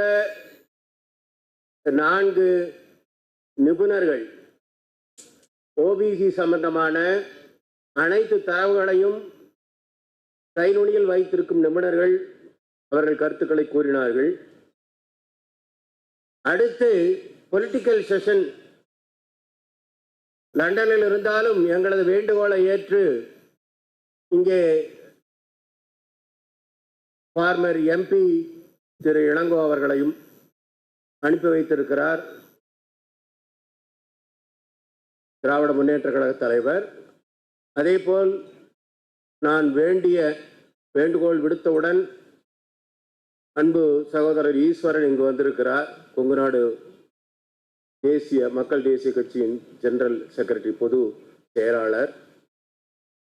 திரு கிரீஷ் சோடங்கர் தமிழ்நாடு மற்றும் பாண்டிச்சேரி மேற்பார்வையாளர் அண்மையில் விடைபெற்றிருக்கும் AICC all India Congress committee பார்வையாளர் திரு கிரீஷ் சோடங்கர் இன்னும் வந்துவிட்டார். இன்னும் ஒரு 30 மணித்துளிகளில் விமான நிலையத்திலிருந்து 30 மினிட்ஸில் வந்துடுவார். நம்ம எல்லா கட்சிக்கும் தான் அழைப்பு விட்டோம். எல்லா கட்சிக்கும் அஃபீஷியலாக ரிப்போர்ட் கொடுத்தோம், ரிக்வஸ்ட் பண்ணோம். நம்மளோட தலைவர்கள் டாக்டர் காந்தையா உட்பட பல தலைவர்கள் எல்லோரையும் நேரில் சந்தித்து வேண்டுகிறார். டிவிகே, தாவேகா, டிஎம்கே, ஏடிஎம்கே, பிஜேபி, காங்கிரஸ். இதில் இப்போ இங்கே பங்கேற்றுக்கிறவங்க திராவிட முன்னேற்ற கழகம், கொங்குநாடு மக்கள் தேசிய கட்சி, இப்போ காங்கிரஸ் வரப்போகிறாங்க. அதிமுகவை பொறுத்தவரை அதனுடைய தலைவர் நிச்சயம் அனுப்பி வைக்கிறேன் என்று சொன்னார். அவருக்கு பல்வேறு பிரச்சனை இருக்கிறதுனால அதனால் அனுப்பலை. அவருக்கு பிரச்சனைகள் தொடர்ந்துட்டு இருக்குது, அனுப்பலை. தாவேகா நம்ம டாக்டர் காந்தையா அவர்கள் ஒரு முக்கியஸ்தரை ஏன் இந்த மாதிரி நாங்கள் வந்தோம், உங்களுக்கு லெட்டர் கொடுத்தோம், வர்றேன்னு சொன்னீங்களே அப்படின்னு கேட்கும்போது அவங்க இந்த மாதிரி அமைப்பு இதில் எல்லாம் கலந்துக்கிறது இல்லை அப்படிங்கிற மாதிரி தகவல் சொன்னாங்களாம். நீ எந்த மாதிரி இதில் கலந்துக்கிறாங்கன்னு எனக்கு தெரியலை. பிஜேபியை பொறுத்தவரை அவர்களுக்கு ஓபிசி என்றாலே அவங்களுக்கு ஒரு வெறுப்போ இல்லை அவங்களுக்கு ஒரு தீண்டத்தகாதவர்கள் நினைக்கிறாங்களான்னு தெரியல. ஏன்னா சகோதரர் நயனா நாகேந்திரனுக்கு லெட்டர் கொடுத்து நேரில் போய் பார்த்து நான் 2 தடவை பர்சனலாகவும் பேசினேன். பட் வரல. அது அவங்க உரிமை. இருந்தாலும் இதெல்லாம் அவங்க நோட்டீஸுக்கு கொண்டு வர்றது என் கடமை. ஏன்னா எல்லாத்தையும் கூப்பிட்டோம். ஏன்னா நம்ம எந்த பார்ட்டி லீனியன்ஸும் கிடையாது. எந்த பார்ட்டியாவது நம்மளுக்கு ஒருவேளை நம்மளோட நியாயமான கோரிக்கைகளை கேட்டு ஒரு கிஞ்சித்தும் ஒரு 5% நம்ம நின்று கேட்டு நம்ம கோரிக்கைகளை செவிமடுத்திருந்தால் ஓபிசிகளுக்கு என்ற ஒரு கட்சி நாம் ஆரம்பிக்க வேண்டிய நிலைமை வந்திருக்காது. Party for the rights of OBC என்று நான் தேர்தல் கமிஷனில் ஒரு குழுவை கூட்டு 110 பேரிடம் அபிடவிட் வாங்கி இந்திய தேர்தல் ஆணையத்தில் பதிவு செய்ய கொண்டு சென்ற போது ஓபிசி இந்த பெயரில் கொடுக்க முடியாதுன்னா அதற்காக நாம் டெல்லியில் உயர்நீதிமன்றத்தில் சிங்கிள் பெஞ்ச், அதுக்கப்புறம் சிங்கிள் ஜட்ஜு, அதுக்கப்புறம் பெஞ்சு, அதுக்கப்புறம் சுப்ரீம் கோர்ட்டு, இத்தனைக்கும் போய் தான் இந்த party for the rights of ஓபிசின்னு பேரே வாங்க முடிஞ்சது. அப்படின்னா என்ன நிலைமையில நீங்கெல்லாம் இருக்கிறீங்கன்னு பார்த்துட்டு ஒரு கட்சி, ஏன்னா நிறைய பேர் ஓபிசி ஓபிசின்னு தெரியுறாங்க. ஆனால் நம்மை பொறுத்தவரை society for the rights of backward communities என்பது ஒரு பதிவு செய்யப்பட்ட ஒரு சொசைட்டி. அதனுடைய முன்னணி அமைப்பு ஓபிசி ரைட்ஸ். இந்த அமைப்பு காப்புரிமை, அதன் பெயர் லோகோ காப்புரிமை பெற்றது. இன்டலெக்சுவல் ப்ராப்பர்ட்டி ரைட்ஸ் ஆக்ட்ல காப்புரிமை பெற்றது society for the rights of backward communities. இந்த அமைப்பு ஒரு அறக்கட்டளையாக மாற்றப்பட்டது. ஏழை எளியவர்களுக்கு படிப்புக்காகவும் பல தகவல் தொழில்நுட்ப அமைப்புகளை உருவாக்குவதற்காகவும். நம்ம இது எலெக்ஷனுக்கு முன்னாடி 5 வருஷமா போய் எல்லா கட்சிக்காரரையும் கேட்டோம். அப்பா எங்க பசங்களுக்கு வேலை கிடைக்கல, எங்க பசங்களுக்கு ஸ்காலர்ஷிப் கிடைக்கல, சென்ட்ரல் கவர்மெண்ட்ல 44 வருஷம் கழிச்சு ரிசர்வேஷன் கொடுத்ததை ஃபில்அப் பண்ண மாட்டேங்கிறாங்க, எங்களுக்கு அடுக்கடுக்கா இப்படி துரோகம் பண்ணிட்டு இருக்காங்கன்னெல்லாம் சொன்னோம். கேட்ட பொறுத்த வரைக்கும் 105 அமெண்ட்மெண்ட் வந்துருச்சு, நீங்க சர்வே எடுங்க. ப்ளீஸ் நோட், ஸ்டாட்டிஸ்டிக்ஸ் ஆக்ட்ல 2008 சர்வே எடுங்கன்னு கேட்டோம், சென்சஸ் கேட்கல. ஆனா அதுக்கே முன்னாள் முதல்வருக்கு யார் கொடுத்தாங்களோ ஒரு விபரீதமான வியாக்கியானம் கொடுத்தா அதெல்லாம் எடுக்க முடியாதுன்னு கொடுத்தாங்க. இப்ப இந்த முதல்வருக்கும் அப்படிதான் கொடுத்துருக்குறாங்க. என்ன சொல்றாரு கவர்னர் உரையில, மத்திய அரசு காஸ்ட் சென்சஸ் எடுத்து முடித்த பின்னர் மாநில அரசு எடுக்கும் அப்படின்னு சொல்றாரு. மத்திய அரசு கொஸ்டினர்லயே இன்னும் ஃபார்ம் பண்ணல. கொஸ்டின் நம்பர் 12ல ஓபிசி ஓப்பன் காலமா விட்டுருக்காங்க. அதனால மத்திய அரசு எடுத்தோடனே ஏன் இந்த நம்ம தலைவர்கள் பேசுறதுக்கு முன்னாடி நான் சொல்லணும்னா அவங்க இதை பத்தி கொஞ்சம் அவங்களும் சொல்லணும், அவங்க நாலேஜ் கொண்டு போகணும் அவங்க கட்சியினோட பொறுப்பாளர்களுக்கு. சர்வே ஆக்ட், ஸ்டாட்டிஸ்டிக்ஸ் ஆக்ட் வேற, சென்சஸ் ஆக்ட் வேற. பீகார்னோட யூத் ஃபார் ஈக்குவாலிட்டி கேஸை நான் சுப்ரீம் கோர்ட் வரைக்கும் ஃபாலோ பண்ணுவேன்.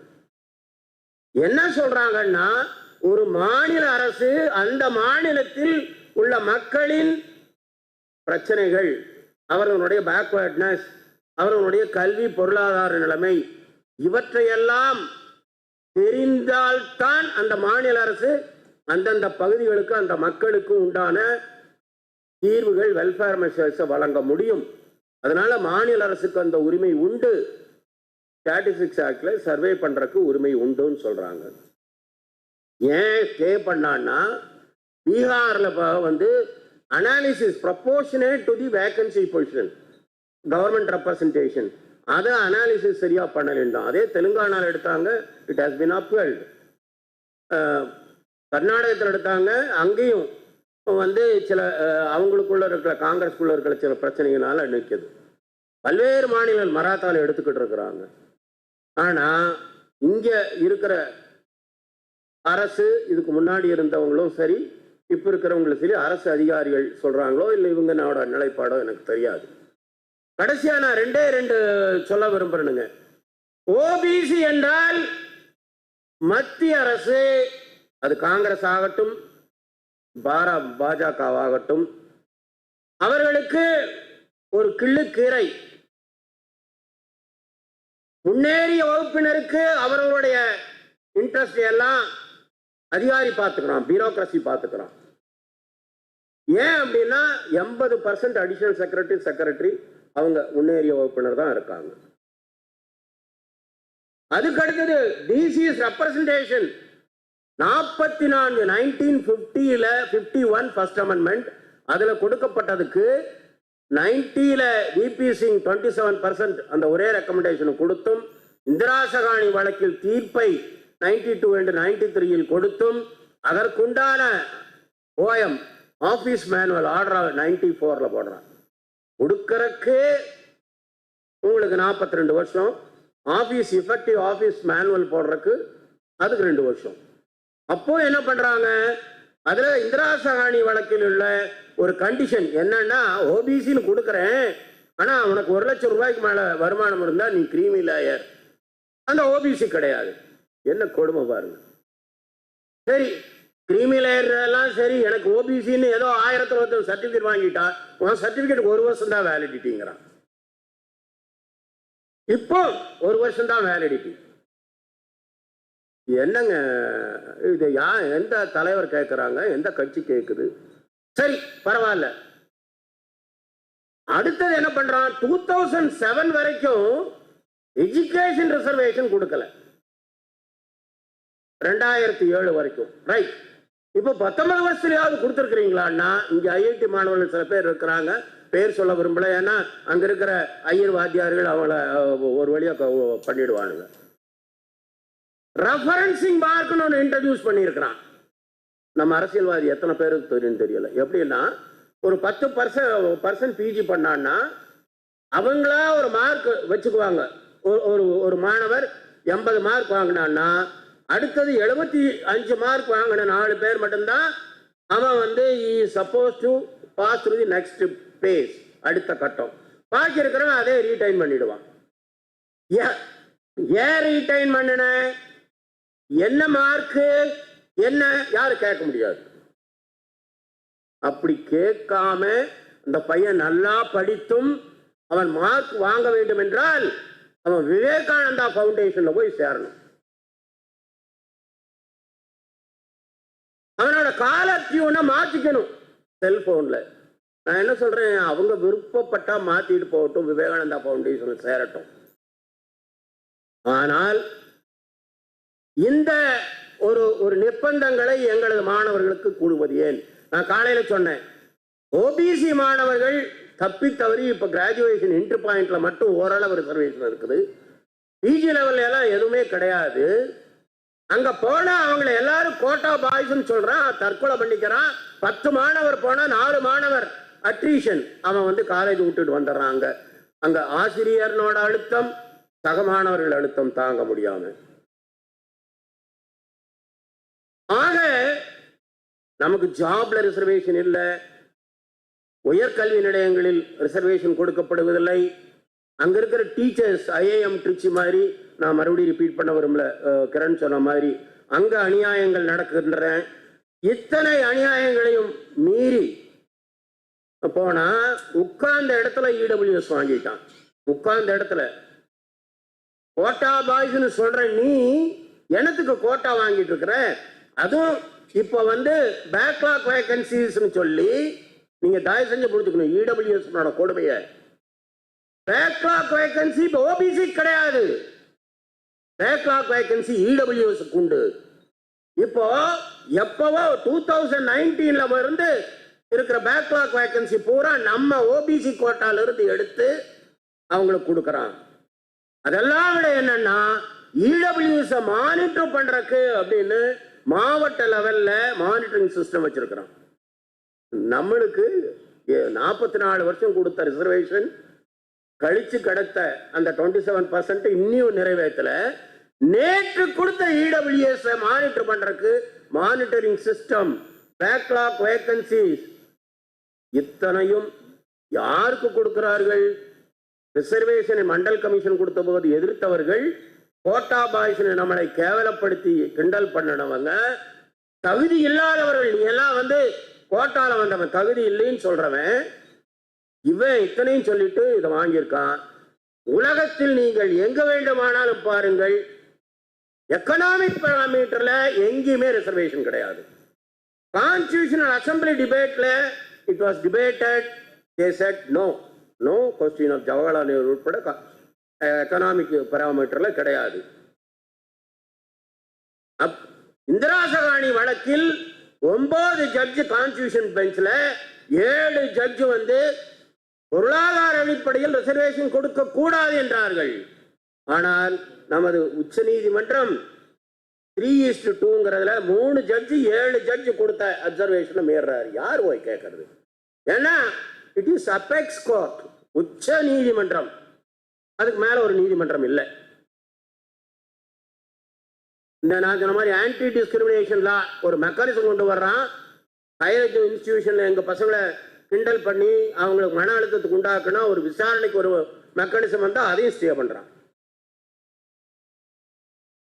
அடுத்தபடியாக பட்டியலின சகோதரர்கள் அவங்களுக்கு வந்து கேட்கறதுக்கு ஒரு 130 எம்பி இருக்கிறாங்க தனித்தொகுதியிலிருந்து. ஆர்டிகிள் 330 அது எப்பவோ முடிஞ்சு போயிருக்க வேண்டியது. அந்த ஆர்டிகிள் 330க்கு 10 வருஷம் எக்ஸ்டென்ஷன் கொடுத்துக்கிட்டே இருக்கிறான். ரிசர்வ் தொகுதியினோட எண்ணிக்கை, reservation of seats in parliament and assemblies. ஆனால் அதே ஆர்டிகிள் 340 என்ன சொல்லுது?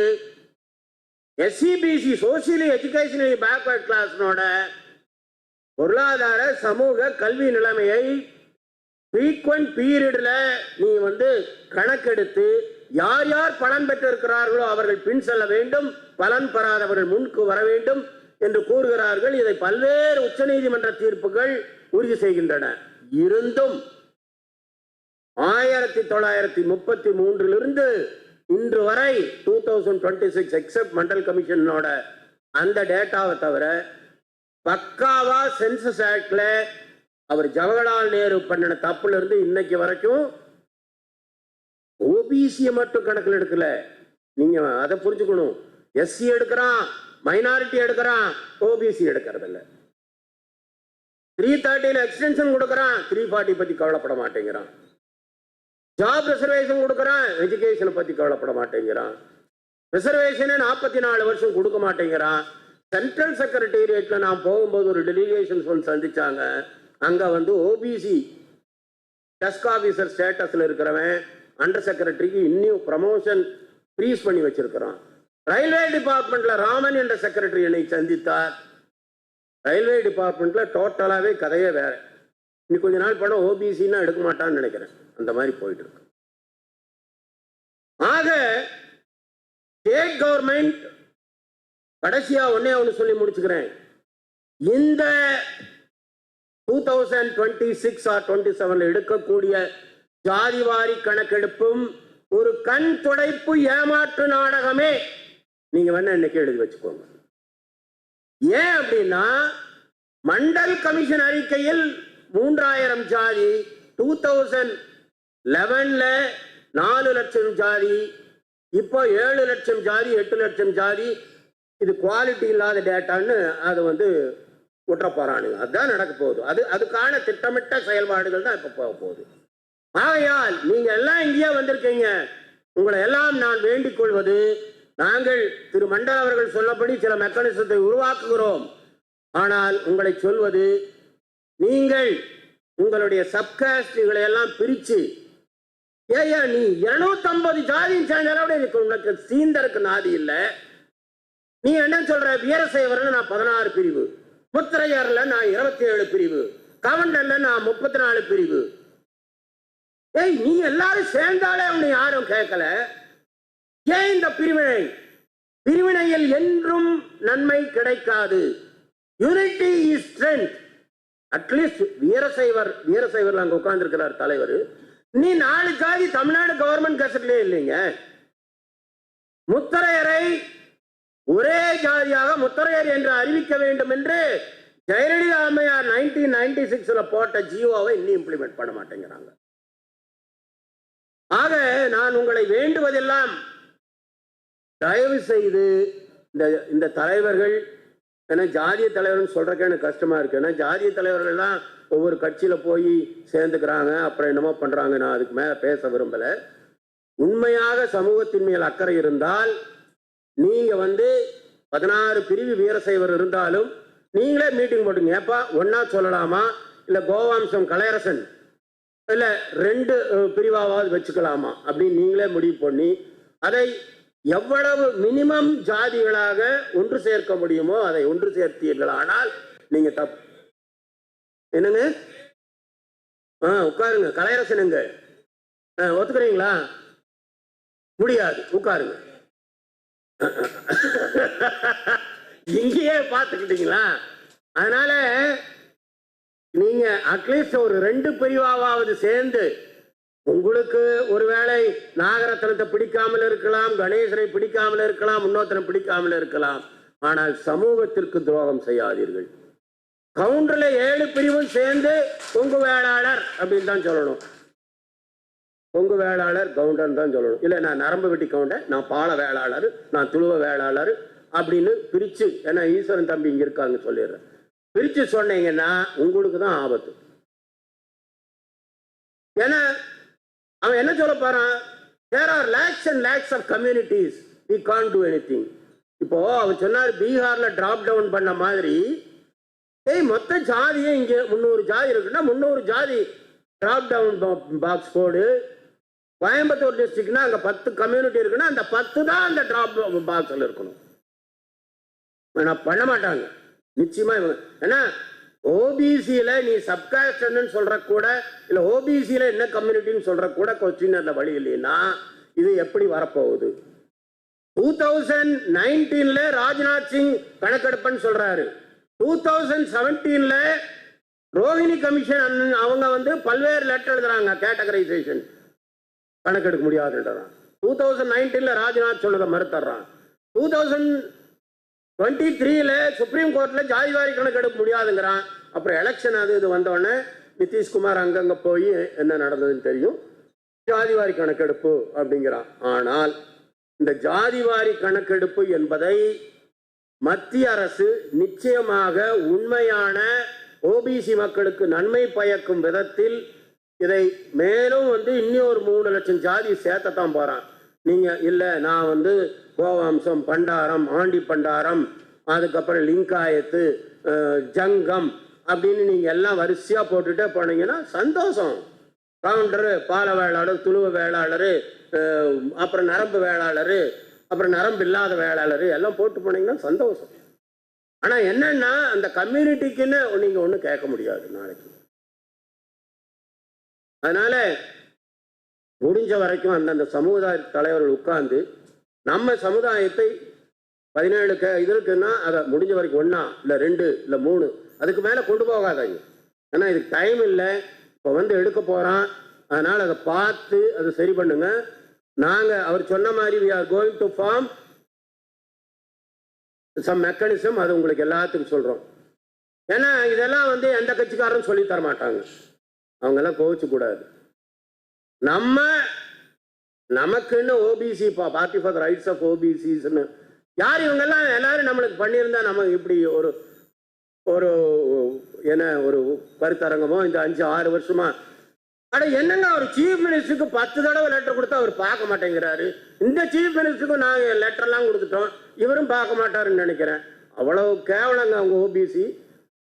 இத்தனை பண்ணினாலும் நான் பண்டாரத்தின் சாதியாக வெள்ளாள கவுண்டரின் சாதியாக பார்த்தேன், நான் தேவரின் ஒக்குளியரின் ஜாதியாக பார்த்தேன்.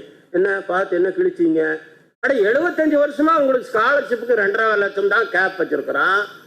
உங்களுக்கு ஒழுங்கா பிரைவேட் இன்ஸ்டிடியூஷன் ஸ்காலர்ஷிப் ரிசர்வேஷன் படிக்கிறது கொடுக்கறது இல்லை. பேக்லாக் வேகன்சிங்கிற இதே உங்களுக்கு பிசிக்கு எடுத்துட்டான். 3.5 லட்சம் வேகன்சி இருக்குதுங்கிற 80,000 வேகன்சி தான் எடுத்திருக்கிறாங்க. நீங்க இதெல்லாம் ஜாதிய தலைவர்களாக இருந்து எல்லாம் வாங்கியிருந்தீங்கன்னா ஏன் இந்த நாங்கள் வந்து எவ்வளோ கஷ்டப்பட வேண்டியிருக்கு? ஆகவே உங்களோட நன்மைக்காக, உங்கள் குழந்தைகள் எதிர்காலத்திற்காக இந்த உங்களுக்கு இருக்கிறோம். அப்புறம் நம்ம வந்து தலைவர்கள் இருக்கிறாங்க, நம்ம இதுக்கு மேலே பேசுறது அது கூடாது. இப்பொழுது அரசியல் தலைவர்கள் கலந்து கொள்ளும் அரசியல் நிகழ்வுகள் ஸ்டார்ட் ஆகும். அவர் கிரீஷ் ஃபோன் பண்ணாங்க, அவங்க ஃப்ளைட் வந்து இங்கே 3:20 லேண்ட் ஆகுது, 4:10 வந்தாரன் இருக்காரு. மற்றவர்கள் யூ கேன் கமெண்ட்ஸ். நன்றி. அடுத்ததாக ஓபிசி சமூகங்களுக்கான சாதிவாரி கணக்கெடுப்பின் முக்கியத்துவம் மற்றும் அதன் தாக்கங்கள் குறித்த இந்த தேசிய கருத்தரங்கின் பிற்பகல் நிகழ்வுகள் ஆரம்பமாக உள்ளன. இந்த பிற்பகல் நிகழ்வுகளுக்கு தலைமையேற்று நடத்திட முனைவர் திரு எஸ் நாகரத்னம் அவர்களை மேடைக்கு அழைக்கின்றோம். மாநில தலைவர், வீரசைவர் பேரவை. இந்த நிகழ்விற்கு வரவேற்புரை வழங்க திரு எம் சரவணதேவா, ஓபிசி மக்கள் உரிமை கட்சியினுடைய மத்திய மண்டல பொறுப்பாளர் அவர்களை மேடைக்கு அழைக்கிறோம். திராவிட முன்னேற்ற கழகத்தினுடைய செய்தி தொடர்பாளர் திரு TKS இளங்கோபன் அவர்களை மேடைக்கு அழைக்கிறோம். கொங்குநாடு தேசிய மக்கள் கட்சியினுடைய பொதுச் செயலாளர் திரு ER ஈஸ்வரன் அவர்களை மேடைக்கு அழைக்கிறோம்.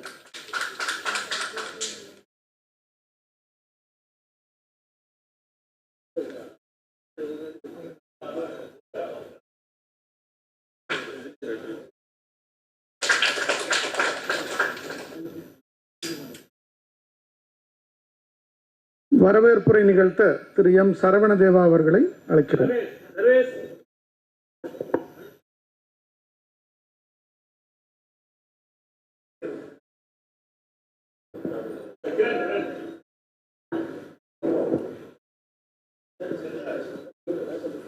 நிகழ்ச்சியோடு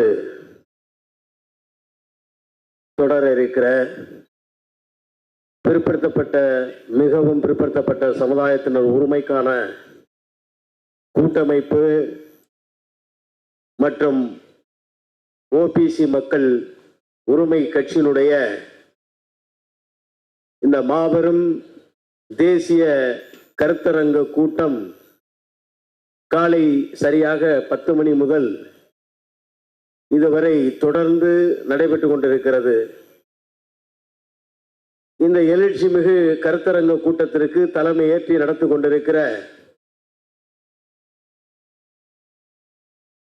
இந்திய அரசால் ஓபிசி என்று அழைக்கப்படுகிற பட்டியலில் 256 சமூகங்களை உள்ளடக்கி இருக்கிற ஓபிசி உரிமை கட்சியினுடைய நிறுவன தலைவர், இன்றைக்கு தமிழகத்தில் பெரும்பான்மையாக பெயர் சொல்லக்கூடிய அளவில் இருக்கிற சமூகங்களுடைய 23 சமூகத்தினுடைய தலைவர்களை தன்னுடைய தலைமையிலே ஏற்று இன்றைக்கு மிக சிறப்பாக இத்தனை சமூகங்களுடைய உரிமைகளை பற்றி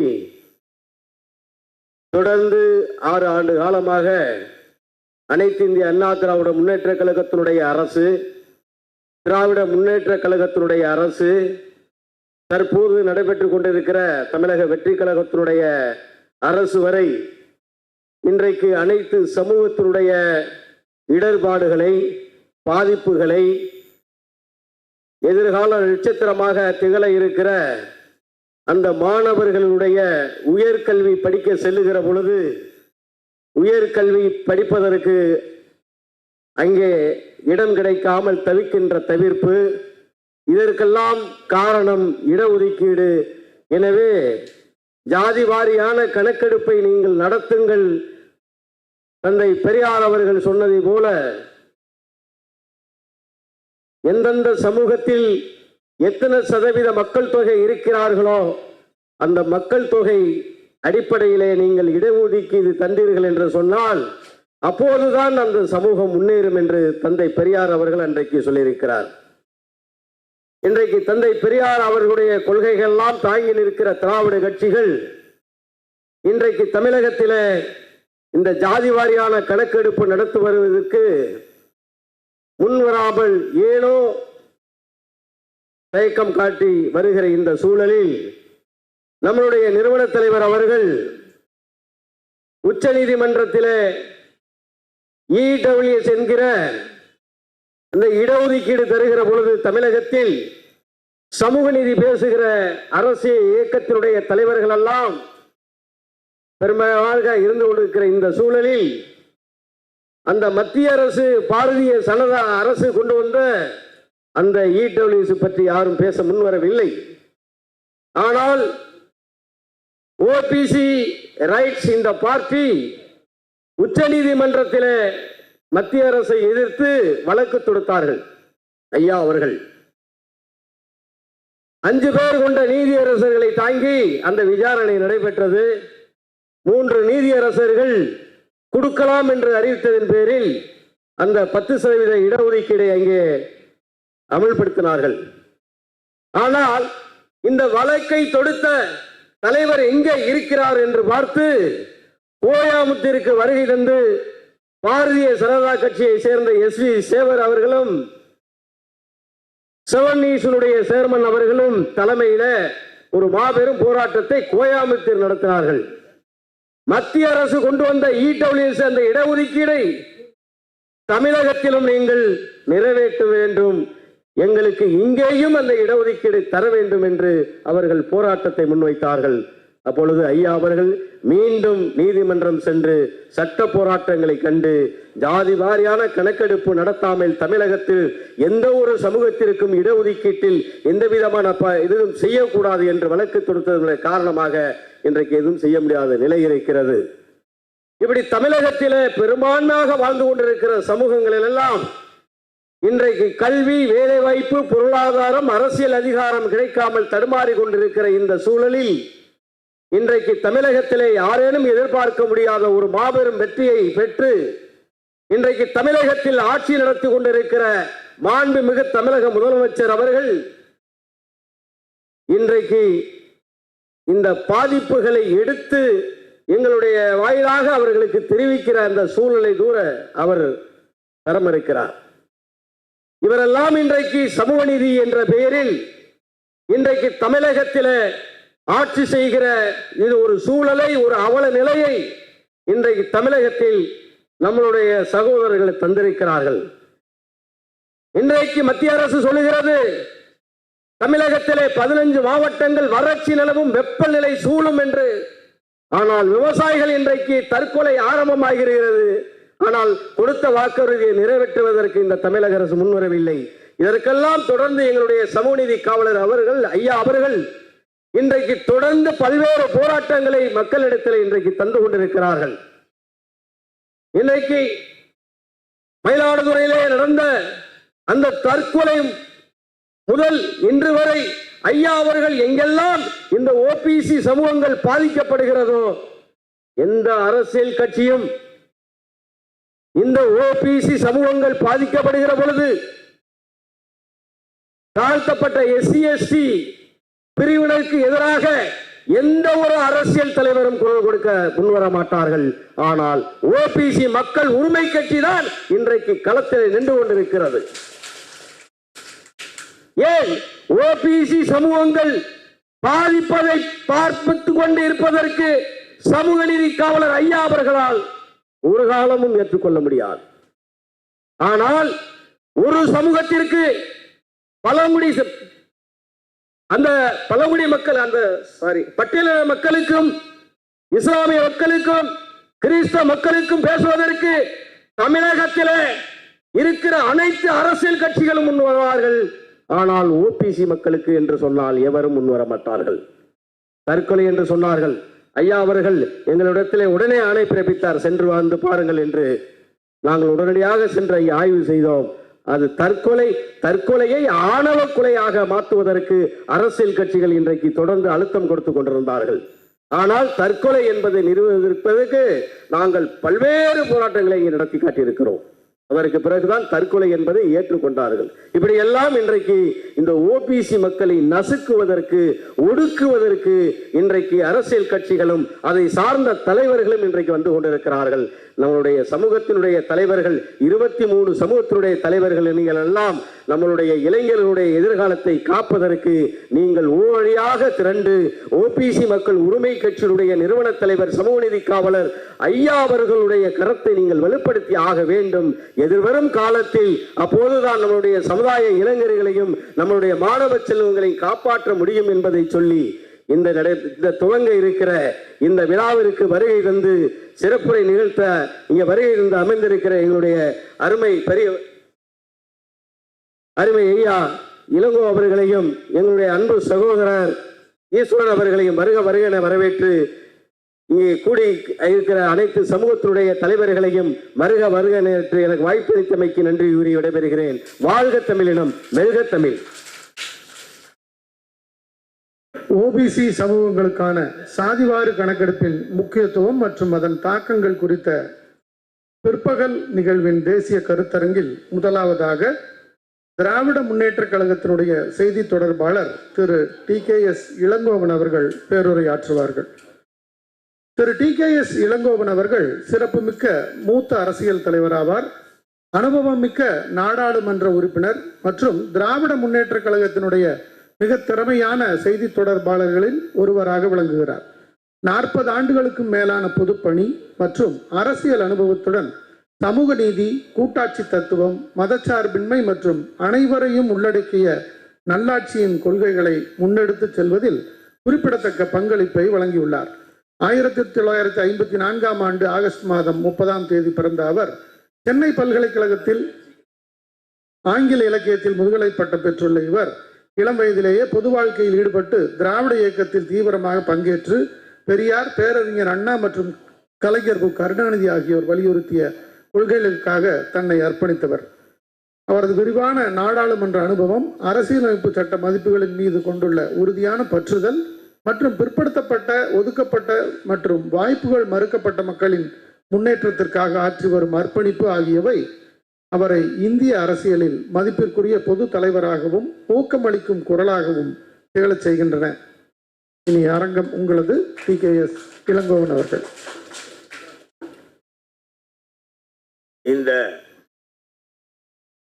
party for the rights of ஓபிசிகளின் மிகவும் பிற்படுத்தப்பட்ட மக்களின் உரிமைக்காக உருவாக்கப்பட்ட இந்த கட்சியின் சார்பில் நடைபெறும் இந்த கருத்தரங்கத்திலே கலந்து கொள்வதிலே நான் மகிழ்ச்சி அடைகிறேன். இந்த நிகழ்ச்சிக்கு தலைமையேற்றிருக்கின்ற டாக்டர் திரு எஸ் நாகரத்னம் அவர்களே, நம்ம எல்லாம் வரவேற்றிருக்கின்ற திரு எம் சரவண தேவா அவர்களே, எனக்கு பின்னாலே உரையாற்ற உள்ள ஐயா திரு ஈஸ்வரன் அவர்களே, இங்கே உரையாற்ற வருகை தர உள்ள கிரீஷ் சோழாகர் அவர்களே, நன்றி உரையாற்ற உள்ள திரு செல்வராஜ் அவர்களே, மற்றும் இங்கே திரளாக குழுமியுள்ள மிகவும் பிற்படுத்தப்பட்ட மிகவும் பிற்படுத்த வகுப்பு மக்களே, உங்கள் அனைவருக்கும் முதலில் என்னுடைய வணக்கத்தை தெரிவித்துக் கொள்கிறேன். இது ஒரு தேசிய பிரச்சனையாக உருவாகி இதற்கான போராட்டம் தொடர்ந்து நடைபெற்று கொண்டிருக்கிறது. முதலிலே 1917 ஆட்சி காலத்திலேயே 1916ஆம் ஆண்டு தென்னிந்திய நல உரிமை சங்கம் என்ற பெயரில் ஒரு அமைப்பை இங்கே உருவாக்கி அந்த அமைப்பு முதல் அறிக்கை என்னவென்றால் பார்ப்பனர் அல்லாதார் அறிக்கை. காரணம், அன்றைய சூழ்நிலையிலே பிற்படுத்தப்பட்ட மக்கள், தாழ்த்தப்பட்ட மக்கள் எல்லாம் வீதியிலே கூட நடக்கக்கூடாது, அக்ரஹாரம் இருந்த தெருக்களிலே கூட நடக்கக்கூடாது.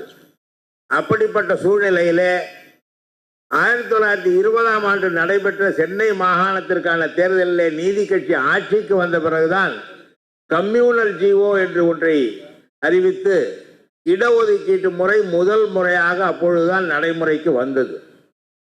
ஆனால் இன்று வரை அது வெற்றிகரமாக நடைபெறுகிறதா என்று பார்த்தால், இங்கே எனக்கு முன்னாலே பேசியவர்கள் எல்லாம் எடுத்து சொன்னதை போல அதிலே பல ஏமாற்று வேலைகள் இருக்கின்றனவே தவிர முறையான பிற்படுத்தப்பட்ட மக்களுக்கு இடஒதுக்கீடு என்பது முறையாக கிடைக்கவில்லை, முழுமையாக கிடைக்கவில்லை என்பதுதான் உண்மை. எனக்கு ஒரு பெருமை உண்டு, அதை சொல்கிறேன். நாடாளுமன்றத்திலே பல குழுக்கள், நிலைக்குழுக்கள் இருக்கின்றன. அதேபோல தாழ்த்தப்பட்ட மக்களுக்கான ஒரு நிலைக்குழு இருக்கிறது, பிற்படுத்தப்பட்ட மக்களுக்கான நிலைக்குழு இல்லை. அந்த நேரத்திலே நான் நாடாளுமன்றத்துக்கு தேர்ந்தெடுக்கப்பட்ட பிறகு அதற்காக 8 ஆண்டுகளாக பலரும் போராடி வருகிறார்கள். அவர்களுக்கு சரியான காரணத்தை சொல்ல தெரியவில்லை. ஒரு கூட்டத்திலே நான் கலந்து கொண்ட கூட்டத்திலே சொன்னேன், நீங்கள் பிற்படுத்தப்பட்டவர்களுக்கு என்று இடஒதுக்கீடு வழங்கிவிட்டீர்கள், அந்த இடஒதுக்கீடு முறையாக வழங்கப்படுகிறதா என்பதை கண்காணிப்பதற்கு நாடாளுமன்ற உறுப்பினர்கள் கொண்ட ஒரு குழு வேண்டும் என்று சொன்னேன். அந்த கருத்தை ஏற்றுக்கொண்டுதான் நாடாளுமன்றத்திலே பிற்படுத்தப்பட்டவர்களுக்கான நிலைக்குழு உருவானது. பல விஷயங்கள் நானே இந்திய அரசு மக்கள் தொகை கணக்கெடுப்பின் போது சாதிவாரி கணக்கெடுப்பு பற்றி சாதிவாரியாக எடுக்க வேண்டும் என்று நாடாளுமன்றத்திலே 2011ஆம் ஆண்டே உரையாற்றி இருக்கிறேன். காரணம் என்னவென்றால்,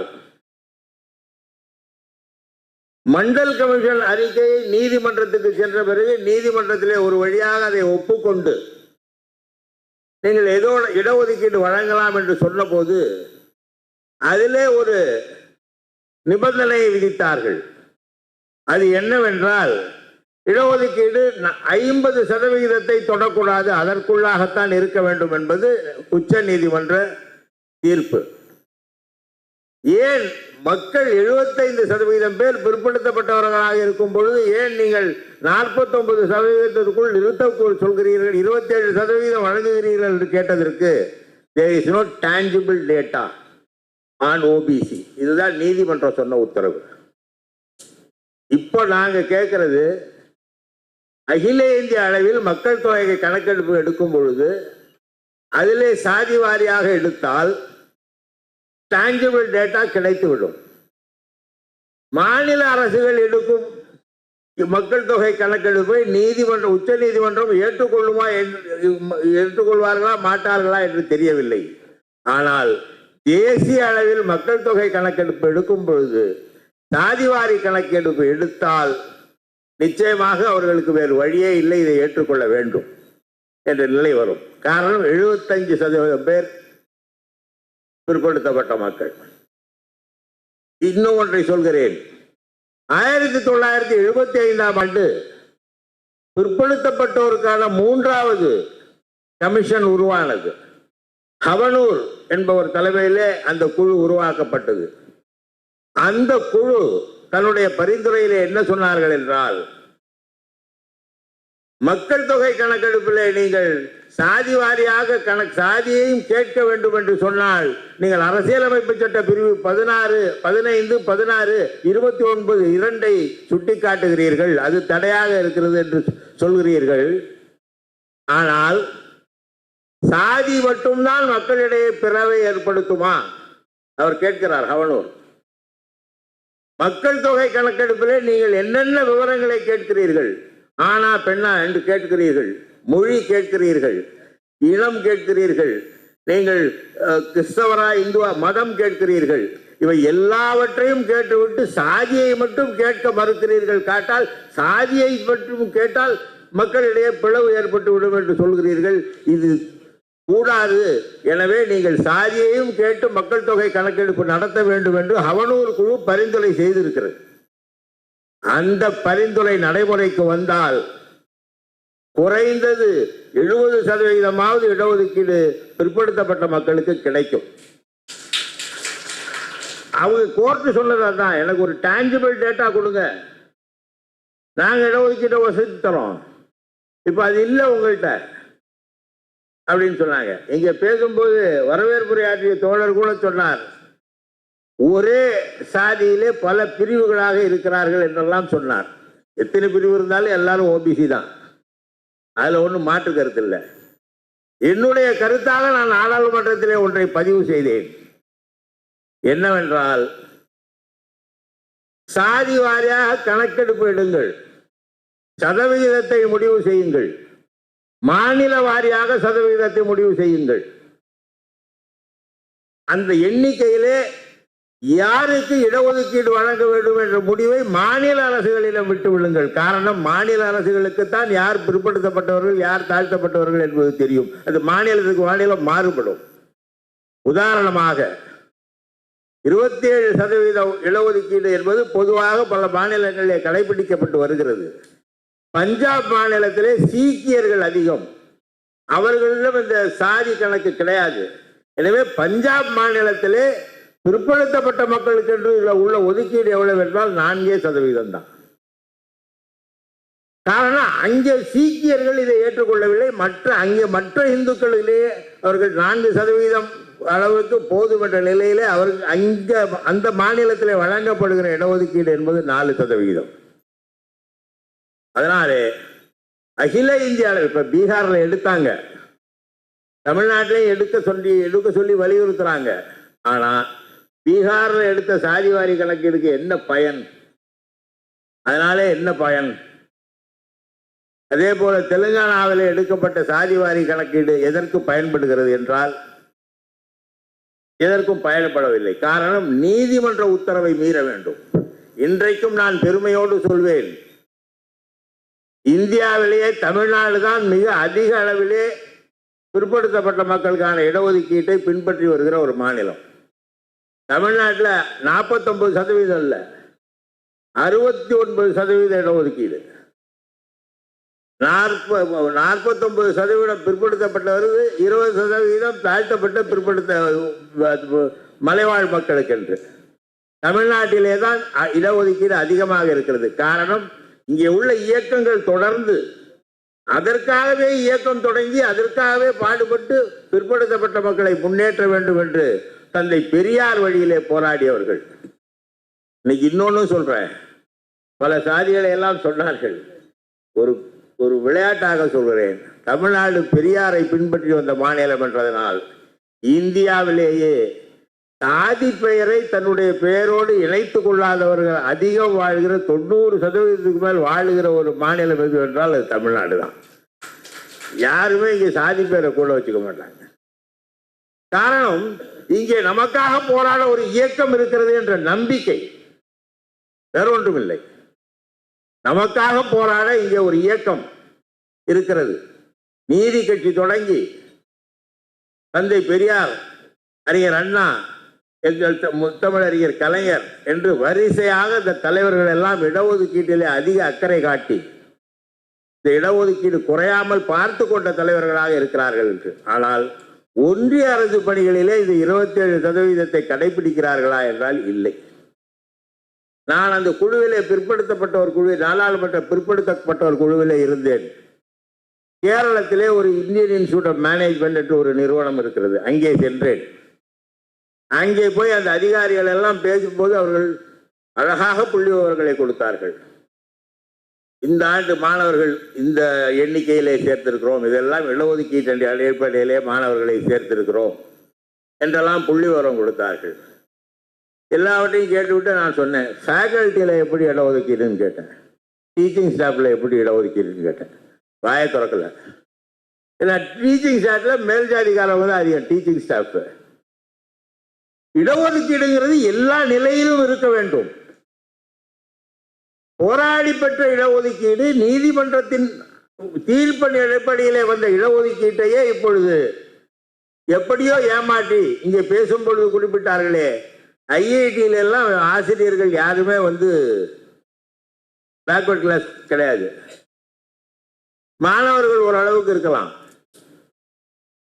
ஐஐடி, ஐஐஎம், அது மத்திய ஒன்றிய அரசின் நிறுவனங்களிலே மாணவர்கள் ஓரளவு, மாணவர்களும் முழுமையாக இடஒதுக்கீட்டின்படி, இப்பொழுது உள்ள இடஒதுக்கீட்டின்படி அவர்களுக்கு இடமில்லை. ஆனா அங்கே உள்ள பேராசிரியர்கள், ஆசிரியர்கள் சொல்லி தருகிற ஃபேக்கல்டி இருக்குது பாருங்க, அதுல பாத்தீங்கன்னா இடஒதுக்கீடு முழுமையாக பின்பற்றப்படவில்லை. இதையெல்லாம் பேசினால் கூட கேட்பதற்கு ஆள் இல்லை. நானே நாடாளுமன்றத்தில் பேசினால் அதை தலையாட்டி கொண்டு ஆமாம் இது உண்மைதான், இதை சரி செய்கிறோம் என்று சொல்வார்கள். அந்த குழுவிலே பேசும்போது இதை விசாரித்து அறிக்கை வைக்கிறோம் என்று சொல்வார்கள். இரண்டும் நடக்காது. காரணம்,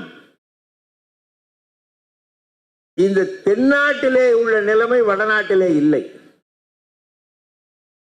பிரச்சனை விந்திய மலைக்கு வடக்கே உள்ள மாநிலங்கள், மனுதர்மப்படியான மாநிலங்கள், விந்திய மலைக்கு தெற்கே உள்ள மாநிலங்கள் மனு தர்மத்தை ஏற்றுக்கொள்ளாத மாநிலங்கள். இதுதான் இந்தியா ஒரு நாடுங்கிறது 1947 அப்புறம் தான். அதுக்கு முன்னால இந்தியா ஒரு நாடு இல்லை, பல நாடுகள். நாடாளுமன்றத்திலே பேசும்போது நான் குறிப்பிட்டேன், வடக்கே 4 பெரிய நாடுகள் இருந்தன. மராட்டியம், மகதம், இது போன்ற 4 பெரிய நாடுகள் அங்கே இருந்தன. மௌரிய பேரரசு இருந்தது, குப்த பேரரசு இருந்தது, மகத பேரரசு இருந்தது, மராட்டிய பேரரசு இருந்தது. தெற்கே சேரர்கள், சோழர்கள், பாண்டியர்கள், பல்லவர்கள் என்று இருந்தார்கள். வடக்கே உள்ள பேரரசுகளிலே ஒருவர் மன்னராக வர வேண்டும் என்றால் அவர் பிறப்பால் சத்திரனாக இருக்க வேண்டும், மனு தர்மப்படி. தெற்கே உள்ள நாடுகளிலே வீரமும் நிர்வாக திறமையும் உள்ள யார் வேண்டுமானாலும் அமைச்சராக வரலாம். எங்க ஊர் பக்கம் பார்லிமெண்ட்ல பேசினேன், எங்க ஊர் பக்கம் பாரு, எல்லா சாதியும் ஆண்ட பரம்பரைன்னு சொல்லுவாங்க. காரணம், இங்க சமத்துவம் நிலவியது. நீங்கள் வந்த பிறகு அந்த சமத்துவத்தை கொஞ்சம் கொஞ்சமாக குறைத்து நீங்கள் உங்களுடைய அதிகாரத்தை செலுத்த ஆரம்பித்தீர்கள். அதனாலே இங்கே இடஒதுக்கீட்டுக்கு போராட வேண்டிய நிலைக்கு நாங்கள் தள்ளப்பட்டிருக்கிறோம். மனிதர்களை மனிதர்களாக பார்த்திருந்தீர்கள் என்றால், எல்லோருக்கும் எல்லாம் கிடைத்திருக்கிறது என்றால், இந்த போராட்டமே எங்களுக்கு தேவையில்லாமல் போயிருக்கும் என்று நான் நாடாளுமன்றத்திலே பேசினேன். அந்த நிலைக்கு இன்றைக்கு போராடுவோம், மேலும் அதிகமாக போராடுவோம். ஏறத்தாழ 75% உள்ள பிற்படுத்தப்பட்ட மக்கள் இந்தியாவிலே எல்லா பகுதிகளிலும், இந்த 75% உள்ள பிற்படுத்தப்பட்ட மக்களுக்கு 75% இடஒதுக்கீடு வழங்கப்பட வேண்டும் என்பதை வலியுறுத்தி போராடுவோம். இதற்கு அகில இந்திய அளவிலே மக்கள் தொகை கணக்கெடுப்பின் போது சாதியையும் கேட்டு குறித்து எடுத்தால்தான் இதை செய்ய முடியும், இல்லை என்றால் இது வராது. மாநில அரசுகள் எடுக்கிற மக்கள் தொகையை உச்ச நீதிமன்றம் ஏற்றுக்கொள்ள, அது நமக்கு தெரியும். மாநில அரசு மக்கள் தொகை கணக்கெடுப்பு எடுத்தால் அதுக்கு இப்ப சொல்லவே வேண்டியதில்லை. தமிழ்நாட்டில் எவ்வளவு பேர் பிற்படுத்தப்பட்டவர்கள், எவ்வளவு பேர் தாழ்த்தப்பட்டவர்கள் குத்து மதிப்பா நமக்கே தெரியும். இது பிரயோஜனம் இல்லை. அகில இந்திய அளவிலே சட்டப்படி இவ்வளவு சதவீத மக்களுக்கு இவ்வளவு சதவீத இடஒதுக்கீடு வழங்க வேண்டும் என்ற உத்தரவை பெறுவதற்கு, நீதிமன்றத்தின் உத்தரவை பெறுவதற்கு, உச்ச நீதிமன்றம் அளித்த அந்த தீர்ப்பில் திருத்தம் செய்து புதிய தீர்ப்பை பெறுவதற்கு அகில இந்திய அளவில் சாதிவாரி கணக்கெடுப்பு எடுப்பதுதான் சரியாக வரும் என்று நான் மீண்டும் சொல்கிறேன். ஆனாலும் சில மாநிலங்களிலே இருக்கிற வேறுபாடுகள், தமிழ்நாடு ஒரு விதிவிலக்கு. காரணம், தமிழ்நாட்டிலே ஆளுகிற எல்லா கட்சியுமே இடஒதுக்கீட்டுக்காக உருவான கட்சி தான் இங்கே ஆட்சி செய்கிறது என்ற அளவிலே நாம் மற்ற மாநிலத்திலிருந்து வேறுபட்டவர்கள் என்றாலும் இது போராடி பெற வேண்டிய ஒரு சூழ்நிலையிலே தான் இடஒதுக்கீடு இருக்கிறது. நாம் வஞ்சிக்கப்படுகிறோம். நம்முடைய தவறு இல்லாமல் இதுல நாம் இந்த சாதியில பிறந்தோங்கிறது நமக்கு தெரியாது. நாம் மனிதர்களாக பிறந்தோம். நம்முடைய திருவள்ளுவர் என்ன சொன்னார்? பிறப்புக்கும் எல்லா உயிருக்கும் என்று சொன்னார். வடக்கே அப்படி அல்ல. ஆனால் வடக்கே உள்ள மக்களுக்கும் நாம் போராடுகிறோம். அவர்களும் மனிதர்கள் தான். மானுட பிறவியிலே வேறுபாடு கிடையாது. ஆண் பெண் வேறுபாடு கிடையாது. மனிதர்களாக பிறந்த அனைவரும் சமம். அவர்களுக்கு சரியான இடத்தை அவர்களுக்குரிய இடத்தை ஒதுக்க வேண்டும்.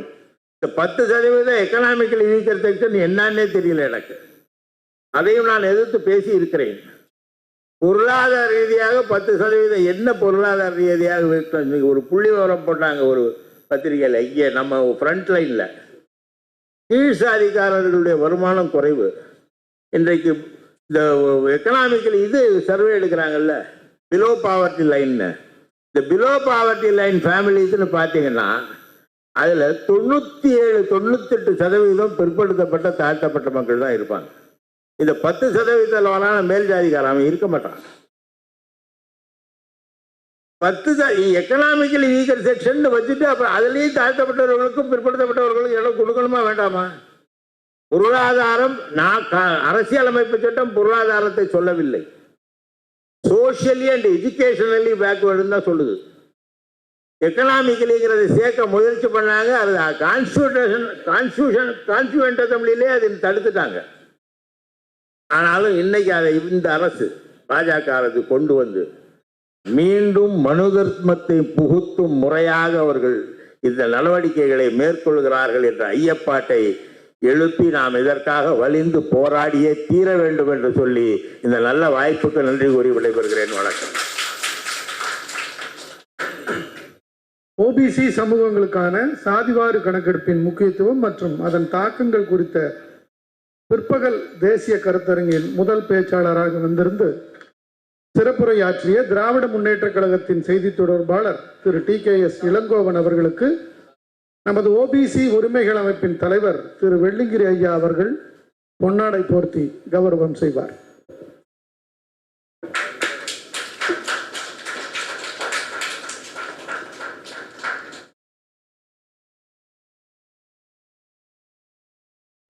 பிற்பகல் நிகழ்வின் அடுத்த பேருரையாக கொங்கு நாடு தேசிய மக்கள் கட்சியினுடைய பொதுச் செயலாளர் திரு ER ஈஸ்வரன் அவர்கள் உரையாற்றுவார்.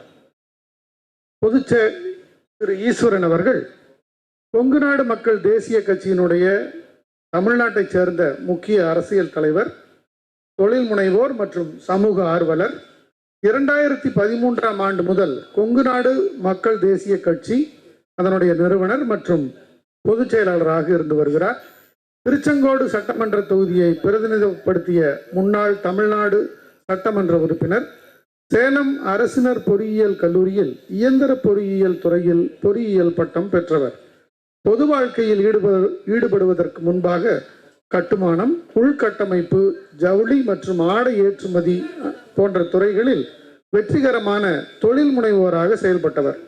விவசாயிகளின் நலன், பிராந்திய வளர்ச்சி, சமூக நீதி மற்றும் பிற்படுத்தப்பட்ட வகுப்பினரின் உரிமைகள் மற்றும் முன்னேற்றத்திற்காக தொடர்ந்து குரல் கொடுத்து வருபவராக திரு ஈஸ்வரன் அவர்கள் உள்ளார். இனி மேடை உங்களது. திரு ER ஈஸ்வரன், கொங்கு நாடு தேசிய கட்சியினுடைய பொதுச் செயலாளர்.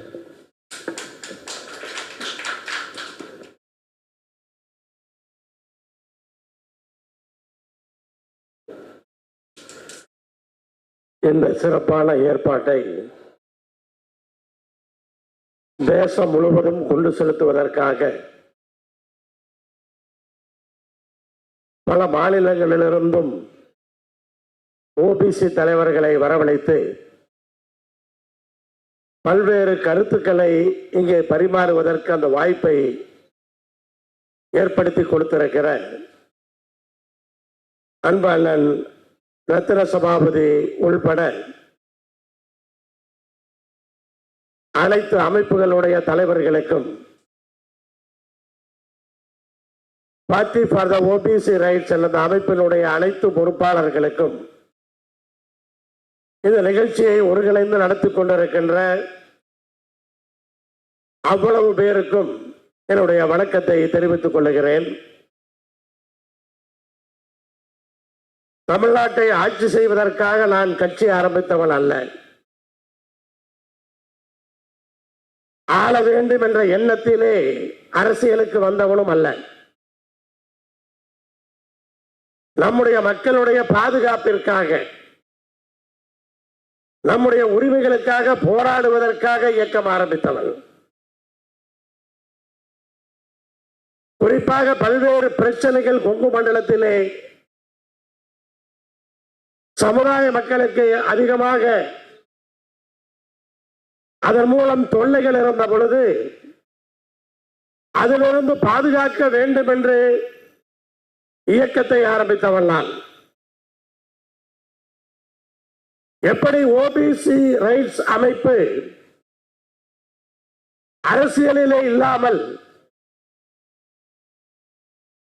ஒரு அமைப்பாக இருந்து ஒரு சேவை செய்கின்ற இயக்கமாக இருந்ததோ அதை போலவே ஆரம்பித்தவன் நானும்.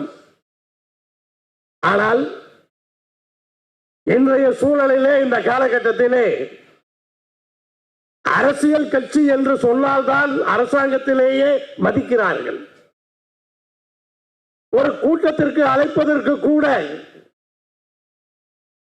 ஒரு சமுதாய அமைப்பு என்று சொன்னால் அழைப்பதற்கு தயங்குகிறார்கள். தமிழ்நாடு அரசின் சார்பாக ஒரு ஆலோசனைக்காக ஒரு கூட்டம் என்று சொன்னால் கூட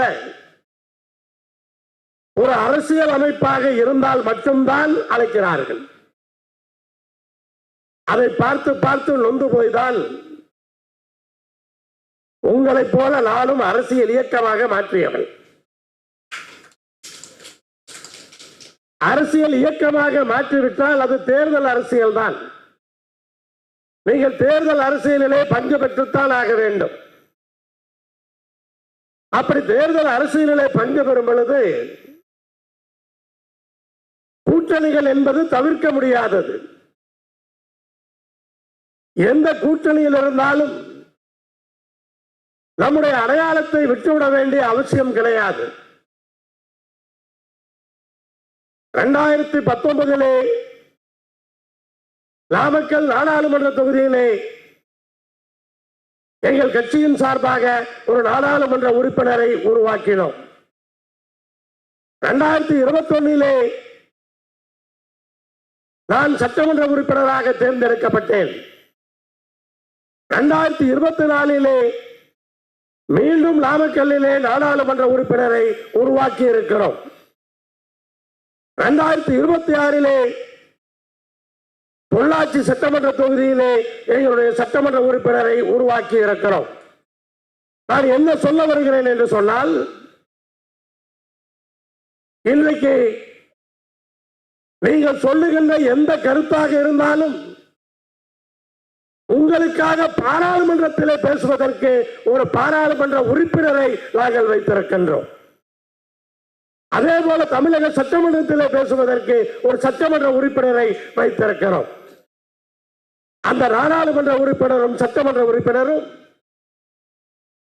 பிற்படுத்தப்பட்ட மக்களுக்காக பேசுவதற்கு எந்த கட்சி தலைவரிடத்திலும் அனுமதி கேட்க வேண்டிய அவசியம் கிடையாது. கட்சியினுடைய தலைவராக யாருக்காக இந்த அமைப்பு இருக்கிறதோ, அப்படி இந்த கட்சியின் மூலமாக தேர்ந்தெடுக்கப்பட்ட நாடாளுமன்ற உறுப்பினர் சட்டமன்ற உறுப்பினர்கள் நமக்காக நாம் சொல்லுவதை எந்த விதமான தயக்கமும் இல்லாமல் நாடாளுமன்றத்திலும் சட்டமன்றத்திலும் பேசக்கூடியவர்கள். அதுதான் நான் ஆரம்பத்திலே சொன்னேன். இந்த நாட்டை ஆள்வதற்காக ஆரம்பிக்கப்பட்ட இயக்கம் அல்ல கொங்கு நாடு மக்கள் தேசிய கட்சி. கொங்கு மண்டலத்தில் இருக்கிற மக்களுக்காக, குறிப்பாக அந்த பகுதியில் மக்களுடைய பாதுகாப்பிற்காக, உரிமைக்காக நாங்கள் இயக்கம் ஆரம்பித்து இன்றைக்கு நடத்தி கொண்டிருக்கிறோம். இன்றைக்கு ஓபிசி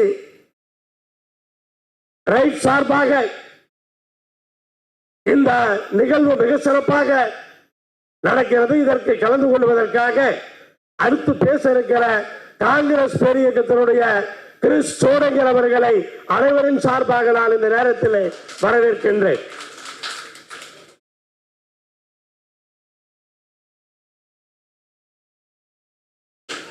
ஓபிசி ரைட் சார்பாக நாம் எல்லாம் இங்கே கூடியிருக்கிறோம் என்று சொன்னால் நாம் யாருக்கும் எதிரிகள் அல்ல.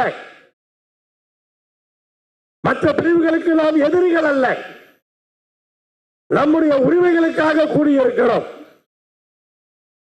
நம்முடைய பாதுகாப்புக்காக கூடியிருக்கிறோம். யாரையும் தாக்குவதற்காகவோ அல்லது யாரையும் அவமானப்படுத்துவதற்காகவோ நாம் இங்கே கூடவில்லை. நம்முடைய பாதுகாப்புக்காக கூடியிருக்கிறோம். அனைத்து அரசியல் கட்சிகளையும் அண்ணன் ரத்னசுவாமி அவர்கள் அழைப்பேன் என்று சொன்னார். பல கட்சிகள் இங்கு வரவில்லை. அதை ஒரு ஆதங்கத்தோடு இங்கே அவர் பேசினார். திராவிட முன்னேற்ற கழகம் வந்திருப்பதிலே ஆச்சரியமில்லை. ஓபிசி உரிமைகளுக்காக அவர்கள் போராடி கொண்டிருப்பவர்கள் தான். ஓபிசி ரைட்ஸ் என்ற இந்த அமைப்பினுடைய வல்லமே பார்த்தீங்கன்னா இன்றைக்கு இருக்கிற ஆட்சியில் இருக்கிற கட்சியினுடைய கலர் போல இருக்குது. ஏன்னா கலரே தாவே கலர் தான் வச்சிருக்கிறீங்க, அப்புறம் ஏன்னா தாவே கலர்ந்து வரல?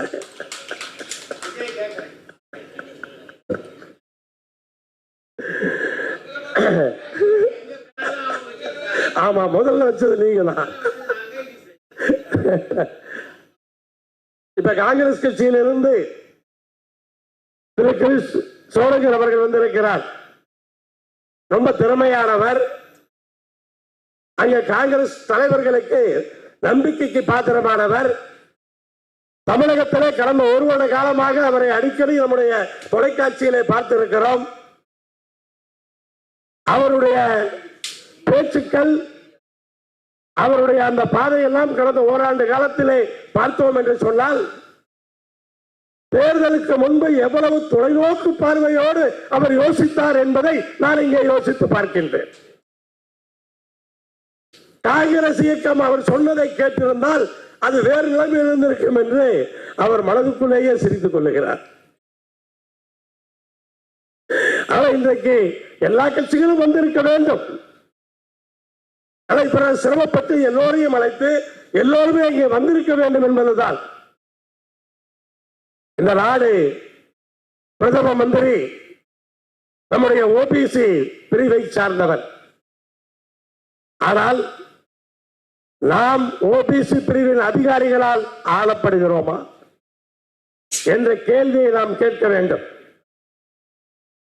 டெல்லியிலே எல்லா செக்ரட்டரியும் எந்த இனத்தை சார்ந்தவர்கள் என்று தெரியும். இங்கே பேசியவர்கள் எல்லாம் சொன்னீர்கள்.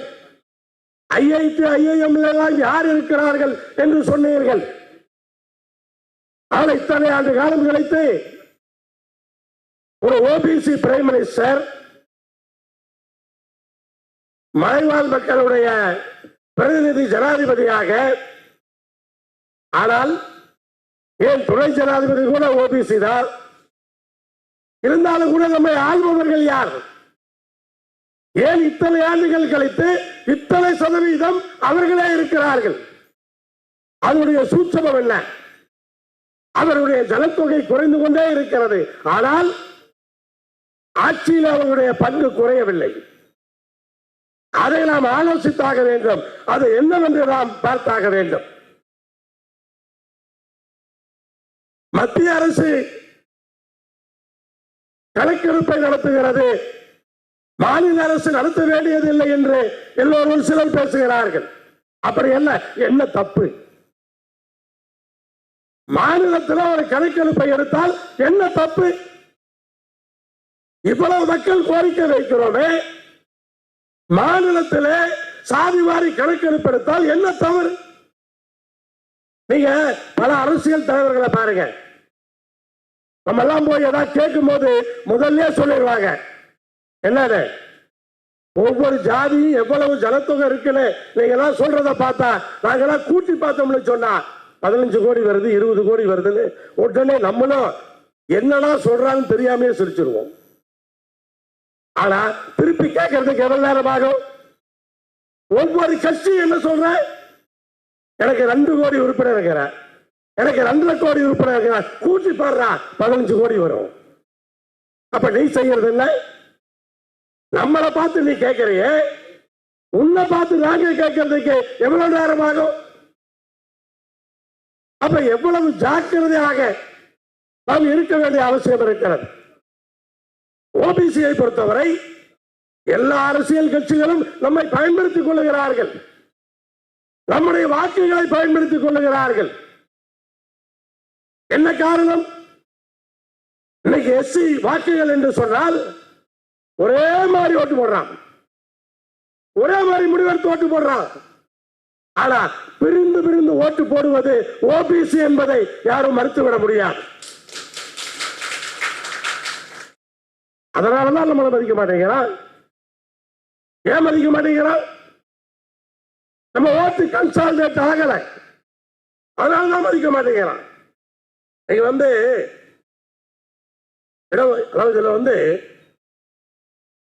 இடஒதுக்கீடு ஜாதி அடிப்படையில் இருக்கு, இடஒதுக்கீடு மத அடிப்படையில் இருக்கா? சாதி அடிப்படையில் தான் இருக்கு. அப்புறம் நீ என்ன கணக்கு எடுக்கிறப்ப சாதியெல்லாம் வேண்டாம், மதம் மட்டும் சொல்லணுமா?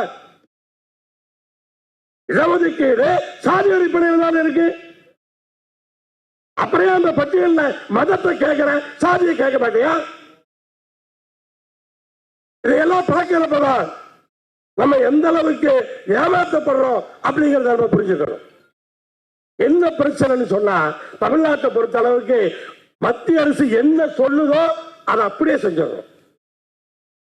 இல்ல, மத்திய அரசு ஒரு காலத்துல சொன்னா சாதி இருக்கக்கூடாதுன்னு சொல்லி, நம்மளாலதான் இன்னைக்கு இருக்கிற தலைமுறையில எவன் பேருக்கு பின்னாடியோ ஜாதி கிடையாது. ஏன்? நம்ம அப்பா அம்மாவே வைக்கல, ஜாதி பேரை வைக்கல, அவங்களோட சரி. ஆனா எந்த மாநிலத்திலேயாவது இன்னைக்கு இல்லாம இருக்கா? எந்த மாநிலத்திலேயாவது ஜாதியை எடுத்துட்டானா? ஒவ்வொரு பேருக்கு பின்னாடி இல்லையா? அது மட்டுமா? இன்னைக்கு பாராளுமன்ற தொகுதி எதனால குறைக்கப்படுதுங்களா? மத்திய அரசு சொல்ல அந்த குடும்ப கட்டுப்பாட்டை சரியா பண்ணது தமிழ்நாடு. அதனால பாதிக்கப்படுறது யாரு? இப்படி ஒவ்வொன்னையும் அங்க இருக்கவங்க சொல்றதை கேட்டு அதை செஞ்சதாலேயே நாம் இன்னைக்கு பாதிக்கப்படுறோம். இன்னொன்னு வச்சுக்க, அதாவது இன்றைக்கு குறிப்பா சொல்லணும்னா, ஒரு சில பிரிவினுடைய அதிகாரிகள், ஓபிசியை தவிர ஒரு சில பிரிவினுடைய அதிகாரிகள் அவர்களை சார்ந்தவர்களுக்கு தேடி தேடி உதவி பண்றான். ஆனா ஓபிசி சார்ந்த அதிகாரிகள் தான் இந்த ஆளுநை அடையாளப்படுத்துறதுக்கு கூச்சப்படுறாங்க. நம்ம முன்னாடியே சொல்ல மாட்டீங்களா? காரணம் என்ன?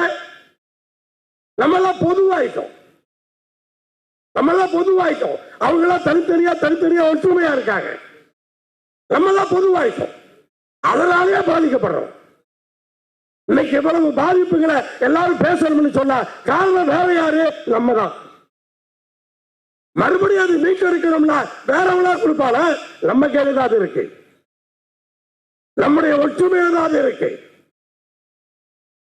இன்னைக்கு எஸ்சி நாடாளுமன்ற உறுப்பினர்களை டெல்லியில கூட்டணும்னு சொன்னா 130 எம்பியோ அங்க கூடுறாங்க. ஓபிசி எம்பியை கூப்பிடுங்க, எவ்வளவு பேர் கூடுறாங்கன்னு பாக்குறேன். பிரச்சனை தான், வேற யாரும் நம்மளை பாதிக்கல, நம்மளே நம்மளை பாதிச்சுட்டோம். சொன்னாங்க EWS பத்தி. EWS எத்தனை நாள்ல கொண்டு வந்தாங்க பாருங்க, எவ்வளவு சீக்கிரமா கொண்டு வந்தாங்க. ஆனா அது மற்ற சமுதாயங்களுக்கான வழக்குகள் என்று சொன்னால் சுப்ரீம் கோர்ட்லயே ஏற்றுக்க மாட்டாங்க. எங்க மினிஸ்ட்ரியில பாஸ் பண்ணுவாங்க, ஜனாதிபதி கையெழுத்து போடுவாங்க, கோர்ட்லயும் ஓகே பண்ணிடுவாங்க, எல்லாம் 10 நாள்ல முடிஞ்சிடும். அதை செயல்படுத்து, எல்லா மாநிலங்களையும் செயல்படுத்து. அதுல பாருங்க என்ன விவரம் பாருங்க. EWSல யாருக்கு 10% ரிசர்வேஷன்? பார்வர்டுக்கு. அதை போடலாம் இல்ல? பார்வர்டில் இருக்கிறவங்களுக்கு 10% இடஒதுக்கீடு தான் EWS அப்படின்னு சொல்லலாம் இல்ல? அந்த 10% ஒதுக்கீடு இதுவரைக்கும் இடஒதுக்கீட்டை அனுமதிக்காது. என்னடா, யாரை ஏமாத்துற? அதை பார்த்தோம்னா தெரியாது. என்னமா அந்த EWS நமக்கு இருக்கிற மாதிரி நம்ம நினைச்சுக்குவோம். ஆனா இதுவரைக்கும் இடஒதுக்கீட்டை அனுமதிக்காதவங்களை யாரு? ஏன் நேரம் போடு. யாரெல்லாம் பார்வையில் இருக்காங்களோ அவங்களுக்கு EWS சொல்லு. ஏன் சொல்ல மாட்டேங்கிற? ஏன் கூச்சம்? ஏன் மாட்டேங்கிற? புரிஞ்சுக்கணும். ஒவ்வொன்றையும் OBC ஏமாத்துறதுக்காக வர்ற விஷயங்கள் தான் இத்தனைக்கும். ஆனா இன்னைக்கு நம்முடைய குறைகள், குறைபாடுகள், பல்வேறு பிரச்சனைகள் நம்ம தொடர்ந்து பேசிக்கிட்டே இருக்கணும். முதலா தமிழ்நாட்டில் இன்றைக்கு OBC ரைட்ஸுக்காக ஒரு அரசியல் இயக்கத்தை அண்ணன் அவர்கள் உருவாக்கி இருக்கிறார். இதுவரைக்கும் இல்லை. அது எப்படி வளர்த்தணுமோ அதை வளர்த்தணும். அதை வளர்த்தலாம் என்றுதான் அதுக்கு பெருமை. இப்படி தமிழ்நாட்டில் ஜெயிச்சிருச்சுன்னு சொன்னா ஒவ்வொரு மாநிலத்திலையும் இன்னைக்கு OBC ரைட்ஸ்க்காக கட்சி வந்துடும். ஒவ்வொரு மாநிலத்திலையும் வரும். அப்ப இந்திய அளவில் காக்ரோச் ஜனதா பார்ட்டி எத்தனை நாளைக்கு ஃபேமஸ் ஆச்சு?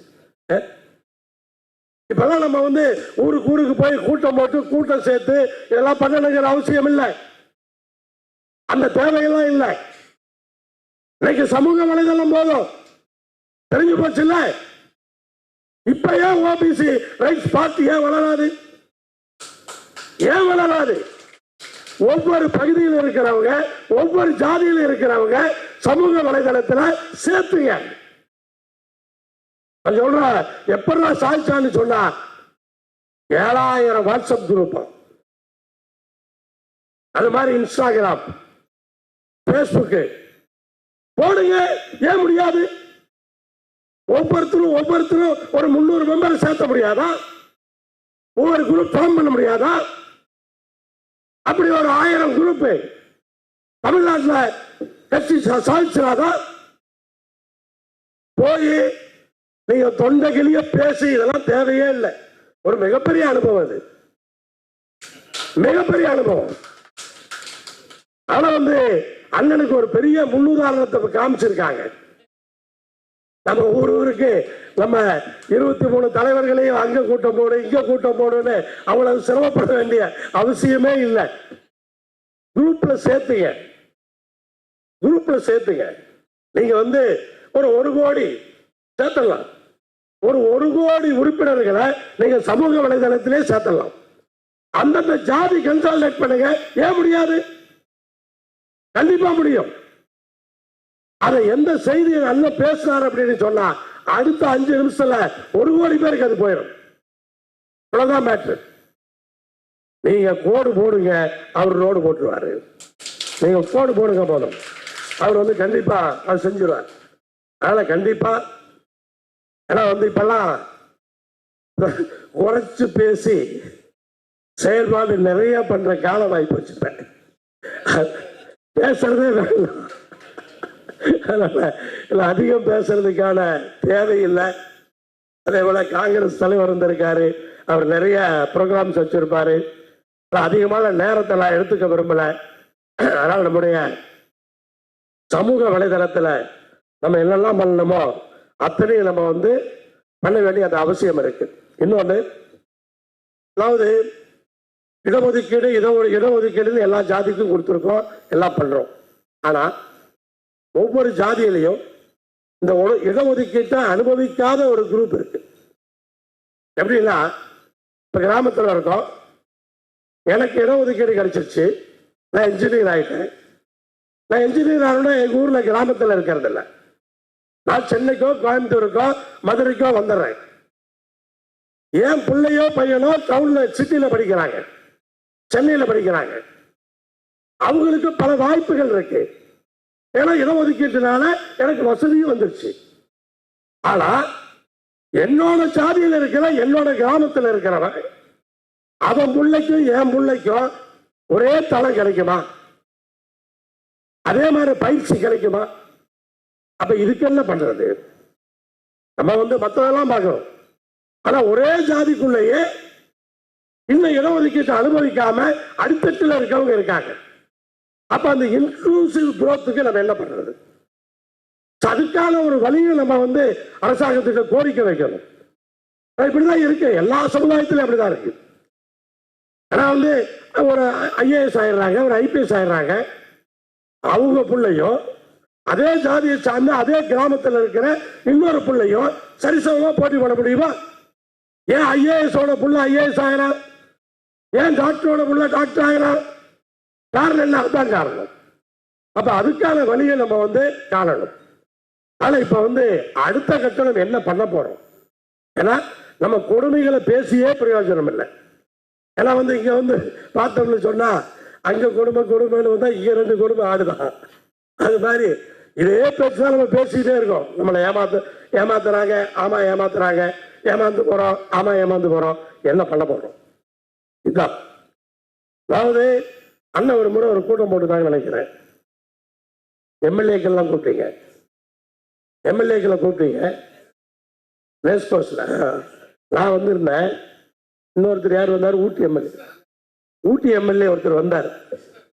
அப்ப என்ன ஓபிசியில் 2 எம்எல்ஏ இருந்தாரா தமிழ்நாட்டில்? நினைச்சு பாருங்க. அதனால ஒண்ணு மட்டும், அதாவது எனக்கோ அல்லது இன்னைக்கு இருக்கிற பொள்ளாச்சி எம்எல்ஏவுக்கோ அல்லது நாமக்கல் நாடாளுமன்ற உறுப்பினருக்கோ எந்த ரெஸ்ட்ரிக்ஷனும் கிடையாது.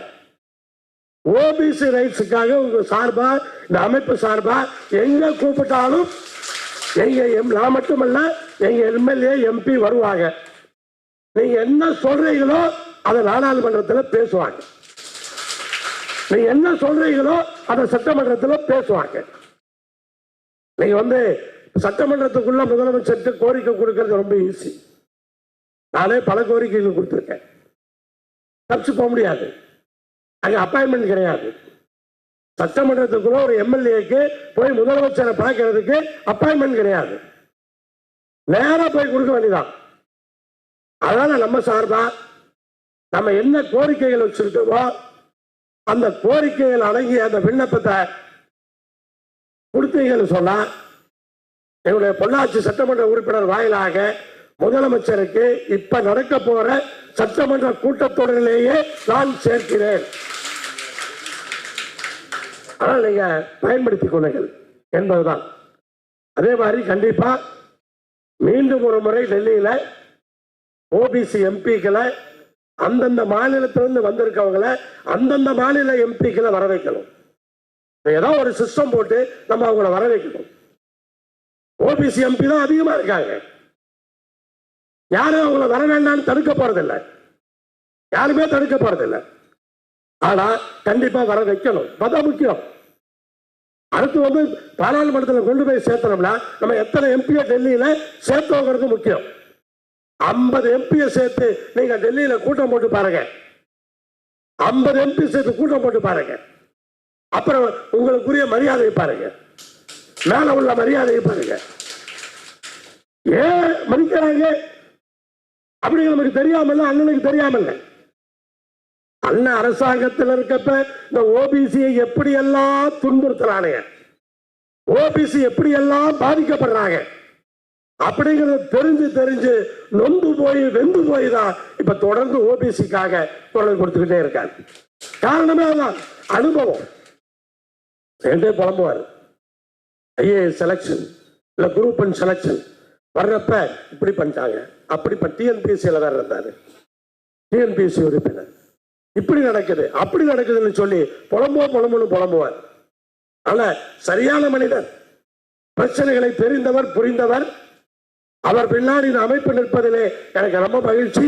அவரை சரியாக பயன்படுத்திக் கொள்ள வேண்டும், அதை சரியா செய்யணும்னு அன்போடு கேட்டுக்கொண்டு மீண்டும் ஒரு முறை புது எம்எல்ஏ நிறைய வந்திருக்காங்க.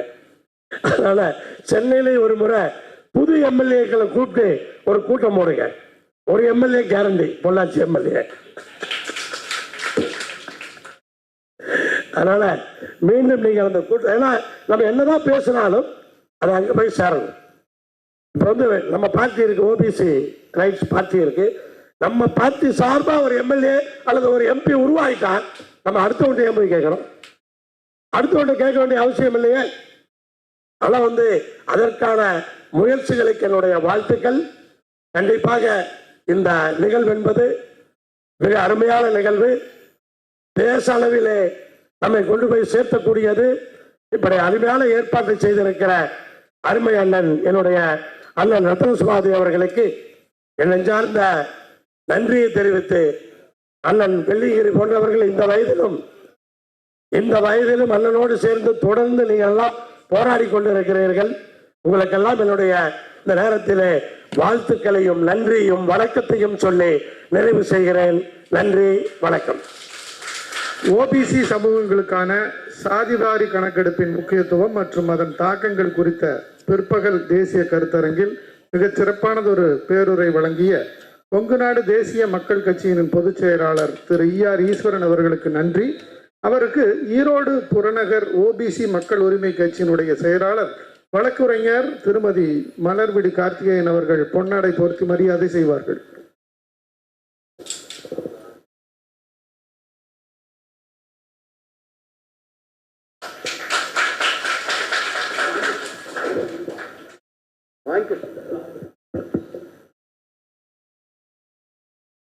அன்புக்குரிய உறவுகளே, எங்க அன்பு தம்பி, நாங்க ஒரு 10 வருஷம் 15 வருஷமா பழக்கம். இப்ப எந்த கட்சியும் வழங்காத ஒரு உத்தரவாதத்தை வழங்கிருக்கிறதுனால நாங்க சொன்னேன், ஓபிசிக்காக கொங்குநாடு மக்கள் தேசிய கட்சியின் பொள்ளாச்சி சட்டமன்ற உறுப்பினர் நித்யானந்தமும் நாமக்கல் பாராளுமன்ற உறுப்பினர் திரு மாதேஸ்வரனும் நிச்சயம் குரல் எழுப்புவார்கள் என்ற உறுதி கூறியதற்கு நன்றி. நம்ம இந்த எம்பிய கூட்டம் கூடினதை ஏற்கனவே ஸ்டார்ட் பண்ணிட்டோம். இந்த 3-4 மாதத்துக்கு முன்னாடி constitutional club of India Delhi அதில் ஒரு 8 எம்பிக்களை வரவழைத்து ஒரு கூட்டம் நடத்தியிருக்கிறோம். அது ஒரு சிறப்பு நிகழ்வுக்காக உங்கள் வாய்முகூர்த்தப்படி நண்பர் கிரீஷ் சோடங்கர் அவர்கள் இருக்கிறார்கள். அவங்க காங்கிரஸ் கட்சி எம்பி, மற்ற பிற்படுத்தப்பட்ட சமூகங்களைச் சேர்ந்த ஒரு குறைந்தபட்சம் ஒரு 40 எம்பிக்களையாவது சேர்த்து டெல்லியில் இதே போல் ஒரு அருமையான கருத்தரங்கை விரைவில் நடத்துவோம் என்று கூறி விடைபெறு. நன்றி. ஓபிசி சமூகங்களுக்கான சாதிவாரி கணக்கெடுப்பின் முக்கியத்துவம் மற்றும் அதன் தாக்கங்கள் குறித்த தேசிய கருத்தரங்கில் நிறைவாக திரு கிரீஷ் சோடங்கர் அவர்கள் உரையாற்ற இருக்கிறார். தமிழ்நாடு மற்றும் புதுச்சேரிக்கான அகில இந்திய காங்கிரஸ் கமிட்டியினுடைய பொறுப்பாளராக இருந்தவர். தமிழ்நாடு மற்றும் புதுச்சேரிக்கான அகில இந்திய காங்கிரஸ் கமிட்டியின் இந்திய தேசிய காங்கிரசின் மூத்த தலைவராக கட்சி அமைப்பு மற்றும் தேர்தல் அரசியலில் விரிவான அனுபவம் கொண்டவர். கோவா மாநில கமிட்டியின் காங்கிரஸ் கமிட்டியினுடைய முன்னாள் தலைவராகவும் இருந்தவர். அப்பொறுப்பில் இருந்தபோது கட்சியின் அமைப்பு வலிமையை மேம்படுத்துவதில் முக்கிய பங்காற்றினார். காங்கிரஸ் செயற்குழு, காங்கிரஸ் ஒர்க்கிங் கமிட்டியினுடைய கட்சியின் உயர்ந்த முடிவெடுக்கும் அமைப்பின் நிரந்தர அழைப்பாளராக பெர்மனன்ட் இன்வைட்டியாக உள்ளார். கட்சி அமைப்பு, அடிமட்ட மக்கள் இயக்கம், தேர்தல் வியூகம் மற்றும் கூட்டணி ஒருங்கிணைப்பு ஆகிய துறைகளில் அவரது நிபுணத்துவத்திற்காக பரவலாக அறியப்படுகிறார். காங்கிரஸ் கட்சியை மேலும் வலுப்படுத்துவதற்கும் அனைவரையும் உள்ளடக்கிய வளர்ச்சி, சமூக நீதி மற்றும் ஜனநாயக மதிப்புகளை முன்னேற்றுவதற்கும் தொடர்ந்து பணியாற்றி வரும் திரு கிரீஷ் சோடங்கர் அவர்களை நமது ஓபிசி சமூகங்களுக்கான சாதிவாரி கணக்கெடுப்பின் முக்கியத்துவம் மற்றும் அதன் தாக்கங்கள் குறித்த தேசிய கருத்தரங்கின் நிறைவாக பேருரையாற்ற அன்போடு அழைக்கின்றோம். Shri Girish Chodankar, the stage is yours, sir. Thank you.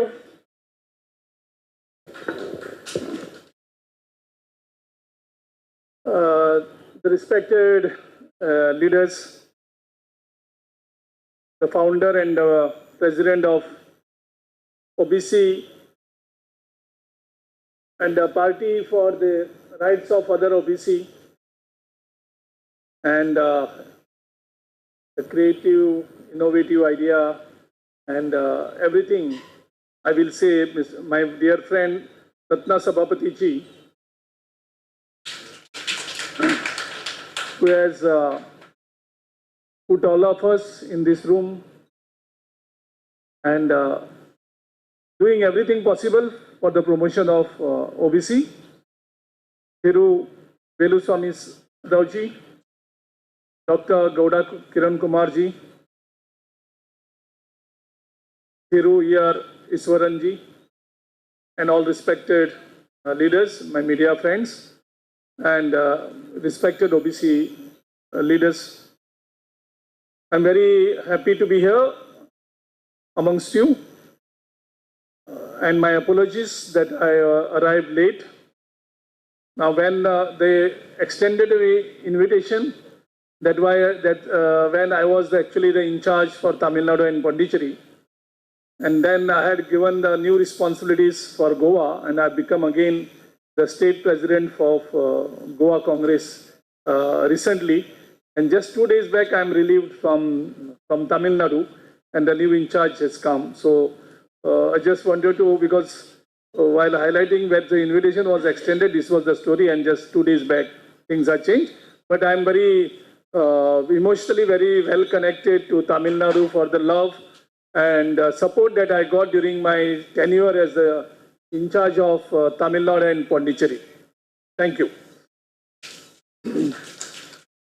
Now, on this symposium that was organized today, I'm very grateful to my friend Sabapathy ji, because again, I'm saying he's trying to do everything possible for the cause of the OBC.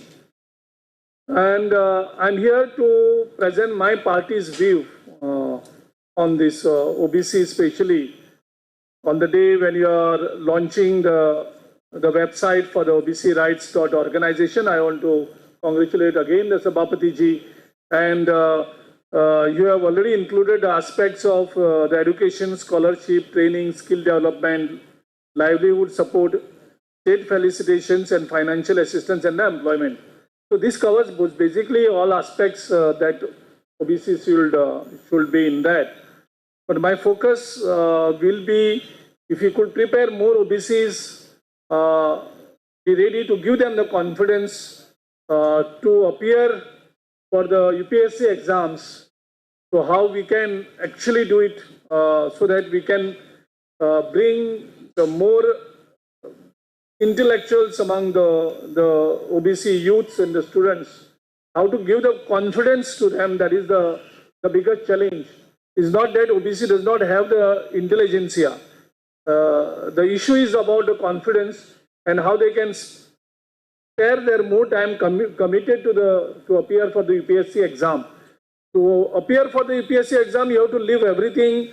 As far as OBC is the first immediate thing that we see for the livelihood, how we can help our family by immediately start earnings. So, and the confidence level that is required to appear for the UPSC exam with full dedication. So I think you can think on these aspects, how we can create a confidence among the students of OBC community so that they can prepare the UPSC exam and what actually they need.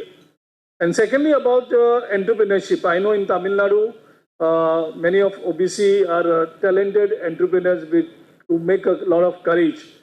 But if you see overall, this courage is lacking to become the entrepreneur or the businessman. My party stand is very clear right from the beginning for the OBC.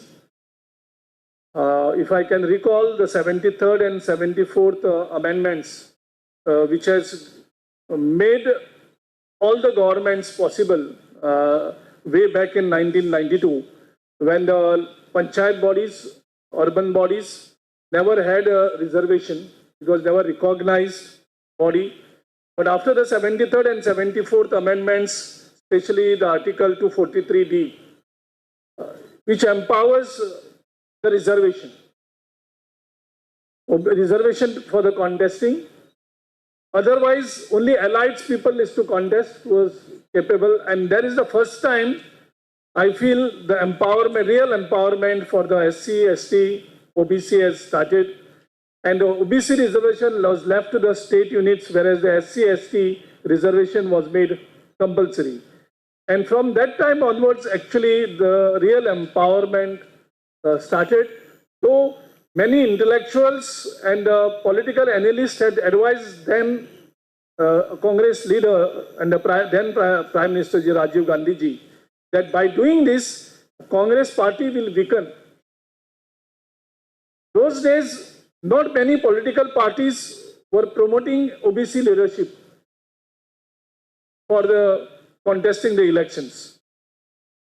And that is the time where the Congress party, through the 73rd and 74th amendments, have forced upon the many political parties compulsorily to give this reservation, and so that more SC, ST, OBC candidates were promoted and they were nominated as a compulsion.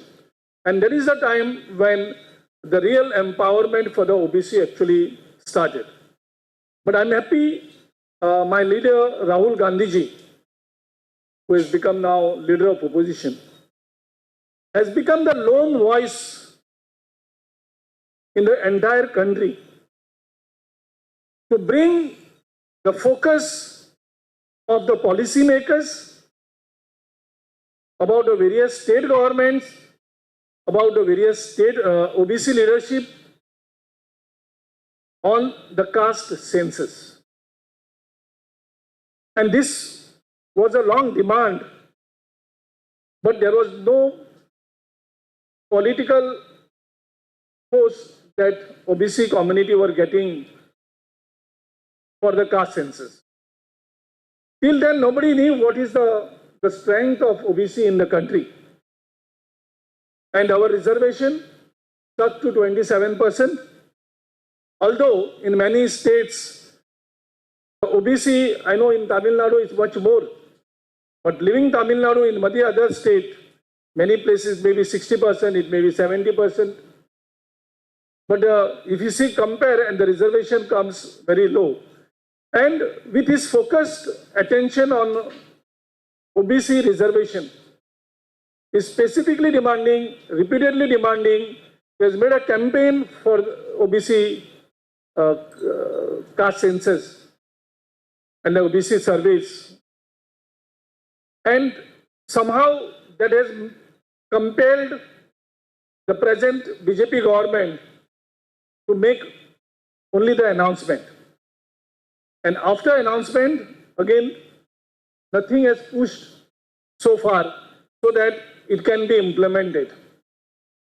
Whereas the Congress-led governments, I will focus in Telangana and Karnataka, where this caste census has already been done. They have called it as the socio-economic education and caste survey. And in Telangana, they have covered nearly 35 million people. And the result, when it came out, the OBC was somewhere at 46%.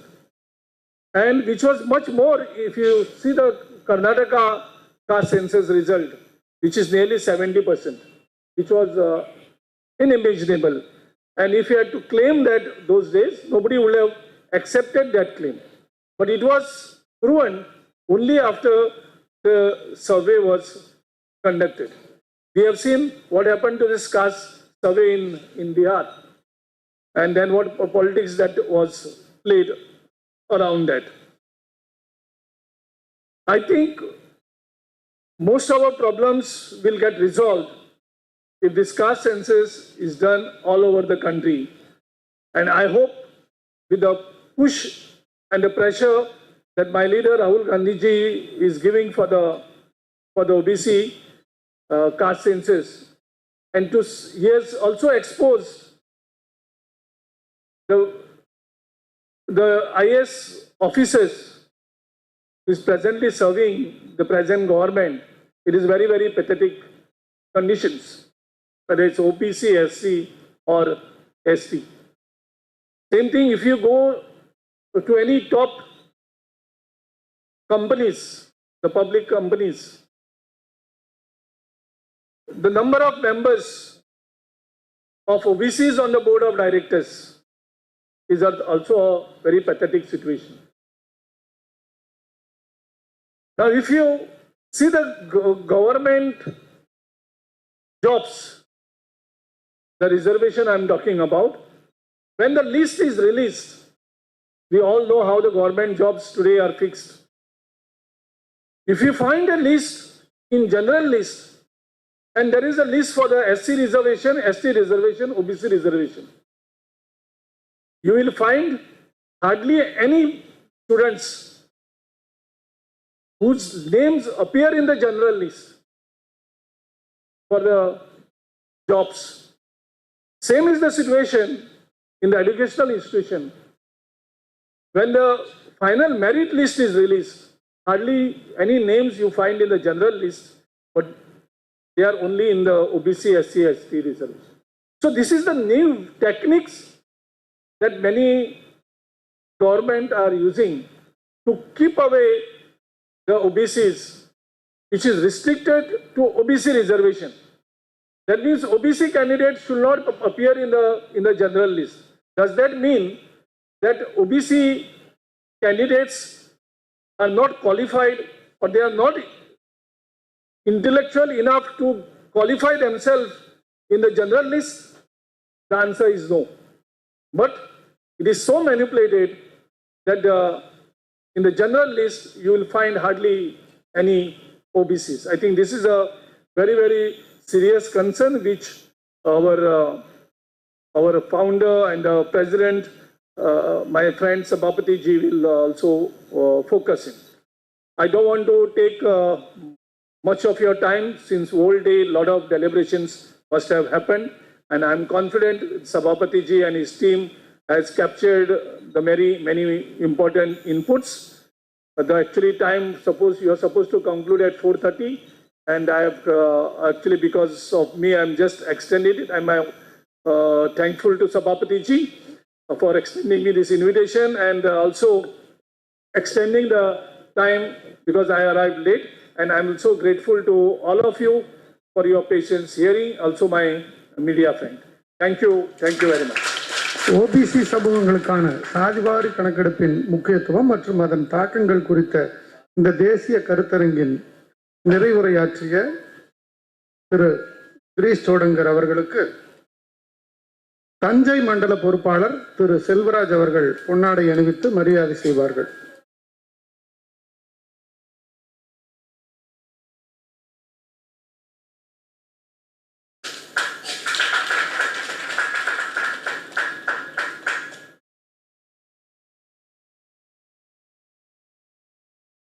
இவர் தனது உரையில் general list எனப்படுகின்ற பற்றி விரிவாக சொல்லியிருந்தார். OBC சமூகங்களுக்கு இழைக்கப்படும் அநீதியை பற்றியும், போர்ட் ஆஃப் டைரக்டர்ஸ் என்று பிரைவேட்டில் உள்ள இன்ஸ்டிடியூஷனில் கூட ஓபிசி மக்களுக்கு மிக குறைவான இடங்களே உள்ளது பற்றியும் மிக தெளிவாக உரையாற்றினார். இனி நன்றியுரை.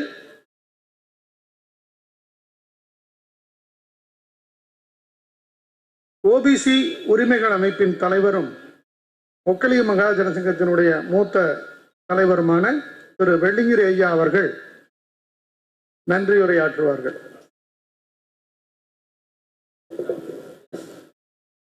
வாழ்க வையகம், வாழ்க வளமுடன். அனைவருக்கும் மொத்தத்தில் ஒரு முதல் வணக்கத்தை உரித்தாக்கிக் கொள்ளுகிறேன். காலையிலிருந்து விடாம தொடர்ந்து உட்கார்ந்துருக்கிறீங்க. என்னதான் கிருஷ்ணா ஸ்ட்ரீட்னாலும் மைசூர் பாக கொடுத்துக்கிட்டே இருந்தா அது திகட்டத்தான் போகும். அற்புதமான கருத்துக்கள் காலையில எல்லாம் வந்தது. இந்த மாதிரி கருத்துக்களை கொண்டு உங்களை சேர்க்க வேண்டும். அந்த கருத்துக்களைங்கிறத இந்த மாதிரி ஒரு சிம்போசியம் நடத்தணும்னு எப்படிதான் நினைச்சாரோ தெரியல ரத்ன சபாபதி. நானே ஆச்சரியப்படுறேன். காலையிலிருந்து நீங்க ரொம்ப இதா இருப்பீங்க. அதனால நன்றி உரையே ரொம்ப அதிகமாக நம்ம பேச வேண்டியதில்லை, பேசக்கூடிய அவசியமும் இல்லை. என்ன சொல்லணுமோ இன்னைக்கு தான் இந்த பிற்படுத்தப்பட்டோர் அமைப்பு இங்கே வந்திருக்கிற அத்தனை பேருக்கும் கொஞ்சம் மனசில் சுருக்குன்னு படுற மாதிரி ஏற்பட்டிருக்குன்னு நினைக்கிறேன். அப்படி பட்டிருக்கணும். உண்மையான ஒரு நல்ல ஜனநாயக ஒரு மனிதன் என்றால் உங்களுக்கு இந்த கருத்துக்கள் மனதுக்குள் ஏறி, என்னடா இந்த பிற்படுத்தப்பட்டோர் அமைப்புக்கு இவ்வளவு பாதகம் நடந்துட்டு இருந்திருக்குது, இந்த நாட்டில் சுதந்திரம் வாங்கினதுல இருந்து ஒரு அரசியல் பயணம் கூட இதை பத்தி பேசலையே. அண்ணே ஈஸ்வரன் பேசுனது எவ்வளவு ஒரு கருத்துள்ள கருத்தை அவர் சொல்லியிருக்கார். அவர் எவ்வளவு ஒரு சப்போர்ட் சொல்லியிருக்காரு. அவர் இருக்கிற எம்எல்ஏ இங்க அசம்பிளிலையும் சரி பார்லிமெண்ட்லயும் சரி உங்களுக்கு நான் எங்களுக்கு கொடுத்து நீங்க என்ன சொல்றீங்களோ அங்க சொல்றேன் அப்படின்னு சொல்லியிருக்காரு. அந்த அளவுக்கு இங்க ஏற்படுத்தி இருக்கிறாரு. அதனால நாம நான் அடிக்கடி எல்லா இடத்துலையும் சொல்றது உண்டு, தனி மனிதனுக்கு மரணம் உண்டு, ஆனால் சமுதாயத்திற்கு மரணம் இல்லை. நாமெல்லாம் போயிடுவோம். வருகிற இளைய தலைமுறையை கருத்தில் கொண்டுதான் இந்த பிற்படுத்தப்பட்டோர் அமைப்புக்கு நாம என்ன செய்யணுமோ, இனி நாம ஒண்ணும் பண்ணி நமக்கு ஒன்று ஜாப் ஒண்ணு நாம ஒண்ணும் போய் அரசாங்கத்துல உத்தியோகத்துல போறதில்லை. நாம பெத்த குழந்தைகளுக்கு நாம என்ன செய்ய போறோம்? அவங்களுக்கு நல்ல கல்வியும் பண்பாட்டையும் கொடுத்து, அவனுக்கு நல்ல ஒரு வேலையும் கொடுத்து, அரசாங்கத்தில் அவனுக்கு ஒரு நல்ல பதவியும் வாங்கி கொடுத்து, நமக்கு பிற்படுத்தப்பட்டோருக்கு என்ன உரிமை இருக்கோ அதை வாங்கி கொடுப்பதற்காக எந்த ஒரு தலைவனும் இதுவரையிலும் ஈஸ்வரன் சொல்ற மாதிரி ரத்ன சபாபதி தவிர்த்து ஒரு தலைவன் இன்னைக்கு தமிழ்நாட்டில் வரல. எனக்கு பொறுத்த வரல. இதை நினைச்சு ஆரம்பிச்ச பண்ணின தலைவர் ரத்ன சபாபதி. அதனாலதான் நானெல்லாம் இன்னும் எத்தனை நாளைக்கு உயிரோடு இருக்கணும், சாகும் வரை அவரோட இருந்து அவருக்கு என்ன பக்கபலமாக இருக்கணுமோ, என்னுடைய பலம் இருக்கிறவரெல்லாம் அவர் கூட இருந்து பண்ணணும்னு ஆசையா இருக்கு. ஆகையினால நான் உங்களுக்கு அதிகமா நன்றி உரையில் சொல்ல வேண்டிய அவசியமே இல்லை. சீக்கிரம் முடிச்சு ப்ரெஸ் மீட்டிங் இருக்குதுன்னு நினைக்கிறேன். இன்னும் அவர் இப்போ அவருக்கு ஒரு புது ரத்தமே வந்திருக்கும்னு நினைக்கிறேன். அவர் ஏற்கனவே நான் நினச்சி பார்த்து இப்போ நம்ம ரூமில் தங்கி இருக்கிறோம். இந்த என்னமோ கம்பன் வீட்டு கட்டுத்தறியும் கவிபாடும் அப்படின்னு சொல்லுவாங்களே, 24 மணி நேரமும் இந்த ஓபிசி மக்கள், ஓபிசியினுடைய ரைட்ஸு, நான் போனாலும் இந்த இளைய தலைமுறைக்கு என்ன செய்யணும்னு நினைச்சிட்டு இருக்கிறாருங்கிறதுக்கு அவர் தங்கியிருந்த ஹாஸ்டல்ல அந்த பாத்ரூம் போறேன், அந்த பாத்ரூம் ஜன்னல்ல இந்த இதைத்தான் போட்டு நம்ம ஓபிசியினுடைய நோட்டீஸ் அதில் ஒட்ட வச்சிருக்கிறார். பாத்ரூம் ஜன்னல்ல நோட்டீஸ் பார்த்தது நான் இன்னைக்கு தான் பார்த்தேன். எப்படி கம்பன் வீட்டு கட்டுத்தறியும் கவிபாடும்ங்கிற மாதிரி 24 மணி நேரமும் ஓபிசியை நினைச்சே பாடுபடுகிற எனக்கு ஆச்சரியப்பட்ட இன்னைக்கு பாத்ரூம்ல இருந்து பார்த்துட்டு, அந்த அளவுக்கு ஒரு தலைவரை இன்னைக்கு ஓபிசி அண்ணன் ஈஸ்வரன் சொல்ற மாதிரி அண்ணன் ஈஸ்வரனும் ஓபிசி ரத்ன சபாபதியும் நீங்க ஜாயின் பண்ணுங்க. நிச்சயமா தமிழ்நாட்டில் ஒரு புரட்சியை ஏற்படுத்திடலாம். ஏன்னா நீங்க பண்ணியிருக்கிறீங்க. உங்களை நான் சின்ன வயசுல இருந்தே பார்த்துட்டு இருக்கிறேன். நீங்க சாதாரண ஆள் கிடையாது. அண்ணனுக்கு இன்னும் கொஞ்சம் கை கொடுத்தீங்கன்னா தமிழ்நாட்டை ஒரு கலக்கிடலாம். தமிழ்நாட்டில் நிச்சயமா 8 கோடி ஜனத்தொகை இருக்கிற 8 கோடி பேர் இருக்கிறதுல 6 கோடி பேர் ஓபிசி, 76% ஓபிசி. இவனுக்கு பேசுறதுக்கு ஒரு ஆள் இல்லை. என்ன பரிதாபமா இருக்குது. இன்னைக்கு கண் விழிச்சிருக்கிறது. ஆகையினால நீங்க அத்தனை பேரும் இதை மனதில் கொண்டு இனிமேல் ஓபிசிக்கு நாம் என்ன செய்ய போறோம், ஈஸ்வரன் சொல்ற மாதிரி இனிமேல் மீட்டிங்கில் எல்லாம் பேசி பெரிய பிரயோஜனம் இல்லை. நிறைய ஊடகங்கள் வந்துருச்சு. ஊடகங்கள்லயே பண்ணிடலாம். ஊடகங்கள்லயே பண்ணி எங்கேயோ யாரோ பண்ணணும் இதை அறுவடை பண்ணி இன்னைக்கு அரசாட்சிக்கு வந்திருக்கிறாங்க. யாரோ பண்ணணும் ஒரு இதை அறுவடை பண்ணி அரசாட்சிக்கு வந்திருக்கிறாங்க. அதெல்லாம் ஊடகத்தினுடைய பலன் தான், வேற ஒன்றும் கிடையாது. அது எத்தனை நாளைக்கு நீடிக்குமோ தெரியுமில்ல. ஆகினால நிச்சயமாக அவைகளை எல்லாம் உபயோகப்படுத்தி இங்கே வந்திருக்கிற அத்தனை சமூக தலைவர்களும் ஒவ்வொருவரும் ஒரு 500 பேரை ஊடகங்களையும் வாட்ஸ்அப்பையும் குரூப்பையும் ஏற்படுத்தி எல்லாத்தையும் பற்றி இந்த பிற்படுத்தப்பட்ட ஒரு அமைப்பை தமிழகம் அல்ல இந்தியா முழுக்கமும் கொண்டு போக வேண்டும் என்ற ஆசை. ஆகையினால் வந்திருக்கிற அத்தனை பேர்களுக்கும் மொத்தத்தில் மிகப்பெரிய ஒரு நன்றியை நீங்கள் அத்தனை பேரும் நீர் ஆயுள் நிறை செல்வம் உயர்ப்புகள் மெஞ்ஞானம் பெற்று ஓபிசி அமைப்பை உங்கள் உயிருள்ள வரையிலும் நீங்களும் அதை காப்பாற்றி அடுத்த தலைமுறைக்கு, வருகிற இளைய தலைமுறைக்கு அதை கொண்டு செல்ல வேண்டும் என்று கேட்டுக்கொண்டு என்னுடைய நன்றியுரையை நிறைவு செய்கிறேன். வணக்கம். அகில இந்திய காங்கிரஸ் தலைவர் இல்லை. நிச்சயமா அவர் பேசும்போது சொன்னார், ஆங்கிலத்தில் பேசினார், உங்களுக்கு எல்லாருக்கும் புரிஞ்சிருக்கும். ராகுல் காந்தி என்னதான் காங்கிரஸ்ல எப்படி பேசியிருந்தாலும் சரி, பார்லிமெண்ட்ல ஜாதிவாரி காஸ்ட் சென்சஸ் வழங்க வேணும், எடுக்க வேண்டும் என்று அற்புதமாக ஆணித்தரமாக சொன்னவர் ராகுல் காந்தி. அவர் சொன்னதுனாலதான் அத காஸ்ட் சென்சேஷன் எடுக்கிறேன் இந்த பாதிவாரி என்ன சொல்லி இருக்காங்களே, கிவன் அஷூரன்ஸ். பட் எந்த மாதிரி எடுப்பாங்க, அதுலயும் காலையிலிருந்து பேசின மாதிரி அதுலயும் என்னென்னமோ திக்குமுக்கு தெல்லவாரித்தனம் எல்லாம் பண்றதுக்கு பாக்குறாங்க. அதை விடக்கூடாது. அதை விடாம நம்ம அதை பிடிச்ச அந்த கேள்வி, அந்த சாதிவாரி கணக்கெடுக்கும் போதும் போட அதில் எப்படியெல்லாம் இருக்குது அப்படிங்கிற அந்த கேள்வியை ஃபார்ம் பண்ணும் போதே எல்லாரையும் எல்லா கட்சியும் நம்ம மாதிரி இருக்கிறவங்களை கூப்பிட்டு கேள்வியை ஃபார்ம் பண்ணணும்.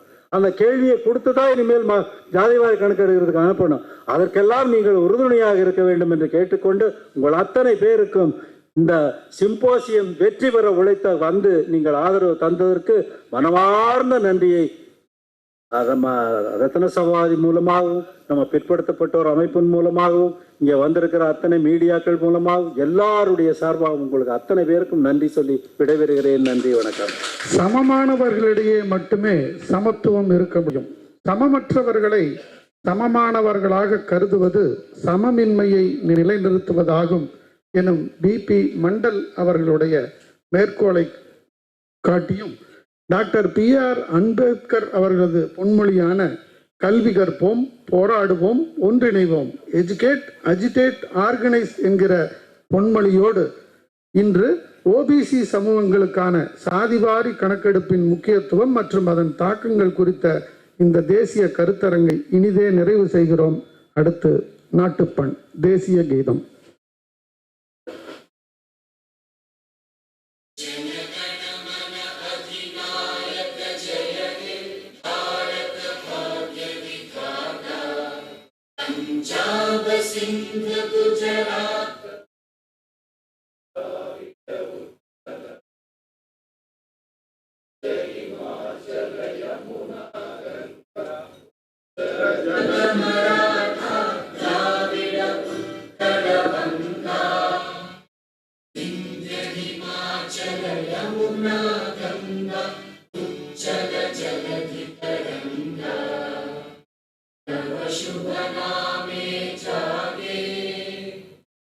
शुभ आशीष मांगे, गाहे तब जय गाथा।